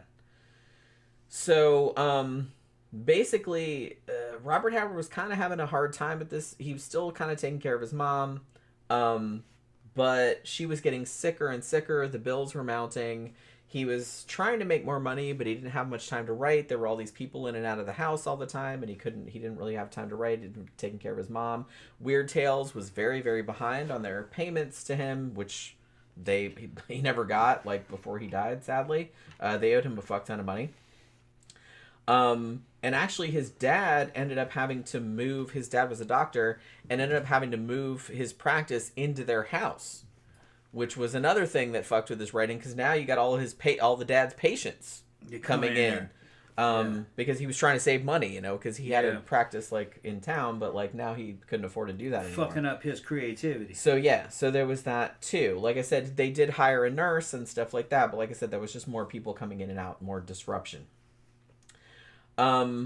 Now, as we mentioned, he did commit suicide, but he had been talking about that for many years. He had, for example, told his friend Clyde Smith that he would have killed himself a long time ago if his mom didn't need him. A lot of the poems that he wrote, even back to the 1920s, were kind of pretty grim and talked about suicide kind of topics. And I don't know, like I said, he was just kind of a depressive kind of person. Like, even as far back as 1925, he wrote to his friend Clyde Smith. This is from a letter that they still have. He says, "I sat and thought. My thoughts ran, shall I live and continue to be a failure, to grind my life out and at last pass on a failure among failures? Yeah. I really never expected to leave that office when I entered it alive." It's like I thought. He thought he was a failure. He's not a failure, but... And this was, like, way before, like, he even started, like, publishing. He's got a bunch of social isolation. He's not around his peers. He's not in a scene that's backing him up. If he were in the modern world, he'd have been all right. He needed to go to some fucking conventions. He needed to go to some writers' conventions. Maybe do some fucking, what do you call it? Some, when you dress up, fucking... Cosplay. Do some cosplay conventions. And he needed to talk to his fans. All right. But they didn't have that back then. There was no internet. Yeah. And snail mail was slow. And slow communications actually fucks up your mind. If there's any delay in communications, there's a feeling of distance and artificiality to it. That even goes back to where they were talking to the astronauts and they were worried about, well, if we send them to Mars, the delay is 15 minutes. That might fuck with their minds because they'll feel so far away, even though, that's what's happening to him. He's very distant. He's been socially isolated. And he's in a town where people don't really relate to him. He's lost his girlfriend, who he thought he was a loser compared to her. And then his mom died, and he's like, "Oh, fuck it, I'm out of here," because he had a responsibility to his mom in his mind, which he did. It was a family responsibility. Other people were involved in it though too. It's just that he didn't think that he had a future. That's the fucking thing. He's 30 thinking he's an old man. He hasn't even begun yet. Yeah, like I said, it seems like he was just getting started. He's just getting started. He could have been in radio telling these stories, reading these stories I mean, out. he could have been a really fucking successful writer, even if he just stuck with that. Could have become an actor. Could have become an actor. Way. Could have become an It's actor. kind of a shame. And fucking ended up in fucking Hollywood. It could have been a Hollywood writer on the back of all this shit. No, he'd have been good. He'd have been real good. Think about it. He already had this phantom from fucking from Pulp Tales. What's it called? Fucking what's the name of it? Fucking Strange Tales. Is that name of the Weird Tales. Weird Tales. That he was from. I've been drinking. Yeah. Weird Tales.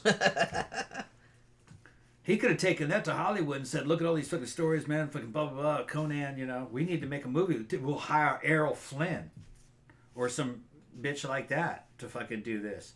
He could have, you know, Conan could have come out as a fucking television serial in the 50s. That was not that far away.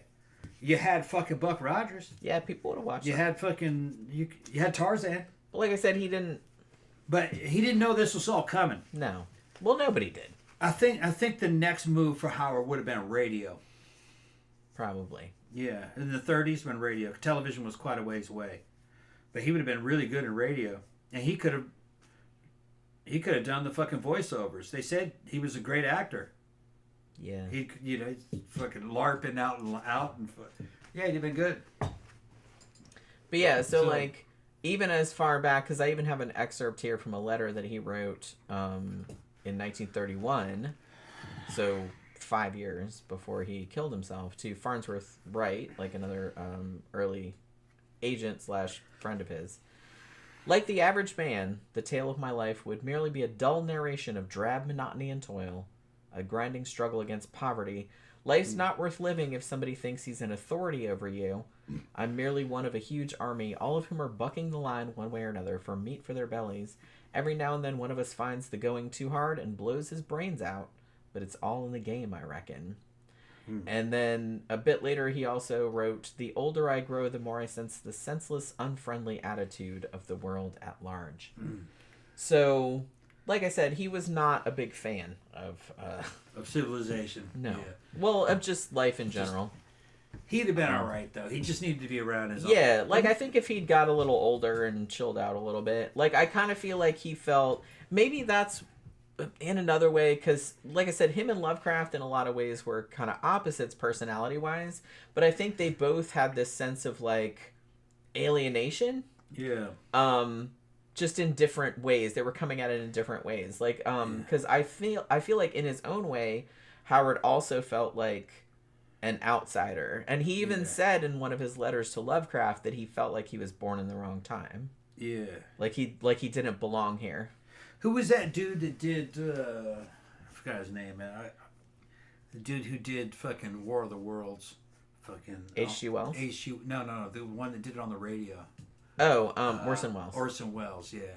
Imagine if you had Orson Welles, Lovecraft, and Howard all on the radio doing some Lovecraftian and some Conan type stories. How awesome that would have been. You have Orson Welles doing the voice for it. That would be right. That would have been epic. Yeah.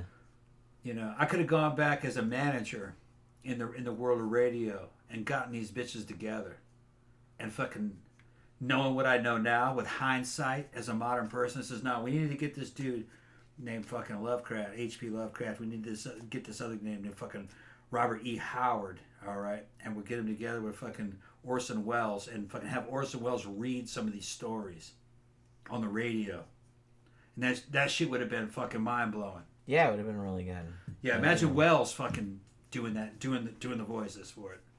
Yeah. Yeah. That's what I'm seeing. But here's another thing that he said. This was in a letter to August Derleth, who, if you didn't know, he was the guy that published most of Lovecraft stuff, like after Lovecraft died. Probably the reason that Lovecraft is as popular as he is nowadays. August Derleth is. So he had written a letter to him. This is a month before he shot himself. Death to the old is inevitable, and yet somehow I often feel that it is a greater tragedy than death to the young. When a man dies young, he misses much suffering, but the old have only life as a possession, and somehow, to me, the tearing of a pitiful remnant from weak fingers is more tragic than the looting of a life in its full rich prime. I don't want to live to be old. I want to die when my time comes, quickly and suddenly, in the full tide of my strength and health. Yeah. And and as I mentioned, I want to get wiped out young and virile. Yeah, like I get it. Yeah, I get it. But I get what he's full talking about. of shit, though. I get what he's talking about. He's melancholy. Yeah, like I said, and he had kind of always been like that. Like Yeah. even many years before he did what he did. Too many Morrissey lyrics. And he had, well, yeah, many years before Morrissey. Before Morrissey, yeah. But yeah, he was kind of planning this low key for like a long time. He had made arrangements with his agent, like what to do with his unpublished stories, like where to send them and stuff like that. As I mentioned, he borrowed a gun. Oh, it does say what kind of gun it is. What is it? It is a .380 Colt automatic. Oh, good. That's what the gun was. Yeah. Why is that good? 03 pocket hammerless is what they're talking about. Excellent pistol. I owned one, but it was in 32. That was the gun that he borrowed. The 32 is more common. Yeah. But obviously the friend didn't. The 380 was the more powerful. I think it was a while before he did it. So like good pistol. Sweet shooter. Sweet. Yeah. But what an asshole, man! Don't you, dude? You shouldn't have killed yourself. You had so much fucking to live for. I know, but like, well, it's and too your late. fans would have fucking loved it, man. Yeah. Bitch ass. Like I said, but yeah. So his mom goes into a coma. Like I said, they knew she was dying. She had tuberculosis, and this was in early June of 1936. And on the 10th, Robert Howard went to and bought a cemetery lot for 3 burials, like him, his mom, and his dad, I'm presuming. And then, weirdly, reportedly, he asked a friend of his dad's, who was also a doctor, so if you shoot yourself through the brain, can you live? He asked him that. Yeah. And it's like, well, probably not. Depends. You know what I mean? It's happened before. It has happened before. Yeah. Depends on what you did it with. The night before he did it, his dad said he was actually really cheerful, which, like I said, you got to watch. Like, if people are, like, really melancholy and then suddenly they're very cheerful. They know they're going to be free. That's a bad sign. Yes, it is. And he even said his dad's like, you'll be okay, you'll get through it, all this other kind of stuff, because they knew his mom was dying. And then the next morning, they said that he asked the nurse that was there, do you think my mom will wake up? And she said no. And at that point, he walked out of the car. He walked out of the house, got in his car, and shot himself. Yeah. And the cook saw him. Like, she heard the shot. Like, she kind of saw him out the window. Like, what's he doing in there? And then she heard a shot, and then she screamed. And then they all ran out, and they brought him back in. Now, he actually was not killed outright. He lived about 8 hours. So he died that afternoon. But he never regained consciousness? But he didn't, he never regained consciousness. His mom died the next day. Yeah. And they had a double funeral for the two of them, like a few days later. Bitch-ass motherfucker, you shouldn't have done it. I mean, like I said, put your it's dad just, through that shit. You can't, but like I said, you can't really... Life would have got better once. I know, but once you his can't mom really, would have died, his life would have got a lot better. You can't really blame the victim in that, because he didn't see it that way. Well, I won't blame him for not seeing clearly. Yeah. Well, they don't. That's just kind of... That's how depression works. Yeah. No. His life would have got better after his mom died, because he would have not had to take care of her anymore, and he could have pursued his career. And it goes... You confirmed my suspicions with what you said earlier, that he thought he was a loser. I figured that's what it was. But it's an inaccurate feeling. Yeah. You can't judge people 1-to-1. Just because you didn't take that girl's path doesn't mean that you're a loser. You're taking another path, and you could come across another woman that just think you're a king, and then you're like, she's a queen. You know what I mean? So no, man, it's just that wasn't the one for you. Yeah. Well, like I said, that's the thing about that, though, is that they can't really see past. Yeah, his dream girl could have been right around the corner. Yeah. That's what's sad. Like, you never know. He would have been good to hook up with a fan. Yeah. That's what happened. Had he been able to, if they had like conventions that he could go to where they'd all hang out with the fans, he could have met a fan and had a mate. Yeah. Somebody a woman that understood what he was doing. Yeah. And maybe had meager beginnings herself, and just thought that was just a huge move up to move in with him at his house and watch him write. And Yeah, it's a shame. then they could. Then they could move out together, and fucking get their own place somewhere else, maybe closer to town, or to a big city if they wanted to live. But actually, I think Howard needed to be away from cities. He needed to be in a place where he could fantasize. Yeah, like somewhere kind of quiet. Yeah, maybe not deep country, but not city either. Exurbs. Yeah. Somewhere where there wasn't a lot of distractions. Yeah, is all I want to say. But he could go into town. Yeah, he could go into the city when he wanted to. Like I said, and I think he kind of needed that outlet. Yeah, like he wasn't introverted like Lovecraft was. Right. Lovecraft was in a city and he was introverted. Yeah, so it wouldn't have mattered.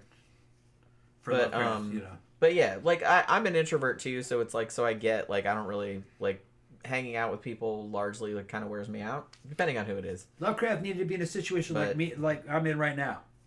Yeah, you know what I'm talking about? Where we're on the exurbs, but we could go to a city. Yeah, we it's can not go far. anything we want to. Yeah. That's what he needed. Like if you just drive a bit, you get there. You go out and you can go shoot. You can go ride motorcycles. You can go to the city. Go to clubs. Yeah. He needed to have a little bit of everything. Like everything's kind of within. Everything's within driving a half hour. Yeah. Right.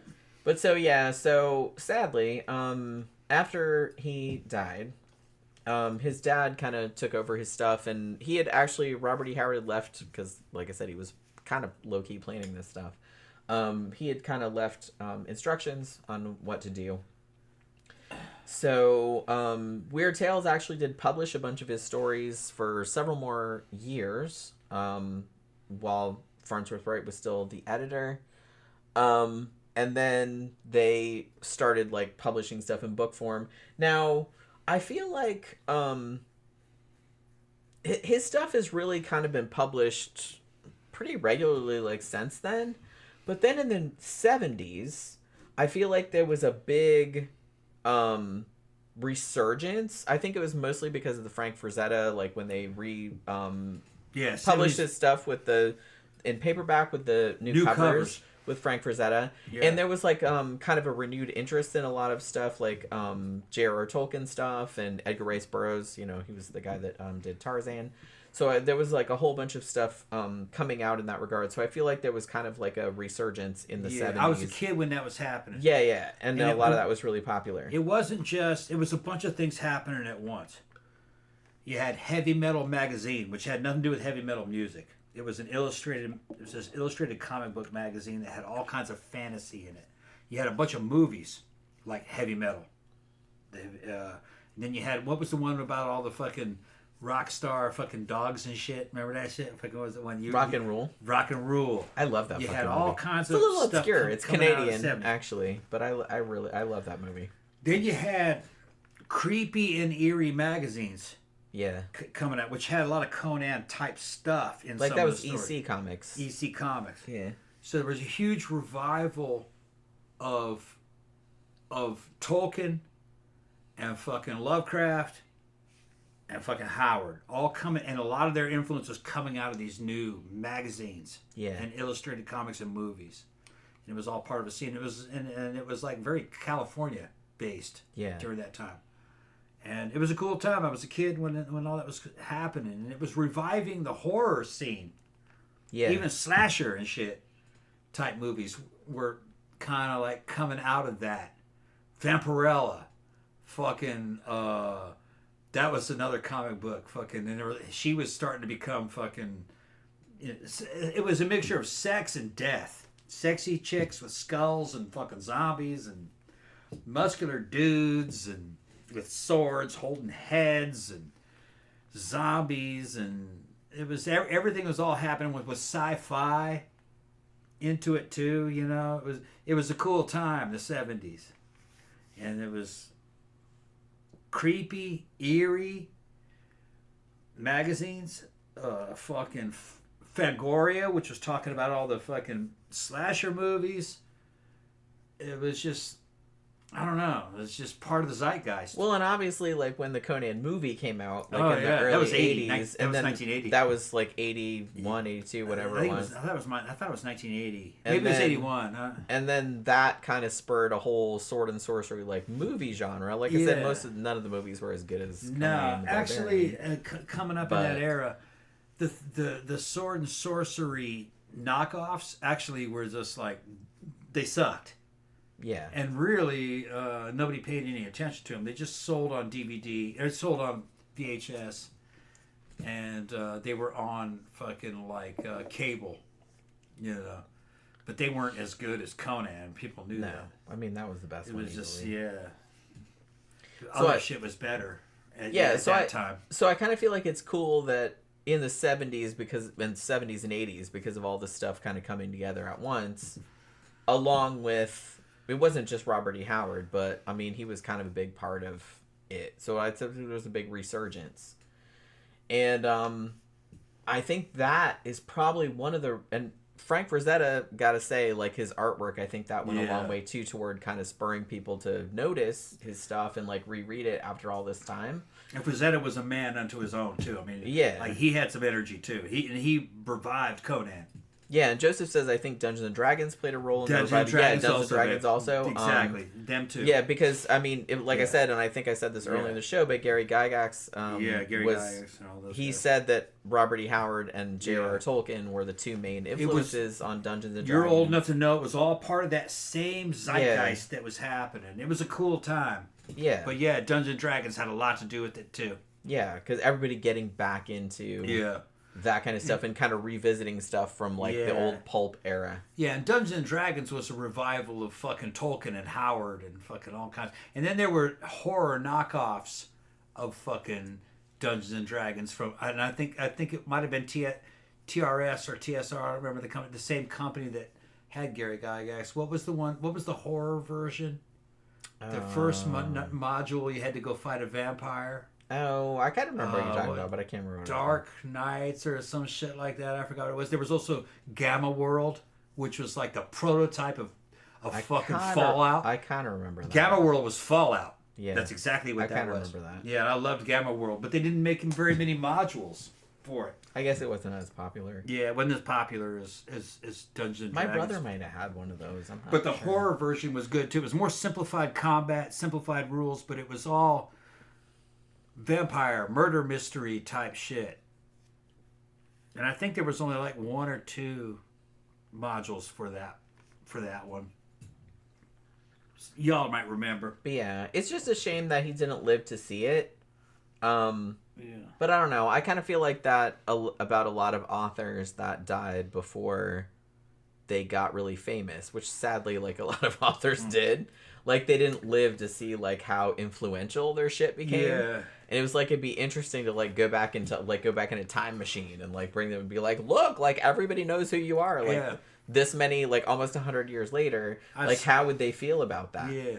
I'd go back and I like to think they'd appreciate it. But smack Howard back and wake up out of his fucking tomb and say, come on, bro, look at what you did.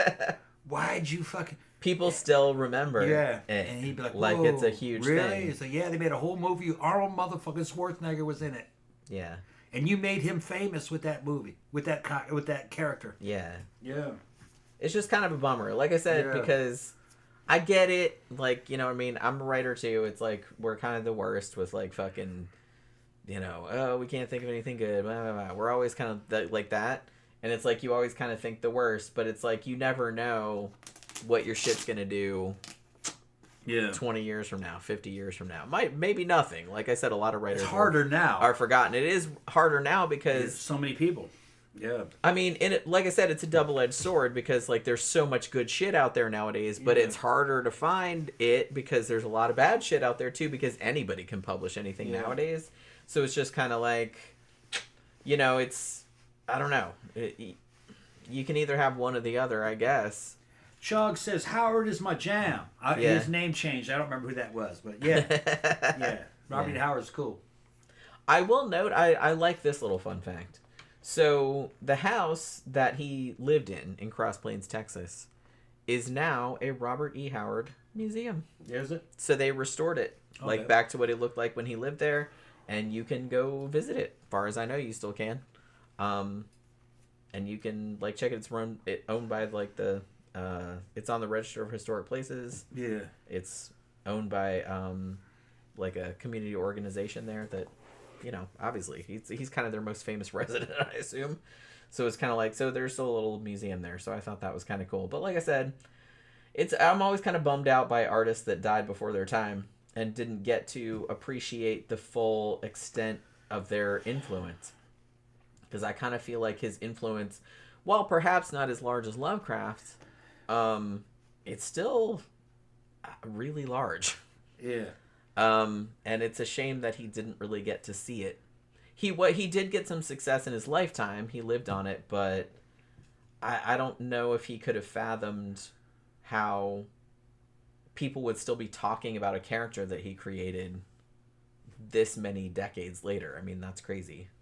So, Yeah. like I said, it's kind of a bummer. Kind of a bummer. But, you know, I don't want to end it on a down note. Well, hey. All right, so does anybody got any questions or anything like that? If not, we're going to go ahead and shut it down. Because we've been on a long time. It's been on a long time. Yeah, the show's been long. But hey, man, Well, we were having a good time. Like I said, everybody's been with us for a long time. This is a good topic. Yeah, everybody seems to enjoy it. Like I said, maybe we'll do more topics like this. I kind of want to know more about what Howard and and Lovecraft were talking about in these letters, and specifically the conversation. I want to see how much those books are. Maybe we'll get those books. That's what of their letters. Because I'd kind of be interested to read those. I'm hungry. Yeah, me too. Let's go ahead and shut it down. All right, so we are going to wrap it up for this evening. We've been on for like more than 4 hours at this stage. But like I said, this was an interesting topic. We were both really into this. And I guess you guys were too, because everybody stayed for a really long time. So yeah. So thank you, everybody, for hanging out with us this evening. Thank you for your super chats, as I always say. We'll be back on Friday night for the Sidetrack show, which is always fun. So please join us for that. We just talk about, there's no specific topic. If you're new here, we just talk about whatever the hell we want to talk about and get drunk and just have a good time generally. So hopefully you guys can join us for that. Have a good day tomorrow, and we will see you guys again on Friday night. Good night.